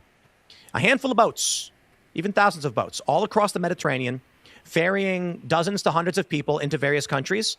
Mass migration causes problems. Bad. 60,000 people from one country storming into a territory of a foreign country is an act of war. Mm-hmm. It's an invasion. It is not mass migration. What we are seeing is recolonization. It is not. Well, actually, it's not even. It's conquer. It's conquering. It's colonization. Reconquista. Ceuta was a part of was Portuguese and it was part of Spain in the 1400s. Portugal broke off. Spanish settlers came down, and it officially became Spain in 1580. Morocco's government, as the current dynasty, is I believe it's like 1632. So this is older than Morocco. It is not land that was taken from the Moroccans. For them to invade now to try and take it, that's just a straight up invasion. I think the Spanish took it from the Abbasid Empire. One of those. What, 1430? Yeah, they took it from like an Islamic caliphate back in the day. There was always battles over land. The caliphate took half of Spain. No, there was the jihad. Always there was like 500 years where Islam was predominant in Spain, but before that, Spain was Spain. Yeah, it was mostly European. It was like Spanish is actually all European because it's in Europe. Spanish is Arabic Latin mix. We were talking about CBS earlier, their morning show today. Their co-hosts were arguing that you got to remember, guys, they're just looking for a better life. Did you show the video last night of they're looking for a better life at the Spanish people's expense, though. Right. And honestly, at the rest of Europe's expense. But not conquest, not takeover, just a better life. It was chilling. Did you show the video on the show last night of the dudes rushing in? I mean, we talked about it. I don't think we actually got to play any videos. When you see the video of them pouring through the gates, and this could happen in my town, and being physically violent. This is crazy. Like if this happened in your city, you realize they just keep coming. They just and It's not water. It's The not police- a tsunami. It's human beings. The police that have opposable thumbs. The police are putting up walls around grocery stores because the migrants have begun breaking into grocery stores because they don't have anything. They came in with nothing in there. It's an invasion. Yeah, they're like breaking into homes and stuff. This is On the X. first time I've really seen an active migration as an invasion. How do you stop it? You bust out the military and start opening fire. I mean, that's the only way. You have to call in the National Guard to protect the homeland. Other than that, you ask them Opening fire, but these are unarmed migrants looking for a better life. If there's an invasion on your territory and you're asking me as a military, as a commander, what I would order, that would be something like defend the homeland with weapons. Yes. I would say this.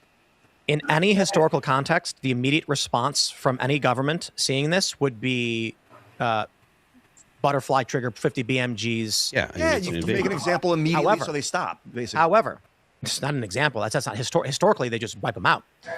We do not have the social capabilities these days to do anything to stop this. In fact, I think the PM of Spain told the guard to stand down. That's one of the more concerning things. He told the military and the police to stand down and let it happen. What I'm saying is there is no action you can take that would solve this problem. Because if you used physical force against these people, you're going to be accused of beating innocent migrants. The media would come out against you. You'd never win an election again. Special interests would dump money against you. You'd probably lose your life to extremists. It is crazy to think that governments have become so emotionally neutered that they can't order violence on invaders. I understand that that's a contextual argument that some people would not consider these people invaders. But I mean, I imagine that it's going to get to a point where there's going to be something like this and a government will order the guys to open fire and it'll be a snap. It'll be bloody. It'll be the whole world will see it. It will set a new precedent of the 21st century. You don't Never going going to to happen. No way. But how countries? I don't see them continuously allowing mass just invasion. I mean, this is an act of violence and war against Spain for sure. And they'll do nothing. What in recent history gives you any indication that they won't continue to allow it? Well, in the past 10 years, what have you seen out of Europe that gives you an indication that they're going to stop this? I'm just looking at human nature. Like over time, like eventually a government like a little more that maybe is a little more conservative. Italy, for instance, Giorgia Meloni was like, we are not allowing this stuff. You better believe we're not allowing this. And I think if they did this in Italy, you might see the National Guard open fire. If 70,000 people showed up on the shores of Destin, Florida in tugboats, what would Trump do? What would DeSantis do? Nothing. You don't think he'd order nothing? 70,000? That's a lot. That's what we're talking about. How many people came through Texas? And what did we see Texas do? First, they tried to put up barriers. Then the Biden administration removed those barriers, and Texas stood there and watched. So, what would DeSantis do? He'd send out National Guard to stand there and watch. I think the thing about this is how shocking it all happened at once. Like the Texas invasion was over 4 years. No. You're wrong. Underreported. But this is like a wave of humans. How do you not have intel that that's coming? What do you think the caravans were? There were caravans. There were caravans of hundreds of thousands all marching in at once. They were running through the barriers, punching cops and beating our border guards. We covered all of this. And the Biden administration physically removed the barriers to allow them to do it. And then CBP stood there and watched, and the Texas State Guard stood there and watched. But what would Trump do? Nothing. Well, I mean, think about like... You really believe that? Yes, absolutely. Yeah. Trump would what I'm saying is the actions Trump would take would not involve anything pertaining to violence against 70,000 people. It would be more so like, this is ridiculous. Congress needs to pass a law immediately to build construction on a new barrier. And it would keep happening because that's what literally happened. In January, whenever, ICE deportations were happening in Minneapolis and 2 people got shot, that essentially led to, pulling back on those operations, right? So like... Right. And because it was because all the media coverage was about that. It was about the violence that happened as a result of deportations, and all the focus was on that rather than like why are we doing the deportations, right? So I think you're right. Like if a government were to use force to stop this, like all the media coverage would just focus on that, and then it would be wildly unpopular. But maybe the media wouldn't even be covering. The border. Dramatic pictures of the chaos in Tijuana, Mexico over the past 24 hours. Hundreds of migrants from Central America attempted to storm the U.S. border, desperate to reach U.S. soil. Oh, no, U.S. 2019? authorities and Mexican police took unprecedented Trump? measures to stop them. And photographers captured this image, a woman leading her young children running from the tear gas fired by U.S. authorities. That Endangering picture children. is getting a lot of attention even this morning. So let's go to Lindsay Duncombe, who's in Washington, during Trump. on this story. All right. This is why you can't process them. No. This is why can't. this like last night we were talking about this a little bit, and the real solution for these problems is I'm policy sorry. change. Here's Trump. We got to fund the wall. This is in 2018 when this happened. You have to have your society. Your society has to desire policy change enough to get the government to actually do something. And the policy changes that we need to see, you need to make sure that illegals don't get any kind of social services. Make sure that illegal people cannot get jobs, that they cannot rent a place to live. You need to make sure that they can't use the banking system, right? These are all things that are possible. Whether or not they're palatable to the American people right now, I don't know. But at some point, there are enough people that come over, and we might have already passed that, but there are enough people that come over that will say, oh, well, that was me, or that was my family, or those are my friends. So no, we're not going to allow the government to enforce immigration. We're not going to allow the government to enforce restrictions on who can be hired. The best solution that we have is to go to the companies that hire people and put them in prison, arrest them. Here's the National Guard of the United States being physically attacked by criminal aliens, and do nothing about it. I mean, seeing them in melee is they have long-range ballistic weapons for a reason. Having them up close like that is, I mean, bro, they could use rubber bullets. They could use anything. They just don't. You're talking about E-Verify.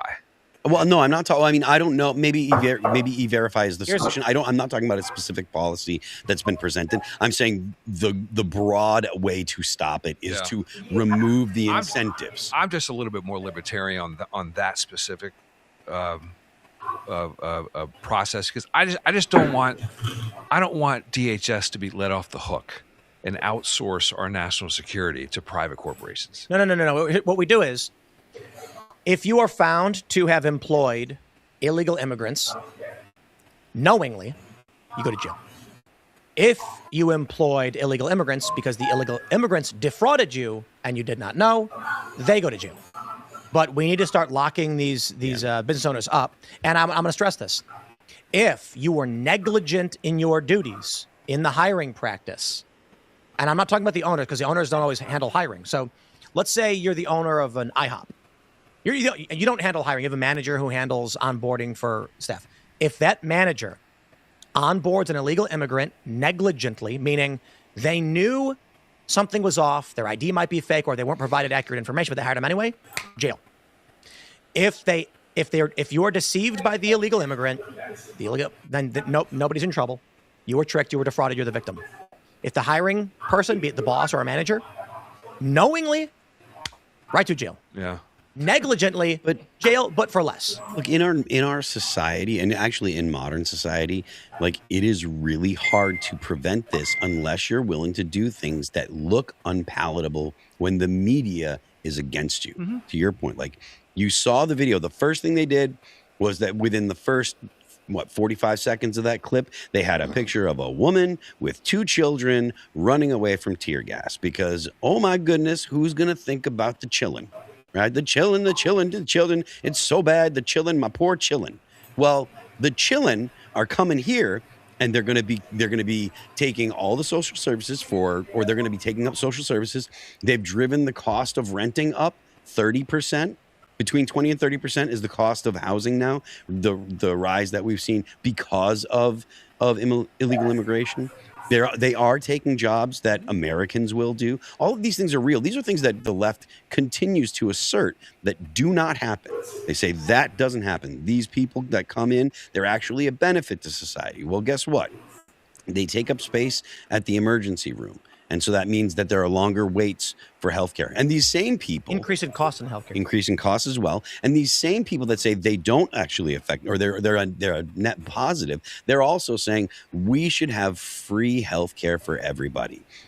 Well, and when you have free healthcare for everybody, that just extends the wait lines. And you can look at any countries that have socialized medicine, and you see there's a massive increase in how long you have to wait to get basic care. I figured it out. See, you were pointing out this image and how it's the propaganda where they're like, the children are being Machillin. Well, I have an idea. Thanks to the power of artificial intelligence, we'll just do this, and then we'll go, what's that man doing to those children? Right. We need to send law enforcement to save the children. Please, more border guards. I mean, The guy from Breaking Bad, the nursing home. I've got fairly thick He's wearing an skin. Elsa shirt. I've got fairly thick skin when it comes to the argument of the children, because I've been kind of like a pro 2A guy for a long time. And that's the argument the left has made about gun control forever.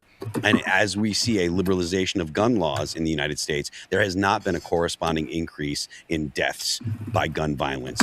It turns out the people that are likely to commit violence with guns, they already have them. The gun crime is not going up, even though 29 states have constitutional carry. You have not seen a massive increase in children dying because of the liberalization of gun crime, or gun violence. I'm sorry, gun laws. My apologies. So that argument of, oh, you got to think of the children. It's like, I just think of the meme. It's like, oh, poor child crying. We have to throw the Constitution and the border away. I'm thinking about the children. I'm thinking about all the labor they could be doing in our country cheaply if we just allowed these child slavers to bring them to their pot farms. Yeah, right. What's what was happening? Yep. Trump had the Marines go out to aid in these migrant enforcement operations, and they found a bunch of children doing slave labor on pot farms. Yeah. And then the left is like, Trump's deploying the military. And I'm like, he did, to assist with stopping child slavery. Why are you mad? But, they're mad about a lot of things. So I was down in Del Rio a few years ago during the Biden administration. Remember Bill Maloogian descended on a house for a string of summer reporting where they were crossing over the Del Rio River? And he had like a week's worth of like, this is like untenable, and because it was the water had gone shallow, and they were crossing over in this one sort of a thin spot, and it was wild I went to that exact spot a few months later. It's gorgeous. I mean, it's like the land that time forgot. I mean, it's like something out of Red Dead Redemption. I mean, it's gorgeous. As it turns out, the guy who owned that house it was a winter duck hunting retreat. This was going on in the summer. I think he lived in North Texas. He sees his house on national television being overrun by illegals. And as the story that was told to me by the National Guard, our Border Patrol guys, this guy comes back to his house and finds Texas Department of Public Safety just on his deck with rifles pointed across at Mexico, and orders Texas Department of Public Safety off of his deck and orders the Border Patrol away. And there's this sort of ethos down there, like, we will take care of this ourselves. We don't want the Border Patrol to take care of this. This is my lot. This is my land. Get the hell off. I have a headline for you. Wild. Can you read that one? Minors among suspected illegal immigrants detained after clash at California farm. Okay, let's ask a few questions. When children enter this country illegally, is the presumption that they came here of their own volition, or were they brought here by somebody else? Someone else. Someone else, but they're minors, right? They can't enter legal contracts. I mean, they were brought here. Okay. Yeah. Now they're working on a California farm. Do you know what kind of farm it was? You said it was a pot farm, right? Well, the BBC just calls it a farm. Oh. In fact, it is described as 2 glasshouse marijuana farms being raided simultaneously. So, that's interesting. And these minors, who we've already determined likely did not come here of their own volition, they were detained. So I'm just going to ask this question. When law enforcement engages in a law enforcement operation on a drug farm, and arrests illegal immigrants, detains them, I'm sorry, is it appropriate to describe the children who came here against their will to work illegally on a drug farm? Would we call it detaining them? Or is there another word? Perhaps. Rescue could be another word, indeed. And now, even if you wanted to be neutral, that is not how you describe this. Law enforcement operation on California marijuana farm results in several minors being rescued. Right. That's how we would describe it in a neutral sense. We do not describe underage individuals operating, working on a drug farm as being detained. That's insane. Right. They didn't come here by choice, and they're not working on a drug farm by choice. Welcome to the BBC. Welcome to Western media. That's how they frame it. Framing is a remarkable thing. Yeah. I won't use Ian. Donald Trump runs into a burning building, rescues 2 small children in a sack full of puppies, and he runs out coughing and gagging, falls down to his knees and says, "It may have taken years off my life, and I'm horribly burned, but I saved these children." And the media is going to write, "Trump grotesquely coughs and gags at meeting with the public." And you're going to be like, well, yeah, he was coughing and gagging because he was choking on fire and smoke after he rescued those children, and they'll put that at the bottom. If they cover him at all. Yeah, they'll just say Trump grotesquely Now you're in a coughs. situation, I'm old enough to remember when Obama gave a speech, one network didn't like it, and another network, it gave them a thrill up their leg. But at least we were watching the same speech. Now, Trump gives a national televised address about Chinese voter file infiltration. And not only are we not going to run it, okay, we're going to debunk it after we don't run it. And on top of that, now we're going to pre-bunk it before he starts talking. Which was a Brian Stelter invented word. We're pre-bunking things now in the press. I fixed the headline for everybody. From frees child slaves. How are you doing that? You just right-click it. Liberals protest. The HTML. Trump frees child slaves. Yep. That's great. You can have Liberals any protest. Just know a little HTML and you can have any headline you want. There you go. Cool. Yeah. You just go to... it really is choose your own adventure. It can be. And it doesn't take very much. There you go. Yeah, they're emphasizing the detainment, right? That's what they're so. Yeah. No wonder you got a bad rating on all sides. It was a baby pit bull, and it had already locked its jaws around my ankle. I was just swinging my leg wildly. No, here's the important thing. Locked jaw. This is actually pretty funny, though. If the media reported, like, Ian Crossland kicks dog, it would say, Tim Pool co-host Ian Crossland caught on camera kicking dog. And then at the very bottom, it's a pit bull just ripping Ian's legs to shred. There's blood everywhere, and he's screaming for help and kicking it. It was a baby pit bull, so its jaws were just forming, but it had clenched around my ankle, and I couldn't get it off, and I was just waving my leg like a crazy man. You saw a lot of that in Renee Good. You saw a lot of that with the kid in Minnesota. This reminds me of Married with Children when Al Bundy punches a guy in the face, and then the show resolves with him saying, like, they got him and Peggy saying they were fanning money, and he's like, the system works. Peggy's like, I sued him for hurting my fist on his face. Like, that's the way it goes sometimes, Like control of the media. That's like no, just like well, the joke there is that he punched a guy, but then sued him because he hurt his hand. I was just thinking about like the whole world manipulating people with the media to win a war without firing a shot. There's a NASCAR fight in the Daytona 500 in 1979, and they got into a big brawl, and that was the famous quote. It's like, he ran into my fist. Oh, he ran into my fist. I mean, it's accurate, right? But yep. Look, this is how the media does it. How's their lead? Like, can you scroll down on this? Well, let's reset it. Yeah, farm workers were badly injured. There we go. Oh my God! See? And you have to look also at how they're actually reporting this beyond the headline. Badly injured. Yeah. Okay. Look what's emphasized here. Underage. How about indentured servitude? Slanted. How about criminal aliens suffered injuries during a raid at a California marijuana farm, which child slaves were found and rescued? Look at this. Detained. Listen, when a firefighter runs into a burning building and carries out a child, and then hold on, and that child is then placed on a gurney and told not to go anywhere because they need oxygen, They are not detaining that child. Oh, yes, they are. I don't know where you're getting your news from, Tim. What is it? Timothy Poole. This is BBC. Yeah.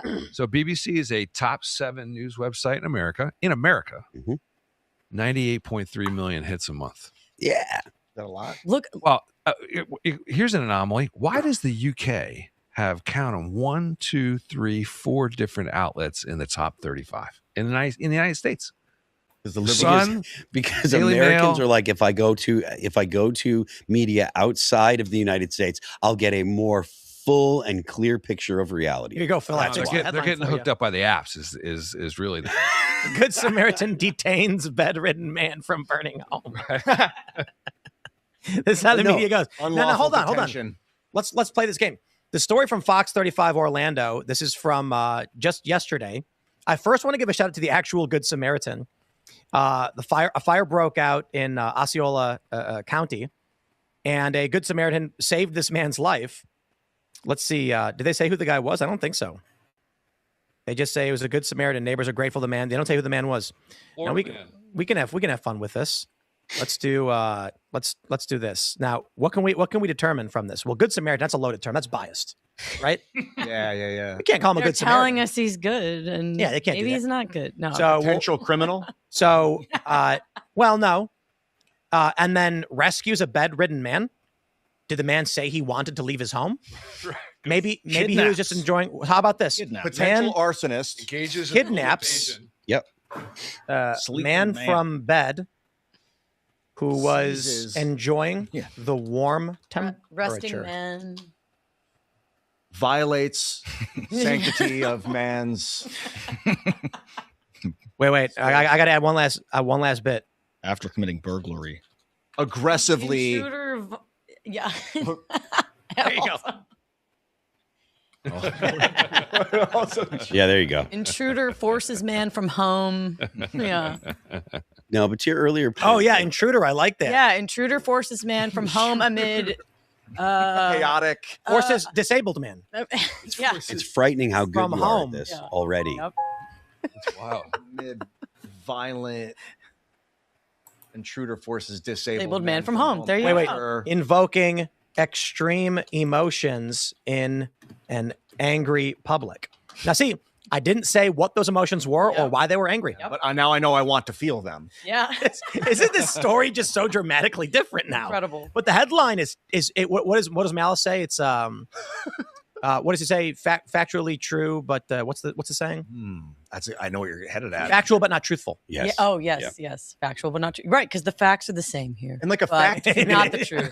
Is it framing that a fact can be forces wrong? disabled man. If I said like those curtains are blue, that would be a factual statement that is incorrect, but still a fact. Well, yeah, exactly. You can on. state something as fact without it being true, right? Like you stated that like it's objective truth. So that It's not true. but you're stating something as fact, but it's not true. Yeah. But it's not a fact either. Right, You're it's stating not- it as fact. yes, You it's can't act written like, like it's not a fact. We can run one for the Back in libertarians school, we here. learn about like or like a declarative sentence, right? Yeah. Or like you're declaring it as fact, but it's not fact. So this one is firefighter hurt, occupant rescued in Hamilton House fire.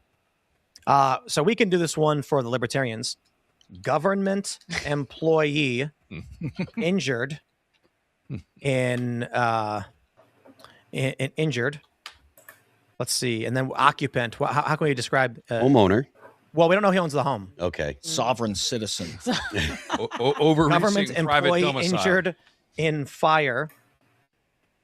Man inside. What do we say for this one? He's rescued, right? Oh, I got it. Government employee injured in fire after intruding in home to forcibly remove occupant from home. Occupant. Yeah. Yep. Evicts man from home. Yeah. There you go. Government employee injured in fire after intruding in home to forcibly remove. Yes. There we go. I think you spelled Yeah. forcibly wrong. I do too. Everything is stupid.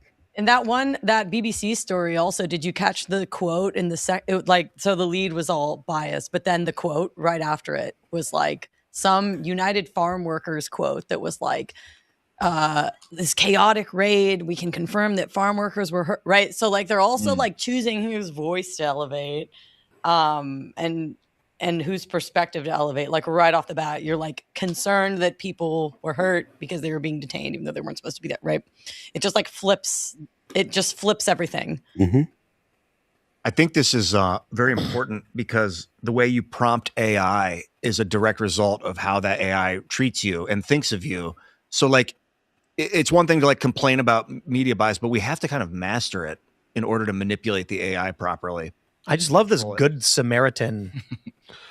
Well, I mean, that's why I want to see more center outlets, more right-wing outlets get up to the top of the rankings, because AI is going to spit back out what's popular. And what's popular we got a good one. Is being what's driven by the Connecticut firefighters on vacation in Maine credited with saving 2 people from house fire. Oh, this one's too easy. This one's too easy. This one is government agents operate outside of jurisdiction. Operating. Okay, operating outside of jurisdiction. Forcibly remove. How do you spell forcibly? It's got an I instead of an A where you have. Okay, forcibly. I think I'm right. Right? It's not a word that I normally use. Yeah. Forcibly remove 2 people from private residence, sparking outrage. With EA is what I would say. Foreseeably. It's FORCIBLY. Yeah. Sybil. Yeah, there we go. While on form private while on PTO. Sparking outrage. Whoop. Government agents. Form. Sparking outrage. I like sparking outrage. Sparking outrage. Sparking outrage. Sparking. It's an adjective. Yeah, that's right. Government agents operating outside of jurisdiction. Private residents. Yeah, operating outside. Oh yeah. It's a good one. Yeah. Oh, I think it. How did I do that? You could just say creating controversy. I'm sure the New York Post has a blast. Critics allege. Yeah. Because those are all like this. Like the New York Post. Like they are this is what they do. It's all what they do. Yeah, yeah. It is. I mean, okay. The DSA has had unprecedented success. It also has serious internal divisions. For now. Let's fix this. Let's fix this. The DSA, let's see, experiencing major victories as leaders debate future. Republicans pounce. Yeah. That's the other thing that they'll throw in there. Republicans pounce. And Trump is... I use ChatGPT. There's an M dash in there. Incredible. That is... Is this how we fix the media? Coming up at 11. Now, all you have to do is, like I said, just take a screenshot of that and start posting that stuff to X. There was a great... Somebody said... probably... Of course they would. Yeah. There was an idea that was bouncing around when the PBS NPR fight was percolating. Okay, fine, you can keep your funding, but you have to have a conservative ombudsman correct all your mistakes in the last 5 minutes of the show, which would have been just hilarious in its own right. We audit news outlets for bias, and so I would like hire us. We'll have a balanced panel review and tell you, where you can fix and become more trusted. But the idea has sort of surfaced. Not concerned when you talk about these licenses with the broadcast network. Like, okay, if you want to keep your license, you've got to have an ombudsman that potentially corrects any misreporting. But I like the idea. The last couple of minutes. I mean, ESPN has that on a couple of shows. It's kind of a bit. It's kind of a funny bit. Like, what did we get wrong? Barry Bonds only had 2 home runs instead of 3. Whatever. But that was kind of an idea that's like, all right, if you want to keep your ABC, if you want to keep your broadcast license, you've got to bring on a fact checker to correct you at the end of each show. I like this Common Dreams website. I'm beginning to understand what they're talking about. Democrat launches witch hunt targeting President Trump and his noble allies. Yeah. Wait, we can do it. We can do one better. Wait, did you write this? Or is that real? No, I wrote it. I was like, Hold on. What was the original? I don't know. How do you spell that? Hold on. Unhinged Democrat. How are we biased? Wait, did you just close on me? Oh, we got it. Trump. Yeah, okay. Democrat launches witch hunt targeting President Good Samaritan Trump and his noble allies. Here's the original story. Askin.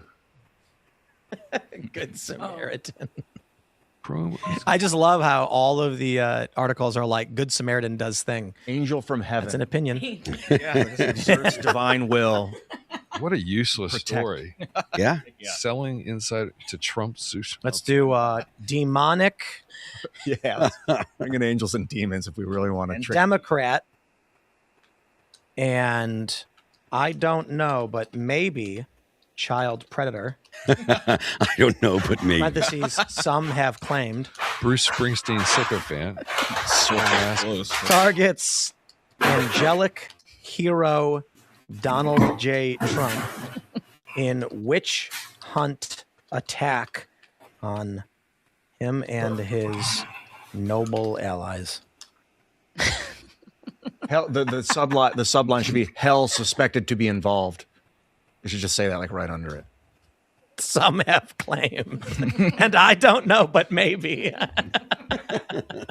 It's actually not the worst program idea. Here's what the headline is. Here's what the headline should be. Yeah, well, I do this when I that's train. a good It's one. really not. I mean, especially with AI, you can kind of do it in a flash. We have trainings where we train journalists on how to see this sort of spin and to unspin the headline. Yeah. And we like challenge them to rewrite it. Let's fix the New without York all the Post. spin. Yeah. Nobody would ever click one of their articles again, I'd imagine. Let's go to, here we go. Fighting words.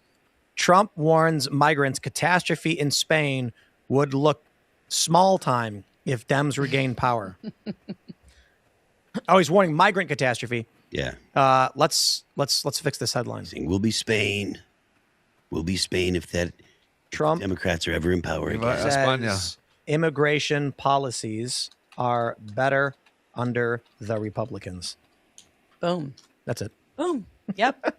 That's about as bland. Or you could say Trump citing Spain or whatever. I actually think this headline's not. It's not. It's just referencing his quotes. It is. It's saying what he said. I mean, Right. warns is like getting into spin territory. Typically, we say just say someone said something. We got to fix this headline. Okay, wait. Thousands of illegal African migrants overrun Spanish enclave, turn streets into open toilets, and bathe in fountains and apocalypse. No. Let's fix this one. Here we go. Oh my God. Many new friends rush from a over swim. for party. Spain. Looking for a better life. Swim party? Looking to enrich. Culturally enrich Spain. To enrich Spain Form flash culturally. mob on beach.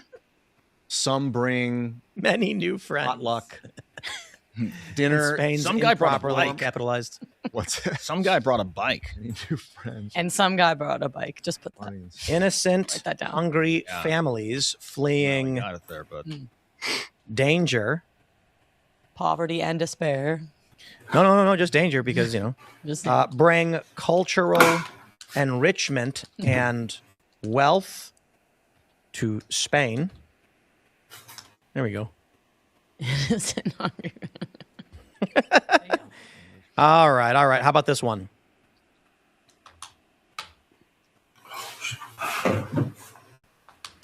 I'm not gonna read one because it's gonna be better when I just post it.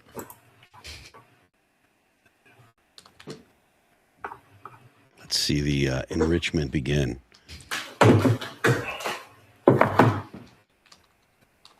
I am kind of stunned that Spain's intel operation didn't pick this up. Or that they let it happen. It's one of them. Well, I mean, that's the obvious, but I mean, they were like they were literally spread so thin they couldn't defend it if they wanted to. right. You want to read that one, Phil? Violent horde of criminal immigrants run rampant in Spain, invading border, defecating in the streets, and destroying local town. I mean, that's a little. It's a little on the nose, don't you think, Tim? Yeah. Maybe. In search of a better life. Actually, destroying local that's a town cherry in on search top. of a better life. In search of a better life. I'm Tim Pool, Keep it reporting for the unbiased. New York Post. Yeah. Play both sides. You don't know why they're doing what they're doing. It's not like they Well, you wanted got the to who, you defecate got in the street. what, you get the where. You just the don't Y. let him use the bathroom. It's a long swim. What are you gonna ask him to hold it in? You know what's funny is like that's basically the argument we're getting from left aligned press. Yep. When it's like the actual story is a violent horde of migrants stormed the borders of Ceuta, defecating in the streets, destroying a local town, and then by their metric, it's in search of a better life. Now we know. I got the clip right here on CBS this morning. I don't know. Of them actually saying it. I don't know Enriching how us we'll play that. culturally. All they want. How are they enriching us culturally? Well, they're enriching the soil. How are they enriching their the feces, soil? with the nitrogen. How do you in their- think? in their herds. It's All right, guys. That's about getting us there. We got a question here from Sir Jax. He says, "Tim, what did you think of the new Spider-Man movie? It is the best movie Marvel has ever made." And I'll explain. It is the best Marvel movie. That's it. As a movie with Marvel characters, it's the best they've ever done. Maybe Infinity War is better for a variety of reasons. Like the cinematography of Infinity War really is brilliant. It's 3 different color palettes, 3 different stories with one protagonist, Thanos being the protagonist. We follow his story and he succeeds. So it's a really well done film. Endgame was it was fun, but Spider-Man, Brand New Day, is actually a Spider-Man movie. It's the first actual Spider-Man movie that they have made with Tom Holland. Homecoming, Homecoming, Far From Home, and No Way Home. Was that all of them? Yeah, No Way. Those were all Avengers movies with Spider-Man in them. They were. Nick Fury's in it, or Tony Stark is in it. This was a Spider-Man movie about Spider-Man, with Spider-Man being no longer just a high school kid. Punisher is in it, of course, you know this. There's a couple of Spider-Man villains that are in it that, they're kind of in it. But Punisher is in it prominently, and this is the screw-up. Everybody wanted to be like, who Sadie Sink gonna play, right? When they finally revealed Sadie Sink, no one in the crowd cared. If they had... So my fear was, in the trailer, you see Punisher a little bit. If I had known that this was a Punisher movie, a Spider-Man Punisher movie, I'd be way more excited. Having watched it, knowing that Punisher gets almost equal time to Spider-Man, it is the best movie I've ever seen from Marvel. Punisher it's so incredible. And I don't want to spoil too much, but I'm going to spoil one thing. You are being warned right now. It's not the biggest spoiler. It's not a plot point. You may have already inferred this from the trailer. It's a very teeny bitty spoiler, but it is the greatest thing I have ever seen in a Marvel movie. Punisher fighting the Hulk. Just sort of, yeah. Sort of, yeah, but you get because can he really? But it's so good. There is one thing that I will spoil, and actually, no, I'm not going to spoil it. I'm just going to give you some advice. Don't wait around for the after credit scene. Oh yeah, it is not worth your time. No, there isn't one. Yeah, essentially. There's an. I'm gonna spoil the after credit scene. I'm not gonna tell you what it is. It's not a scene. It's an animation that gives you zero information on anything. It's not a reference to any future movie. It's just we sat through it and then went, ugh. Yeah. Don't. It's not worth your time. Don't wait around. In a couple of weeks, you'll be able to look at it on the internet. You probably can now. Yeah, maybe that's true. It's and the only reason I'm not going to say what it is because it does have a minor reference to the film, but it's an animation that gives you nothing. Yep. It may as well have been Howard the Duck saying, "Thanks for watching." That's my only criticism of the film. I thought it was really good. But yeah, it's not worth waiting around for the after credit scene. You're not getting some kind of cool little scene where people are talking. It's just not. It is a Spider-Man Punisher buddy cop movie. It was good. It was really, really good. I'm exaggerating a little bit. Punisher is in it maybe half as much as Spider-Man, but he's in almost like he's a principal part of the story. Yep. And it's just so good. John Bernthal's Punisher. Oh, good. He's good. It's amazing. Oh, and the interactions with Spider-Man. Those guys love each other too. Tom Holland and John Bernthal. They get along so well. And just the Punisher wanting to kill people all the time.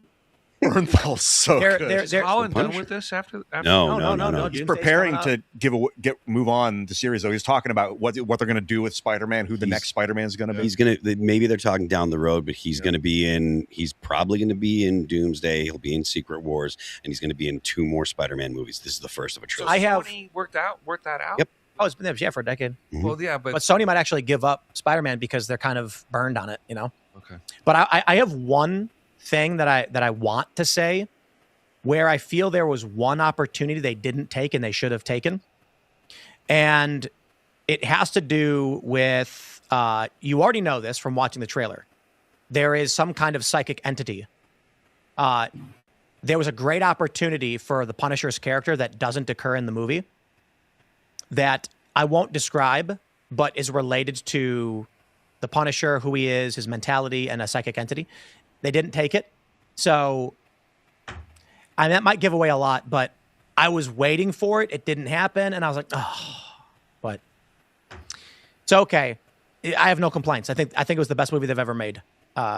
From Marvel. Tom Holland is yet to be in his prime, I think. He's such a good actor. He's so great. We're gonna wrap it up, though, guys. So smash the like button, share the show with everyone you've ever met. You can follow me on X and Instagram at TimCast. Sir, would you like to shout anything out before we go?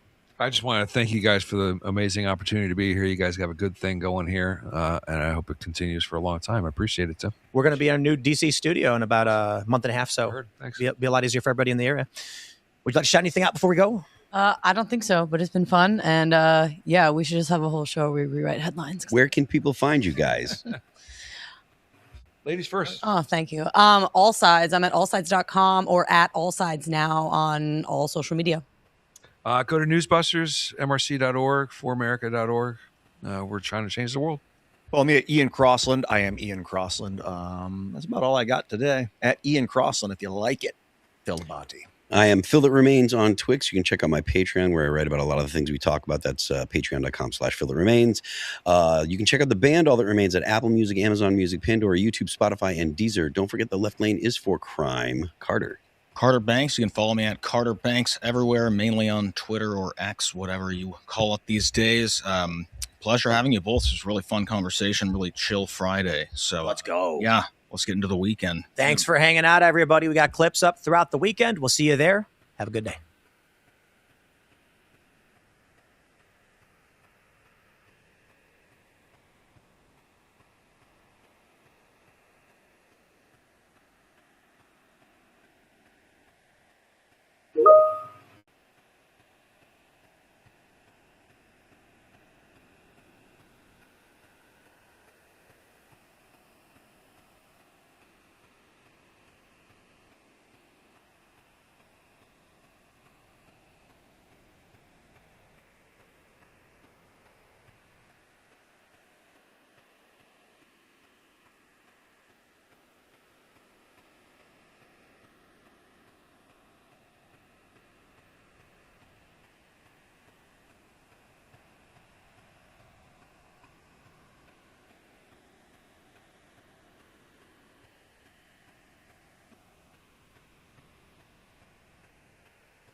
All right. All right, let's find something else for packing up.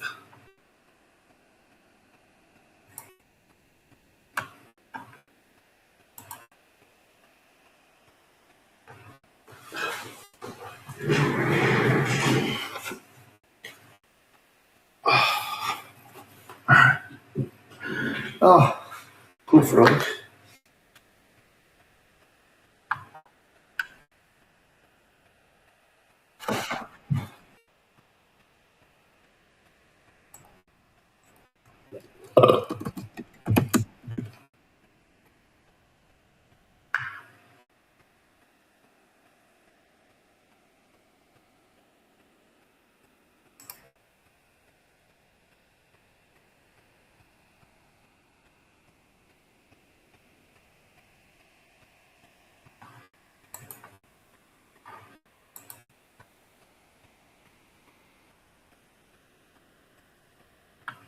All right, yeah.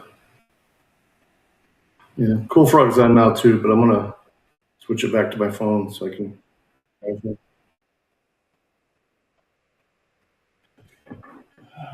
It's not charging.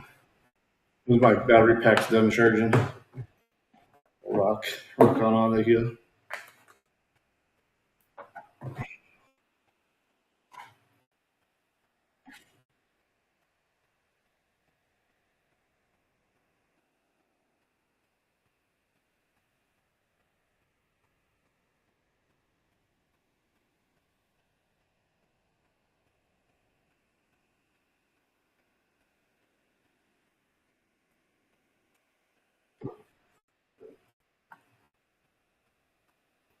I wonder why I can't get my new computer to do this.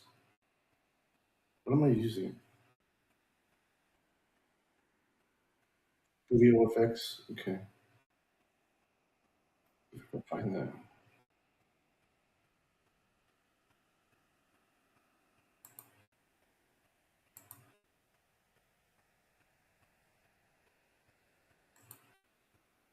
Huh.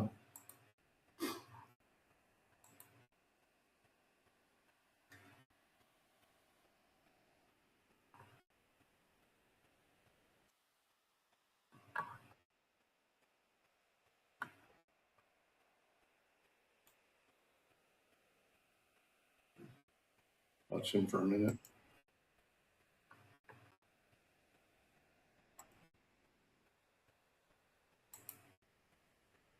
Sometimes it'll suck it in, but it literally took it in there. You could hear it. It didn't hit me. It just hit the floor, and I walked into it. So then it had to like stop back up and be like, "Oh no, there's paint everywhere," and just kind of the customer's like, "Oh, what the heck?" Yeah, I'm like, "You heard that, right?" And he's like, "I did." He's like, "That's weird. Where is it?" I'm like, "The cap's right there on the floor in the paint." And he's like, "Oh." I'm like, "We can figure something out because we lost a little bit of paint, but it's still your colors. It's really dependent on how you feel about the maybe quart of paint that's sitting here. Like, we give you a deal." And he's like, "I'll take the deal."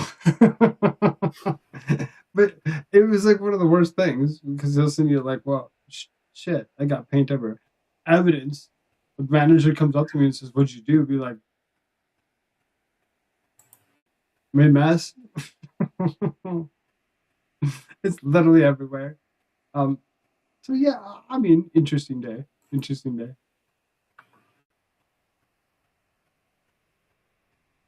James Wins, what up? Happy America. Frogbot says 7 people stood in line and licked that thumb. 7 people licked the thumb. Could you imagine being the next person to lick it? Get it. Get it. You know you want to. What up, Sartorius? What up? Good to see you. What is going on tonight? It is a Friday night. We have to remember it's summertime. It's summertime, so some people have other things going on in life. All of a sudden, they'd be like, fuck all that. I'm not going online. I'm going to go fuck off for the night. Because why not? Why wouldn't they?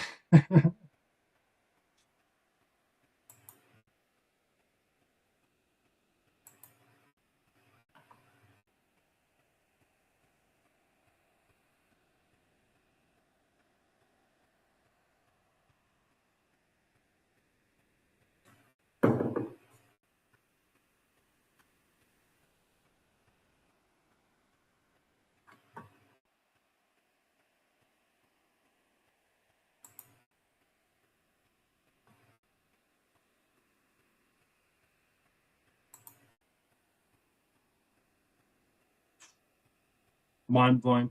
You tried traversing the rumble sphere and the things that you run into, sometimes you can't make that shit up. And the only one that's laughing is the host. The chat's not even laughing, but I mean, as long as the host is laughing and he's got it going on, that's what matters. That's what matters. Overslept though, didn't get home till 7:30. Woke up at 5 a.m. instead of 3, ooh, rough. I don't punch a time clock. Just screwing myself with traffic. I feel you on that one.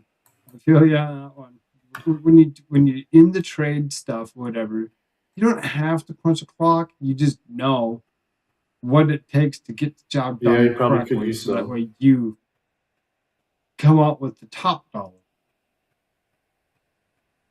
The video feed seems to freeze up.